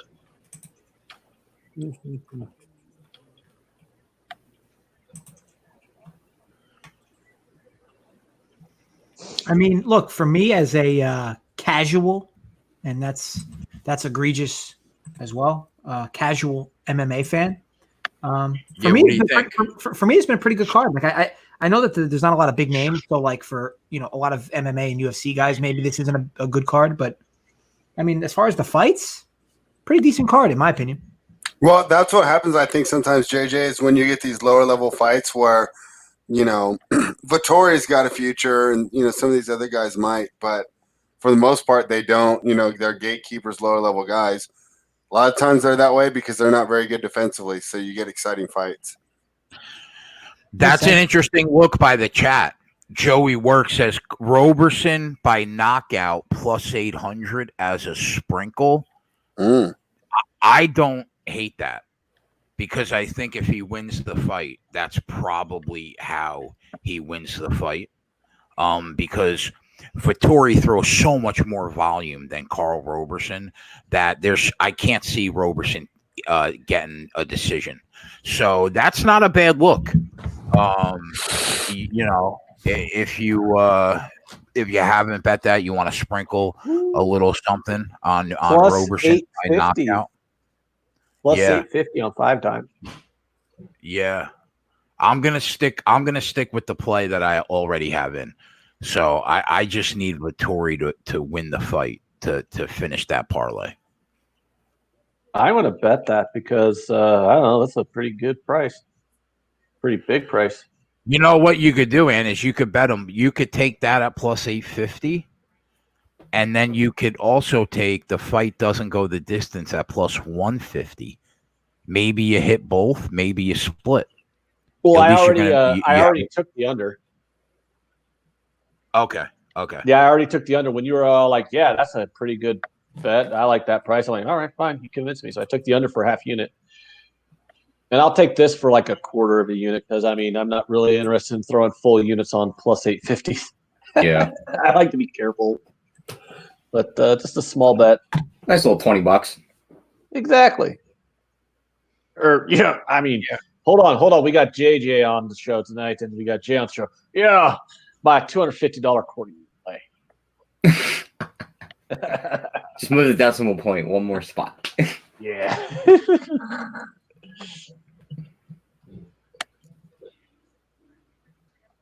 Yeah, JJ bets even more money than I do on the regular.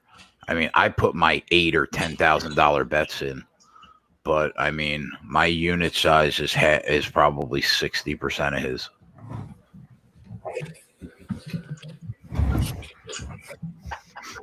Amazing. The Italian dream. Jay, our fellow Paisan. He's a cold-blooded Italian, bro. That's got an attitude but problem. if he was losing a war, he would switch sides in the middle. Why don't you settle the fuck down? That was an excellent dropping by Matt. Okay, chosen one for a half hour and jumps in. Mangone, we parlayed over the last fight with Roberson doesn't look happy already here. But Jay also leans the under this fight to not go the distance. I mean, yeah. I don't know why, Max, but that hit me right in the keister. I mean, probably that's the only thing that can get him to stop studying St. Bonaventure's schedule and actually hang out with us. That cackle is just the worst. It's like the dogs barking, but in human form. Yeah. Oh, shit. Now, Jay, in your opinion, a guy like Roberson, what was he? He was 5 or 6 pounds overweight? Yeah, 5, I think. 4.5, I think. I thought, yeah. Which is significant. So that's just like I don't give a fuck. I'm gonna fight this overweight. There's just no way, right? Like, and that's what I asked Jay when we were on right at the very beginning. JJ, did he do it on purpose just because he's pissed and he's like, I'm just gonna pay you he's gonna beat the fuck out of you in my purse just to beat your ass because you can have my money. I'm just gonna beat the piss out of you. Yeah, probably didn't want to drain himself either. JJ, there were multiple fights tonight on the card where the fighters didn't cut weight and fought in the division up from the division that they normally fight in, because it was just a natural weight fight. They didn't have time to cut weight, and they both weighed the same thing. This fight, Roberson either did that, and he's going to be he's either going to come out and be a little lethargic from the extra weight, or he's going to come out and he's going to be able to handle Vettori's power better, because he's not depleted and he has an extra 5 pounds on him. And that's the question. Which is it? And he looks good so far. It doesn't look like he came in sloppy like Adeshev or whatever, the guy earlier, who missed weight and just looked bad. Yeah, Dashev. So this will be interesting how it turns out. Greg, I just want you to know that I think you're usually the funniest with your subtle jokes that you slide in under the radar that only I notice. But I think Max just took your crown with that one. One joke gave Max the crown. Yeah. I don't know. Max has the best unit count now. Dang it. Oh my God. Like, how long have you been sitting on that one, Max? Because that was a sick fucking burn. I know. He's like, I'm going to get his ass one of these days. Ah, damn.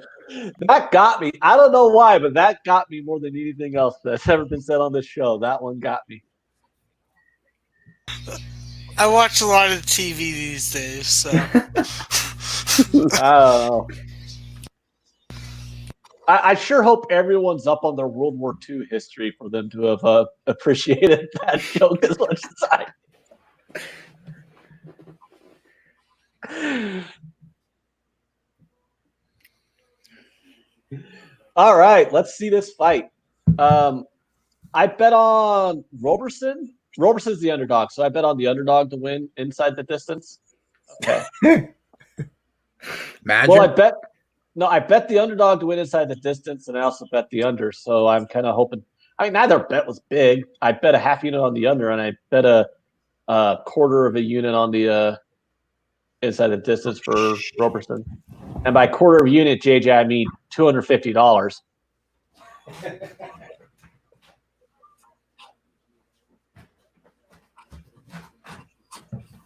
I heard you. I don't want to make it seem like I was leaving you. I heard you. I heard you laugh.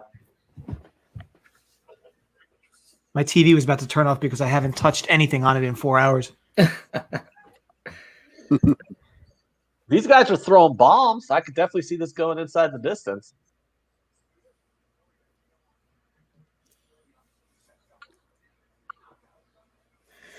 Now, how do you like the blessed tattoo, Ant? Honestly, I'm really not a. Yeah, it's okay, I guess. I mean, it's better than his name. I mean, maybe it's the angle. Like, I know Roberson's technically heavier, but like, doesn't Vettori look bigger? Oh yeah, yeah. Is Vettori a mouth breather? I mean, I know he's wearing a mouth guard, so, but I mean, he looks like he might be a mouth. Oh, good job by Vettori right there to turn that around.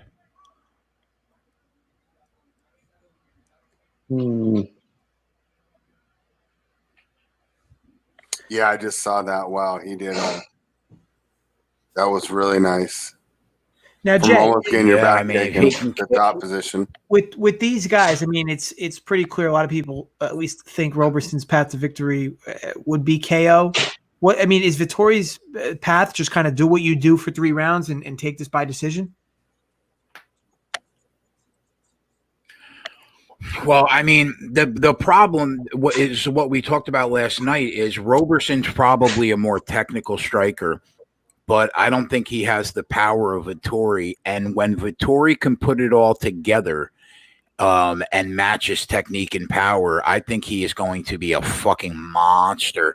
Now, right now, he's trying to get a choke. He's a solid wrestler, Vettori. He's got that over Roberson.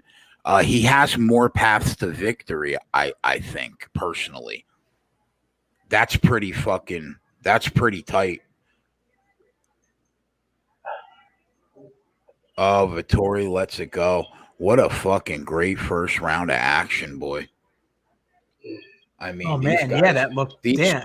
I mean, I'm a few seconds behind you, Jay. But yeah, that he had that tight. I don't know why he decided to let that loose. Yeah. Yeah. These scrambles are phenomenal, and you're seeing right now why Vettori. Oh man, he just is a big favorite. Yeah, I don't know how do you not? Come on. You just keep doing it. You got to defend yourself and try to move. He's not doing anything here. Ref's gonna pull it in a second. Oh, he's got a nice choke.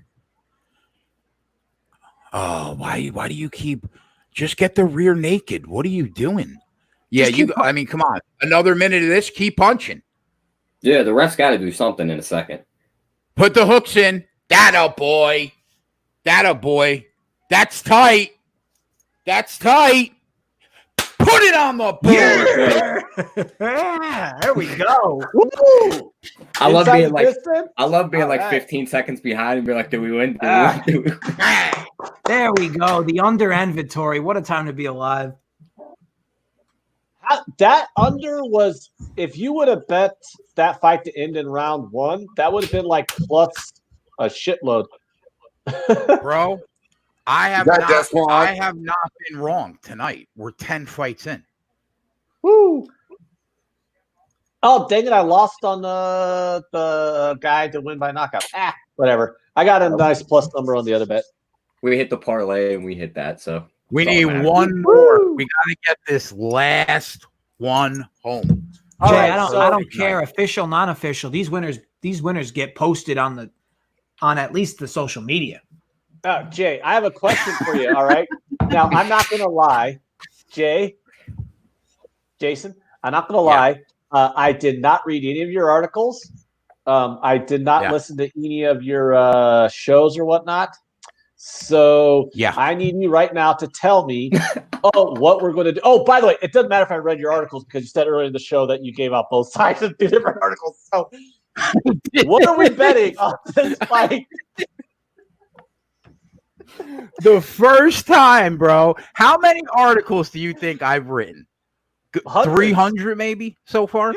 Yeah. The first time I ever wrote an article for a publication, and then I thought about it and I was like, wait a minute, I fucked up, I think I gotta right the wrong. I gotta write another article.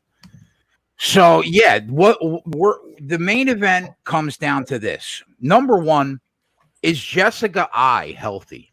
Okay. She missed weight by a quarter of a pound, but she looked so bad at the weigh-in, she couldn't even stand up. A hot mic picked up her saying, "I can't walk."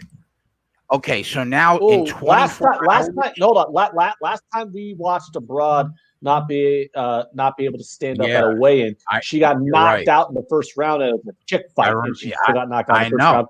And wasn't Aspen Ladd, and she was like a minus 250 favorite or whatever. I can't believe you remember that, bro. No, you were I remember that because you're drunk all the time. I was not that fucking drunk. No, it was Aspen Ladd. She was you were going on about how she looked terrible at the weigh-in, and we hated her because she looked terrible at the weigh-in, and she was like a minus 250 favorite, and she got slept in 30 fucking seconds. So go on. Yep. Yeah, that's true. Okay, so let's assume that Jessica I is healthy and replenished. What is her path to victory? She has to stay on the feet. She has to pop that jab. She has to use her kicks to give herself enough space to let her hands go. Why? Because she has a definitive advantage in the striking department. Okay. Now, what's Cynthia Calvillo's path to victory? She's a grappler, a really good one. She can wrestle. If she gets top control on the mat, chances are she's going to keep you there. And she's solid in Brazilian jiu-jitsu. So that's her path to victory. So who wins out? Well, we already know that this cage is 5 feet smaller than a normal cage. So it's going to be harder. It's going to be easier for Calvillo to cut the ring off than in a normal octagon. That's number one. Number two, Jessica Ai in her last fight, even though she won, Viviane Araújo took her down at will whenever she wanted to. If she has that problem against Araújo, Calvillo in a smaller cage should be able to take her down. It's a 5-round fight, okay? Now, if Jessica Ai is not healthy from that weight cut, what happens when the third round starts and she's still got 3 more rounds to go? Everything points towards Calvillo winning this fight. Now, my initial reaction was Jessica Ai because of the striking. But now we don't even know, even if she stays on her feet, we don't even know if she's healthy enough to get the job done because of the depletion from the weight cut. So everything tells me if we're going to bet the fight, we got to take Cynthia Calvillo. And if Jessica Ai wins it, so be it. Smart money. Now, the problem is 90% of the betting public is on Calvillo, and we know how that goes. So I thought I was the sharp play. But after everything now that we know the last 30 hours, I don't know how you back Jessica Ai. I think the only way to look at it. For you, Jason. Yeah, all right, so we get it. So Calvillo's your pick. But what about the total? The total is 4.5 rounds and is heavily juiced to the over. But as some people have mentioned in the chat and what we've already discussed too with Jessica Ai, if she's drained, don't you think getting +1 on 5 dimes reduced juice, you could get the under at +162? Is that a good value play, or would you rather just stick with Calvillo to win? Ordinarily, I would never take either of these girls inside the distance. But it's a 5-round fight with a fighter that we don't know is 100% healthy and ready to go. It's an interesting look to take the under 4.5 rounds at nice plus money. I'm not saying I'm going to pull the trigger on it yet. We still have a little time. But that's an interesting look because what can you get right now on under 4.5 rounds? +162 on 5 dimes. +170 on FanDuel.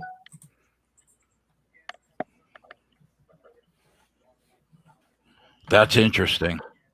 I could definitely see Calvillo taking her out in the 4th or the 5th. You think she does it by sub?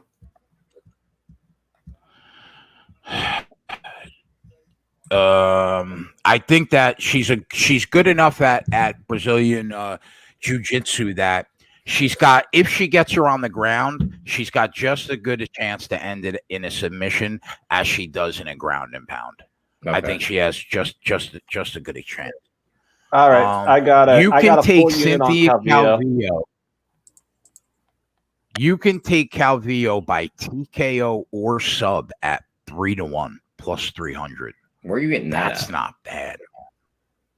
Bet 365. I was about to say because FanDuel's got the same bet for +210. Yep, I already went ahead and put my bets in. I'm on Calvillo money line at -140 something or other. Is she really that high? Yeah, I mean it's been smashed since we started talking. It's moving. It was 130 before. Yeah, like and I took the. I can get 120 right now. Then bet the 120 because you might want to bet that 120. I grabbed the under for just like a really small amount, like a quarter. Again, just a quarter unit on the under because of the value at the +162. But obviously, I have a full unit on Calvillo. Yeah, I guess the play. If you guys out there can get -120 or -125, I mean, I guess that's the play. Although I'm intrigued by us taking +300 that she wins inside the distance.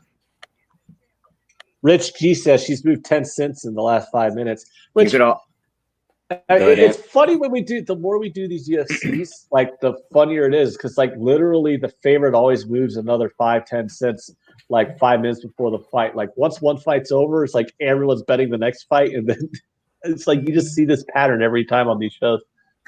How about this? Cynthia Calvillo wins in round 4, 22-1. Wins in round 3, 16-1. Jesus.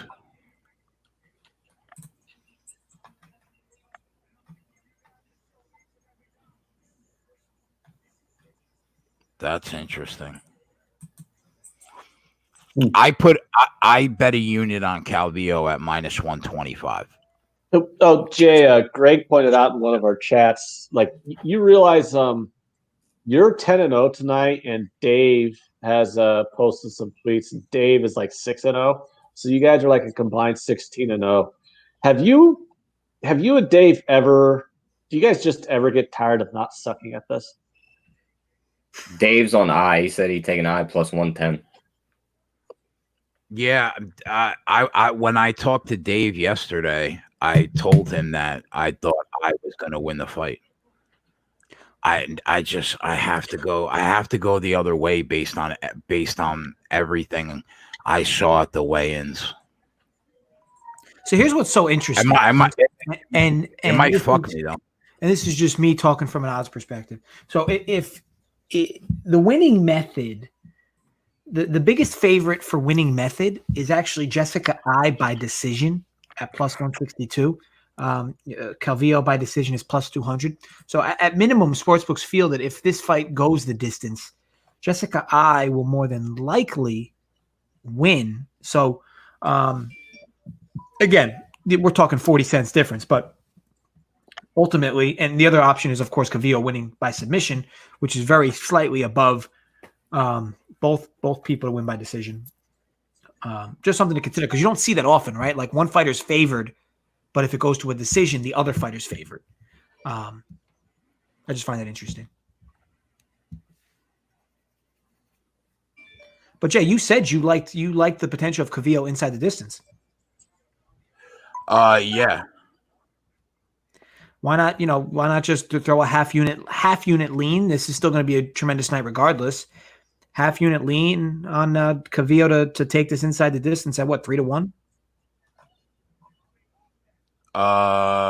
Yeah, she's inside the distance. She's plus 300. And she's finished 5 of her 8. It just said on the screen. But actually, if you take it a step further, like how many people does she really submit? I mean, because her odds to submit are like ridiculous, like plus 1,000 for Calvillo. I mean, not to submit to KO. Oh yeah, to KO it's plus 900. I'm seeing on DraftKings. Maybe you just. What are you thinking as far as betting, Jay? You're just saying bet Calvillo. That's it. Yeah, I bet her at minus 125, and just bet it.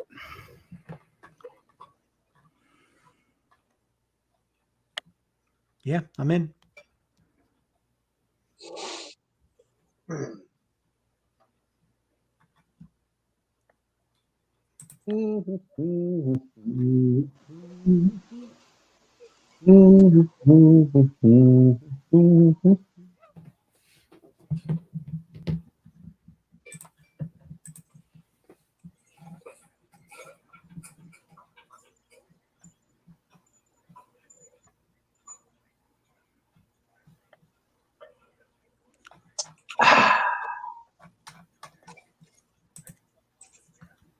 Kevin Wise says I's only been submitted once and KO'd once.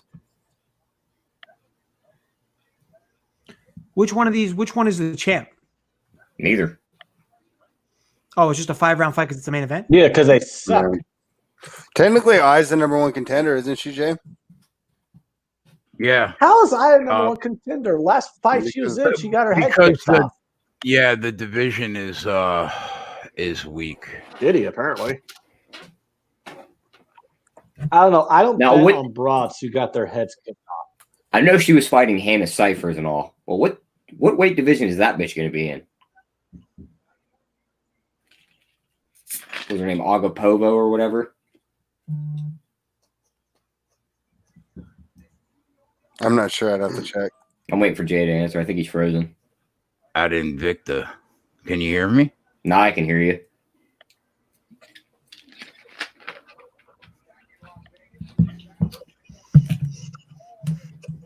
Now that's a good pick. So AP here says Calvillo by points or submission -108. I mean, that's pretty solid, right? I mean, what are the chances of Calvillo knocking this chick out? It wouldn't be a straight KO. It'd probably be a ground and pound. Yeah. Where she just got a good position on top. And that's what I mean. Like that seems like a good bet at that price. Well, she's a wrestler. So, I mean, she could get that good position. I mean, that's going to be her.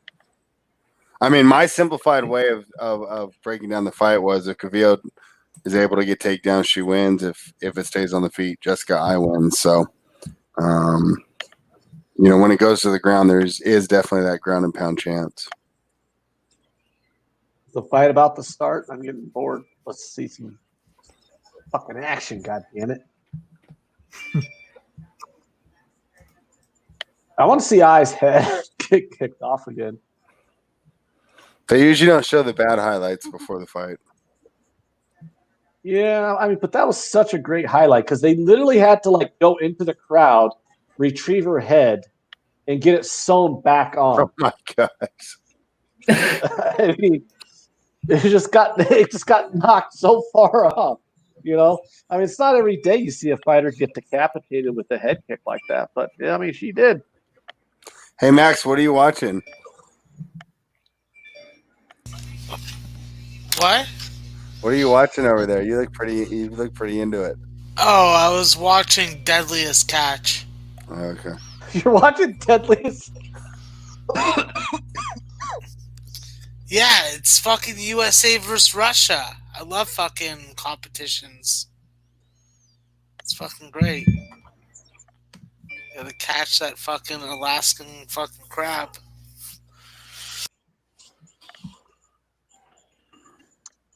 So this will be fun.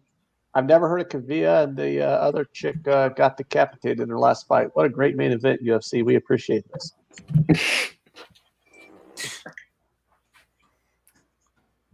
In this corner, some bitch you never heard of. And in this corner, some bitch who Shevchenko murdered. Main event. Okay. So when do we get to have a Shevchenko versus Nunes main event? I mean, I paid it. I mean, I wouldn't pay it. It happened. It happened? Well, let's happen again. That'd be a badass fight. It happened twice, and it went the distance twice. And in one fight, it was really close. Like, if you gave it to Shevchenko, I wouldn't have complained. I think that's the only fight that makes sense. They fight a third time. I don't know. What else can Amanda Nunes do? Well, yeah, it's like these broads are should be minus 800 in any fight they're in right now. So you just need to have them just keep fighting because, until these other bitches fucking show up, it's just a Shevchenko Nunes show in the women's division.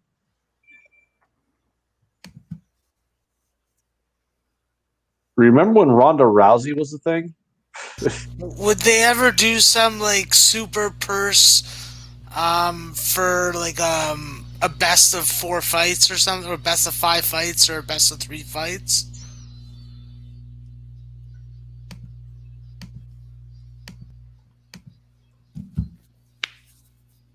No, Jay? I wouldn't think so just because Say it again. Would they do 3 fights between the same 2 fighters and have some super purse attached to it? They wouldn't plan it only because if one of the fights was a complete blowout, then it's hard to get people to buy the rematch. It kind of has to happen organically where you watch it and you say the fight deserves a rematch. Off the first one, you could say that she deserves a rematch, especially with the weakness of the division. But if she got stomped again, I think it'd be hard to get people to buy a third one. I don't know. I'd be down for that. I'd rather watch that than what I fucking lost fucking a bunch of money on a couple weeks ago. Or whatever the fucking bullshit. Yeah, that was... Fucking Nunes fight. Alright, let's go. Catch that goddamn crab, you motherfuckers. Are you still watching Deadliest Catch? Yeah, Okay. yeah, I love that I shit. don't know if you had switched to Pornhub. No, I don't watch that on a big screen. It's too teasing. They walk up to the TV with some Vaseline. I say, Have nowhere to this put is for it. you, advocate. Have nowhere to put it.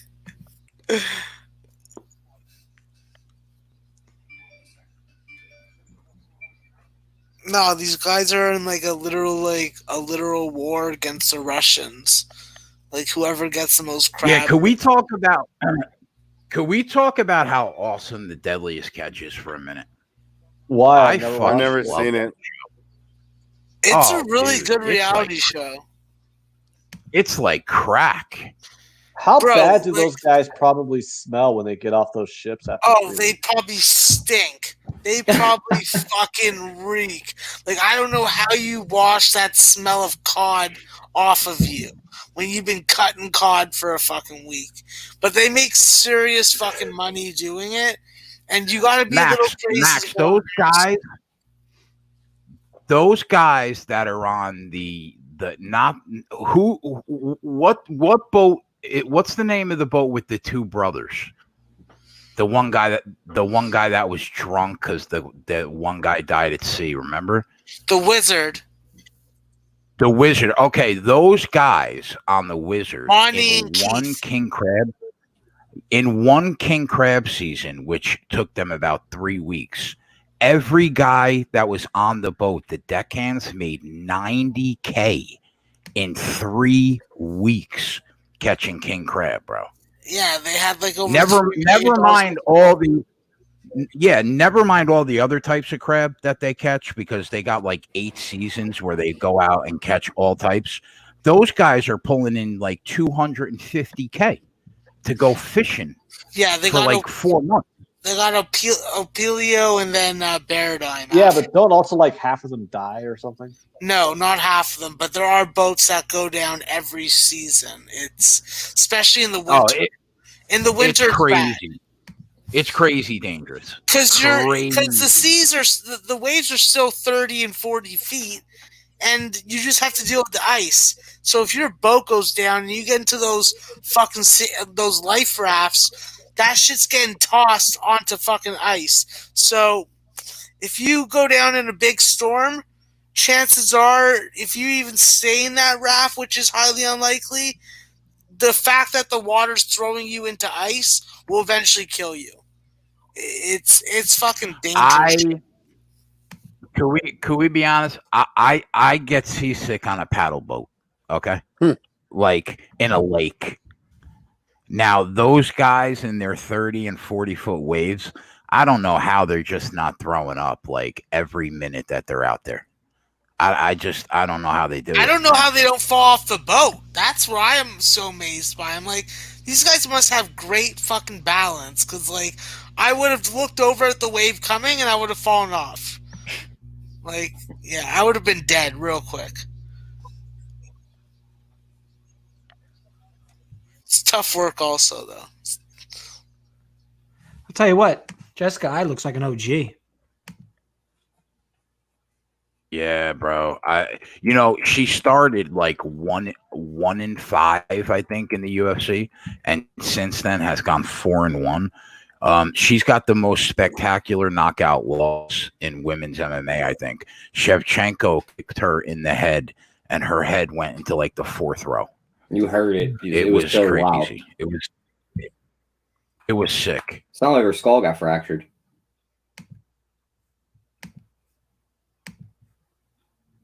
I mean, they reattached the head pretty well, though.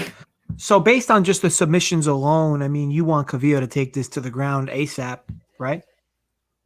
Yeah, the longer she, assuming Jessica I is healthy, the longer Calvillo is on her feet, the longer I think she's losing the fight.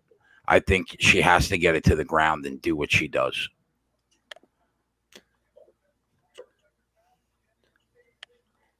Now, Jessica I is the #1 contender. Yeah, even but- though she lost to the champion and got her face kicked off, but So what- she's currently still the number one contender. So if she's the number one contender, does that mean we have to watch her get her face kicked off again if she wins this fight? What's Calvillo? Why is this a big fight, and why is she the favorite despite not being, I guess, sort of ranked above? Probably the weight cut. 'cause Yeah, it was probably that weight really cut close. yesterday. It was really close if you would have bet it on Thursday. It was a pick 'em. It was -110 across.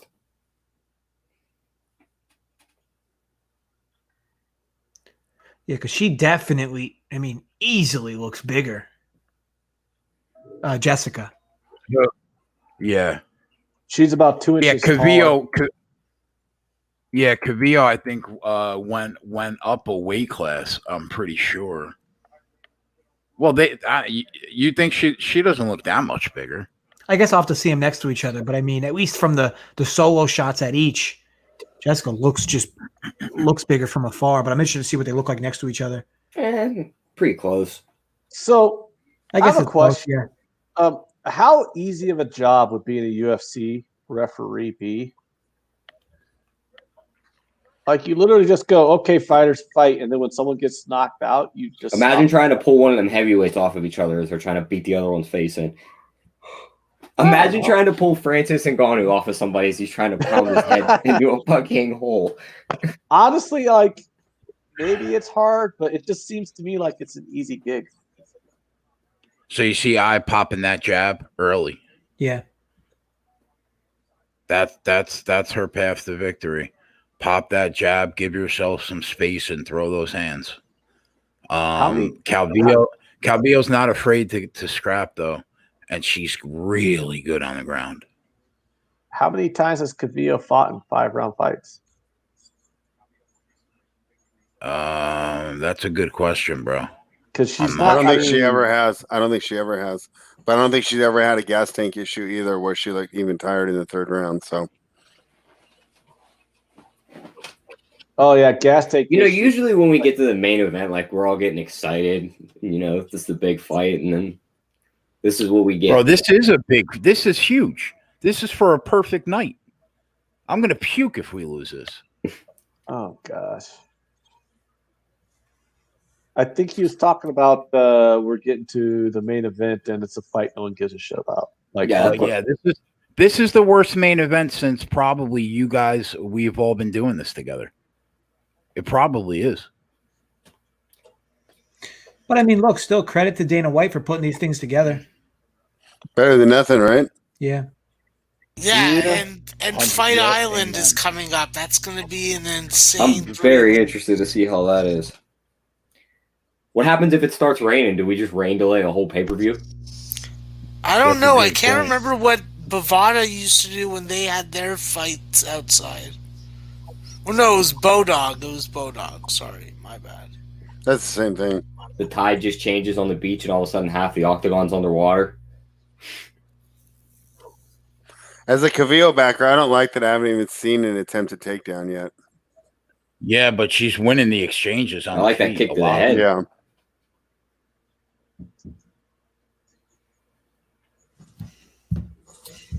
She's doing better on the feet than I thought she would be doing. Yeah, she got a nice little counter action there. Looks like she's expecting the jab and she's just playing off it.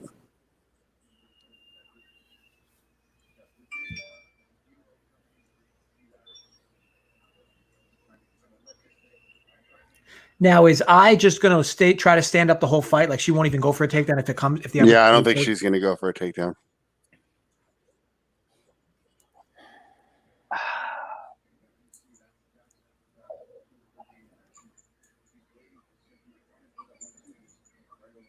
This is an interesting fight. So, like, are women fighters more self-conscious about their bodies? Because I notice, like, a lot of them will wear the full tank top that just covers up their belly, and some of them don't care, and they'll, like, just wear the sports bra. I don't know. Do you think that that's self-conscious or something? I know this might sound crazy, Ant. I've really never even thought about it. Yeah. I never thought about it until now, but I mean, when you're bored by a fight, your mind starts wandering.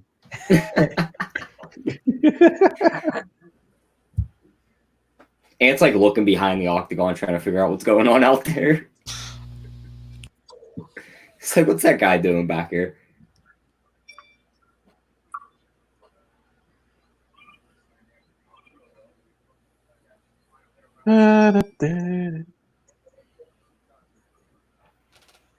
It is funny because the women fighters always look so much different when they're fighting versus like their pictures and stuff because their hairs are always up in cornrows when they start to fight.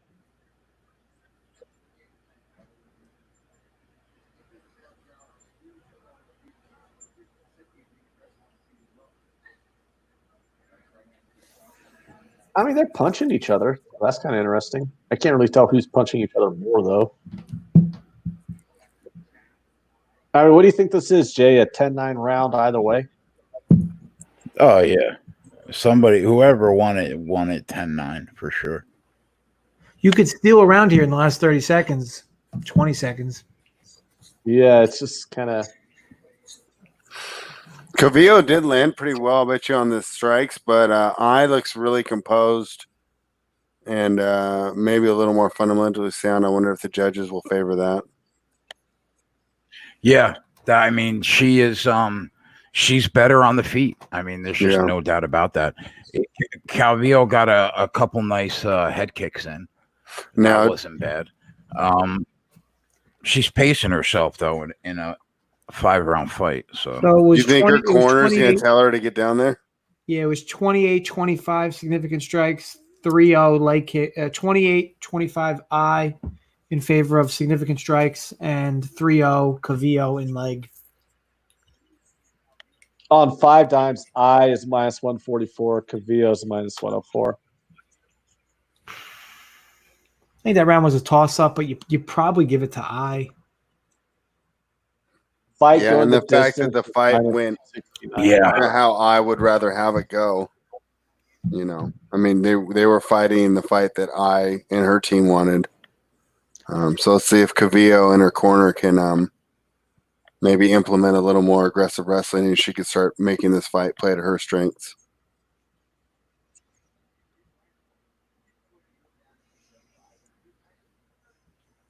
Ron Lofton says, glad we still have 4 rounds to get inside the distance. I'm going to need it. Yeah. I'll tell you what, though, Jessica Eye is just like ripped for a chick. Yeah.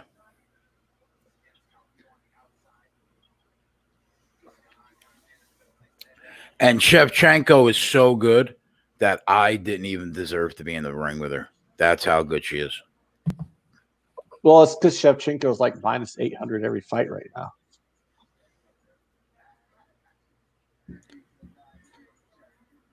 Well, Valentina Shevchenko. She's not even looking. No level changes. Nothing.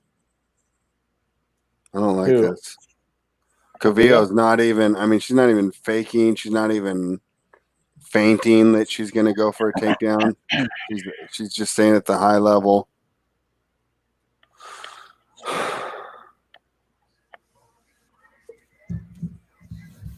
Yeah, they keep staying on the spoke a little soon, Fred.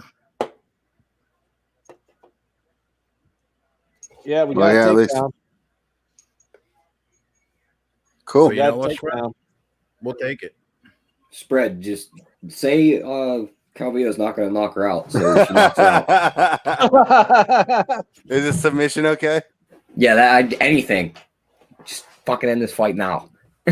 Calvillo inside the distance right now would be great. Let's get a sub. But I mean, her she's top not control. Her top control is really good. She should be on the ground for 3 minutes, and this should be an easy round for her. Let's go.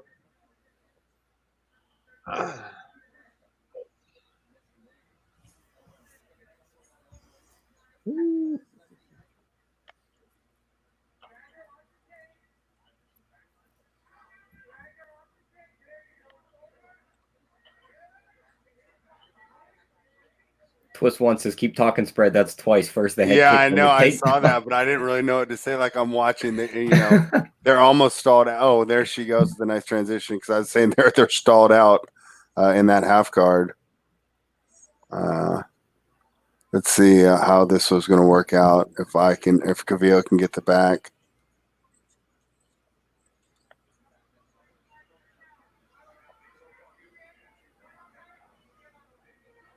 Come on. That a girl. I like how Okay. Calvillo doesn't Get those hooks in. She doesn't get impatient. She'll just keep her advantageous position. And Get force that body her lock opponent. in. That a girl. I'll just grab the neck.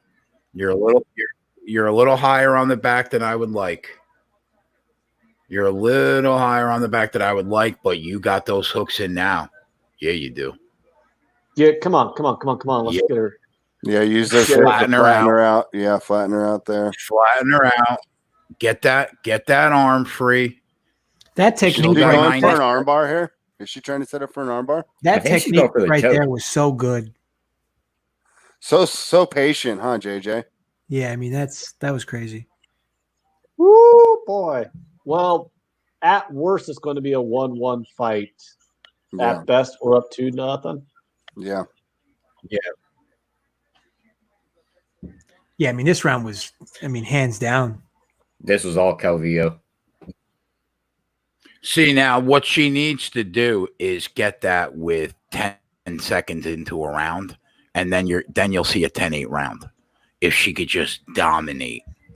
She needs to get that. She needs to get that early. She's got to be tired. I mean, this has got to be just a gruesomely tiring round. Is she holding onto that hand like in her arm so she can't move? Yeah, Yep. Now she got it free. I can't let her hands go, or she knows she's fucked. That a girl. Now you got to sneak in.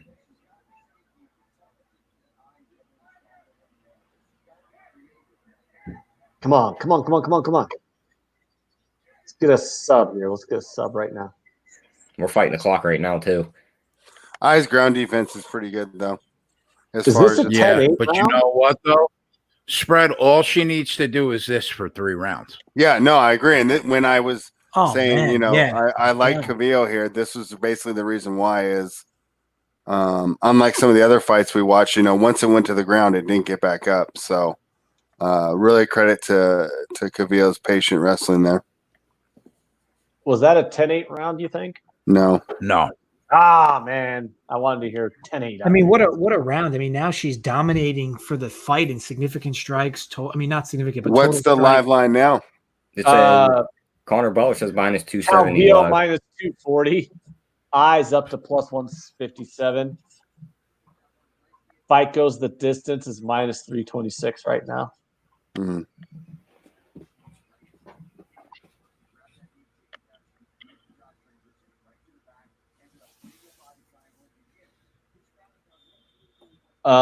Calvillo just went to they took it off the board, but right before they took it off the board, she went to minus 269. Yeah, 280 on DraftKings.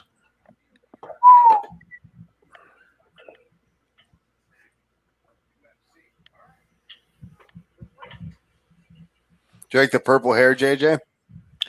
I dig it.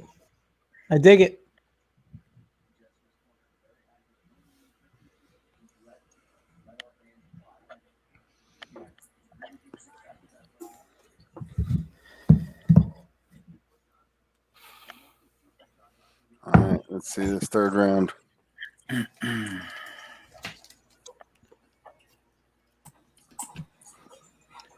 Man, you figure if she can get her on the ground one more time, she'll absolutely sap the rest of the energy Jessica I has. You would think.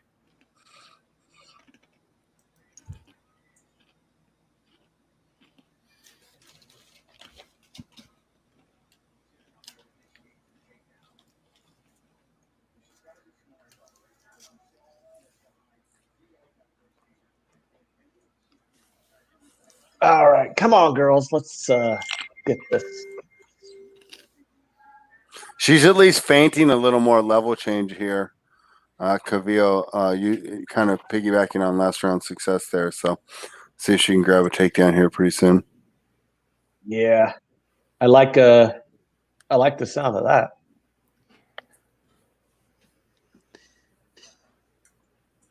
she's doing this thing again, much like she did in round 1, where she's just trying to like outwit her on the feet.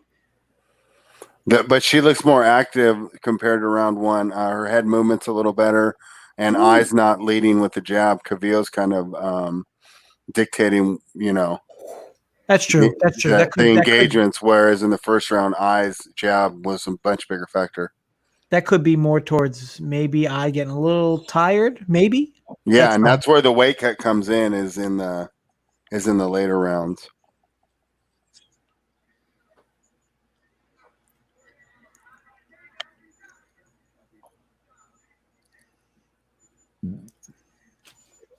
Ooh.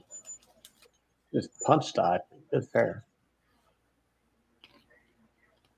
Calvillo doing this well in the striking exchanges is a pleasant surprise for us. Jessica she looks tired. Yeah, this is where the weight cut handicap kind of came in. Well, if you got choked for 4 minutes straight, wouldn't you be tired? You're going to carry around somebody else's full body weight trying to get up off the ground. And you haven't eaten for a week. Yeah, that too. Oh, man. I think that's it too. And and Ken brings up a good point. Like I know is like if she misses the wrong punch, like she's gonna be very vulnerable to another takedown, and she don't want that. Right. That is a good point. Which is why she's probably a little more cautious with the jab this round. Nice counter there with her right, though. Calvillo can't get sloppy. Come on, Calvillo. Let's do it. Let's do it.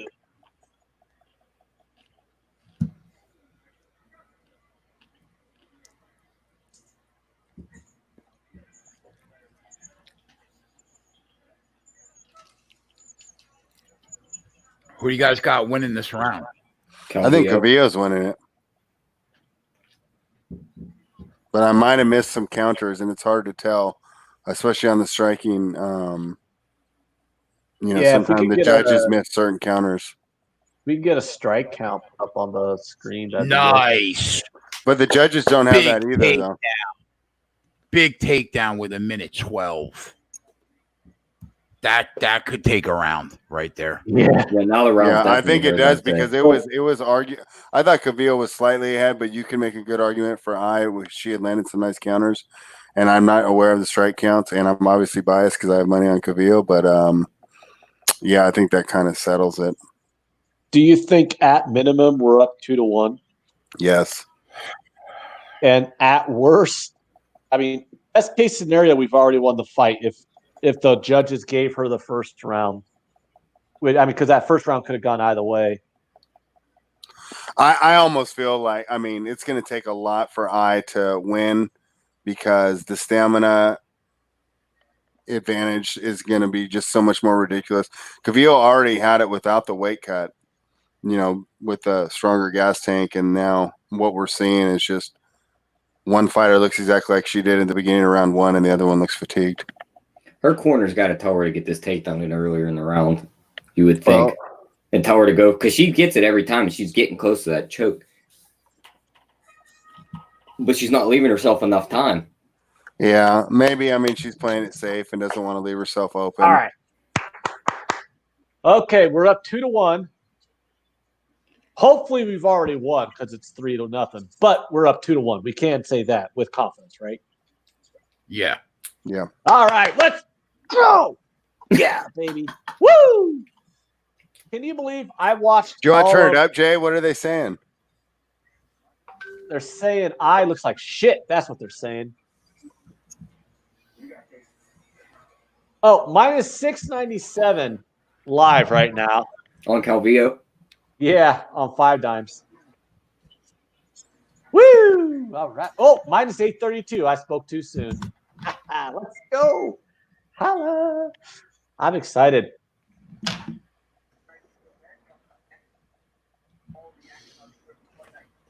Did you hear any instructions from I's Corner, Jay? No, I didn't hear much. Okay.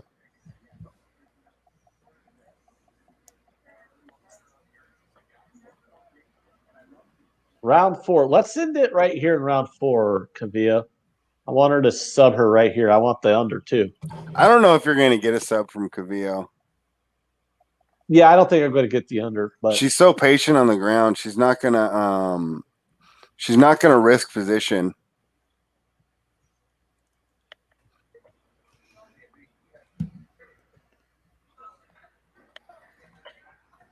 Yeah, forget it.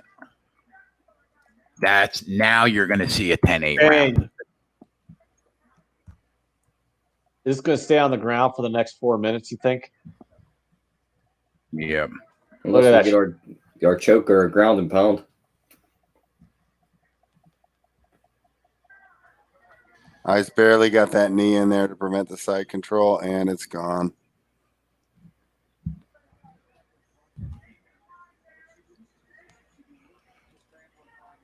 Yeah, so now this is a position where I'm wrong about the sub because now she has 4 minutes to work it from the back, and she can work it without necessarily risking losing that position.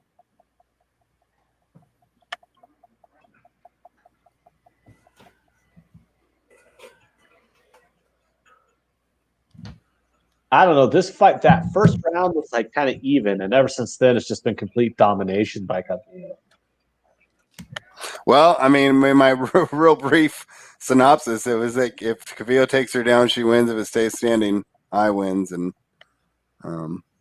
that looks to be playing out right. What we're seeing.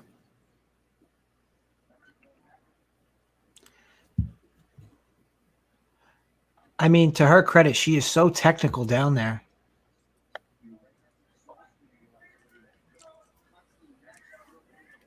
If she was just a little bit stronger, she'd probably already have the sub by now. Yeah, she just can't get her arm up around her neck. She keeps grabbing her eye, keeps grabbing her hand every time she goes for it.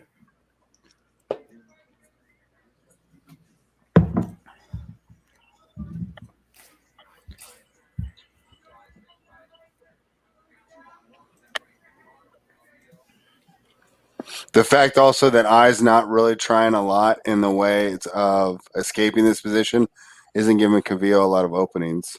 Yeah, that too. I mean, she's really kind of buttoned down the hatch and accepted the position. She's not, Yeah, but I think this is going to seal the deal for the fight. Don't you think? This is going to be 3 rounds in a row for Calvillo. Oh, wow. Did I manage to get up? But wow. Yeah, Okay. she got up, but she had 2 minutes of control. As long as she is somewhat even with her in these last 2 minutes, she won this round. Twist one says ground and pound. Don't go for the choke. Eyes was pretty much doing everything she could to prevent that. By like I said, really not being aggressive and trying to get out of it. I think I knows that she's going to be down three rounds to 1. Yeah, she's got to be a little more comfortable back on the feet, though. It's just does she have the energy to kind of do her fight? I mean, without that jab coming out there, she doesn't really have a lot going for her. I mean, you can't lead with her overhand right. You have to set it up. it's minus 1122 right now. And that seems about right. I mean, at if this you point, have Calvillo would have to walk into a punch. If you have $10,000 on your 5 Dimes account, you could probably pick up a quick 1,000, right? Sounds like a J-size bet. Jay, can you even find a book that will let you lay that? Yeah, I could lay 12 grand on DraftKings right now to pick up 1,000 if I wanted to. Yeah, and Bookmaker would probably let you lay that too. I just knew that Jay has problems with his live betting and his limits. So yeah. They refer me to the desk at Bet365, so I probably couldn't get it in there, but DraftKings I could. I gave up on FanDuel until the VIP guy calls me, and if they give me my NFL player props live, I'll put money in that account again.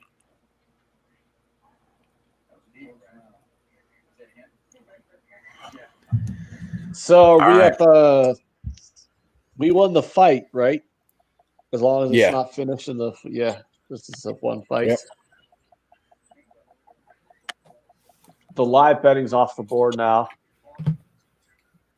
I was about to put a used Honda Civic on the line to try to win $1,000, right? But they took it off the board, so I can't live bet it. Oh well.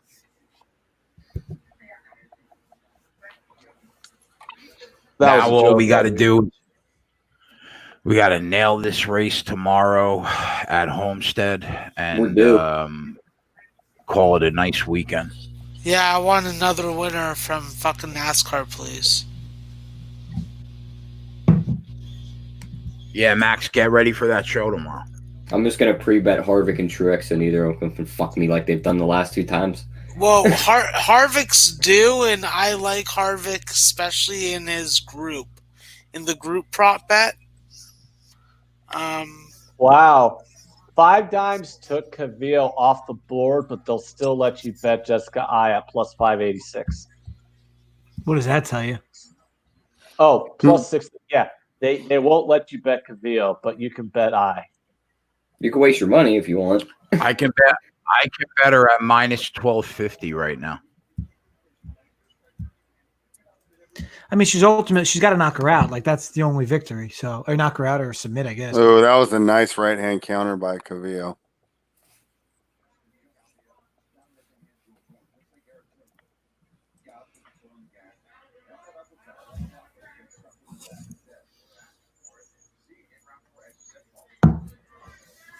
Man, I cannot believe the night we had off this fucking garbage.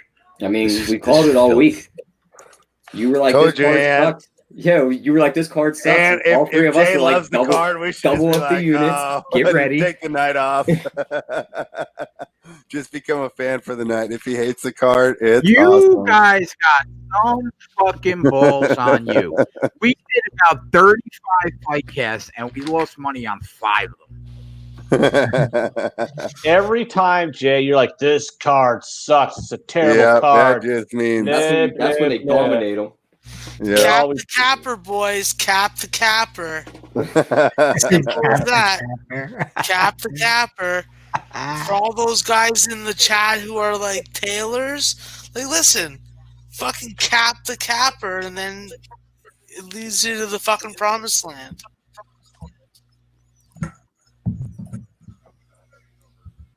Where there's bourbon made in Kentucky, not whiskey from Tennessee. You and your hatred of Tennessee whiskey. It's so weird. He hates Jack Daniels. Jack Daniels is fucking It serves no purpose. I mean, I don't actually understand why it's popular because it doesn't serve a purpose. In Canada, it's very popular and it fucking disturbs me. Oh, it's popular here too, but I'm like, you literally for half the price you can just get Evan Williams, which is the same thing as Jack Daniels. Like, there's virtually no difference. But Evan Williams is half the cost. So it's like, why would you?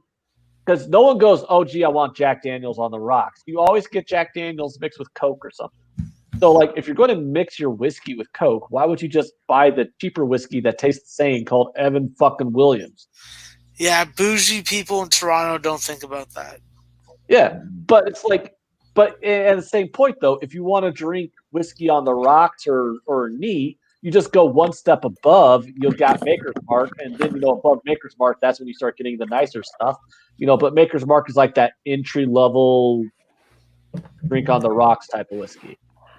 But so that's the reason why I don't drink Jack Daniels, because it's a pointless fucking whiskey, because the price point on it is wrong. Like, why would you spend $27 for a fucking bottle or $7.50 of Jack Daniels when you could spend $17 for a $7.50 of Evan Williams, and Evan Williams tastes the same? They're both mixed with cola whiskeys. So. Yeah, when I worked in an industry called service that used to exist before the COVID-19, I would literally tell people, I can't serve that to you. You can go to another bartender. I can serve you something proper if you're going to fucking drink it, but It's like someone asked for Zambuca. I don't care if you see the bottle. I'm not serving it to you. I don't know what. I've never That's like the only alcohol like I could just put down. Oh my god, black licorice flavor, not my thing. Black licorice, bro. Yeah, so Zambuca and Jack Daniels are two things that I refuse to sell anywhere that I used to work, and if I ever return to a recovered industry, I will do the same. Who would have thought we'd have been talking about Jack Daniels during the main event of this UFC pay-per-view? I mean, Gas Station Susie says Jameson is the best whiskey. End of discussion. I mean, I think there's always a discussion to have about whiskey. Is the whiskey of alcoholics. I'll say that. I've served a lot of Jameson in my life. Jameson's not bad. That's the common factor. It's the best at its price point. What Jameson's like a good shit, perfect Jay. night tonight for the Sports Keg Rum Pure Bets. Nice job, Jay. You're a fucking tank. I don't need to tell you because I've already told you. So shut up. Thank you, buddy. Incredible stuff. Yeah. Like, this is just what he does week in, week out. Ever since he fucking turned on his goddamn camera, given this channel a name, and then fucking gone to work. So, I admire the fucking grind that this motherfucker puts in, day out, to bring this show multiple times a week to make us all fucking money. So, on a scale of 1 to 10, Max, since you could probably tell us right now, how salty is Jay's cock? Actually, that is something that only you would know. I've already accused Jay of that. So you're I mean, I'm sorry. Like, I'm about to say after that, like, last minute of you talking there, I figured you were like, you just knew the exact saliency of his penis. Yeah. That's what you would think, but that's not the case. He's never been my celly, and we've never done fucking time together. So, Jay, I'm gonna need you to hate every fight card for the rest of the year, just like you hated this one. Yeah, please. So we had 10 fights tonight in total, and we left the Murad Dvalishvili fight alone, obviously, because he was minus 900. So we went 9-0 and left the card and left that one fight alone. Jesus Christ. Beast mode. All right, well, everybody. I made thanks $17 for watching, boys. in DFS today. Did you? Yeah, I had one entry for $10. I finished in 769th. Won $17. Good for you, Ty. Winning. There you go. $17. All right. $17. It's all about ROI. It's all about ROI. Big T was in this contest I was in. I seen his name pop up a couple times. Wonder where he finished. Yeah, I was just talking to Big T. He said fucking insane tonight. We were hanging in third together for a while. What time do we got the race tomorrow? Do we know? Should we get set the time for the show? Let me check. What do we got tomorrow? 9 a.m.? That can't be right. No, I'm looking at the wrong. It's like it's a 4:30 race. 12:30 for the main race. The Xfinity Series is 9 a.m. Okay, so 3:30 the race starts. So we'll be on tomorrow at 3:00 for Homestead Miami NASCAR. We'll try to fucking do what we do. And that's it. JJ, thank you for hanging out, my friend. The rest of you degenerates, I will see tomorrow. Everybody in the chat, thanks for hanging out with us tonight. We fucking love you guys, especially on nights like this where, I mean, that card was terrible. We still had almost 200 people with us for the majority of the night. And you guys are the reason why we do it. We love you. So we will be back at 3:00 for the race. And other than that, you're on your own. We're out back after this. Guys, fun as always. Thanks.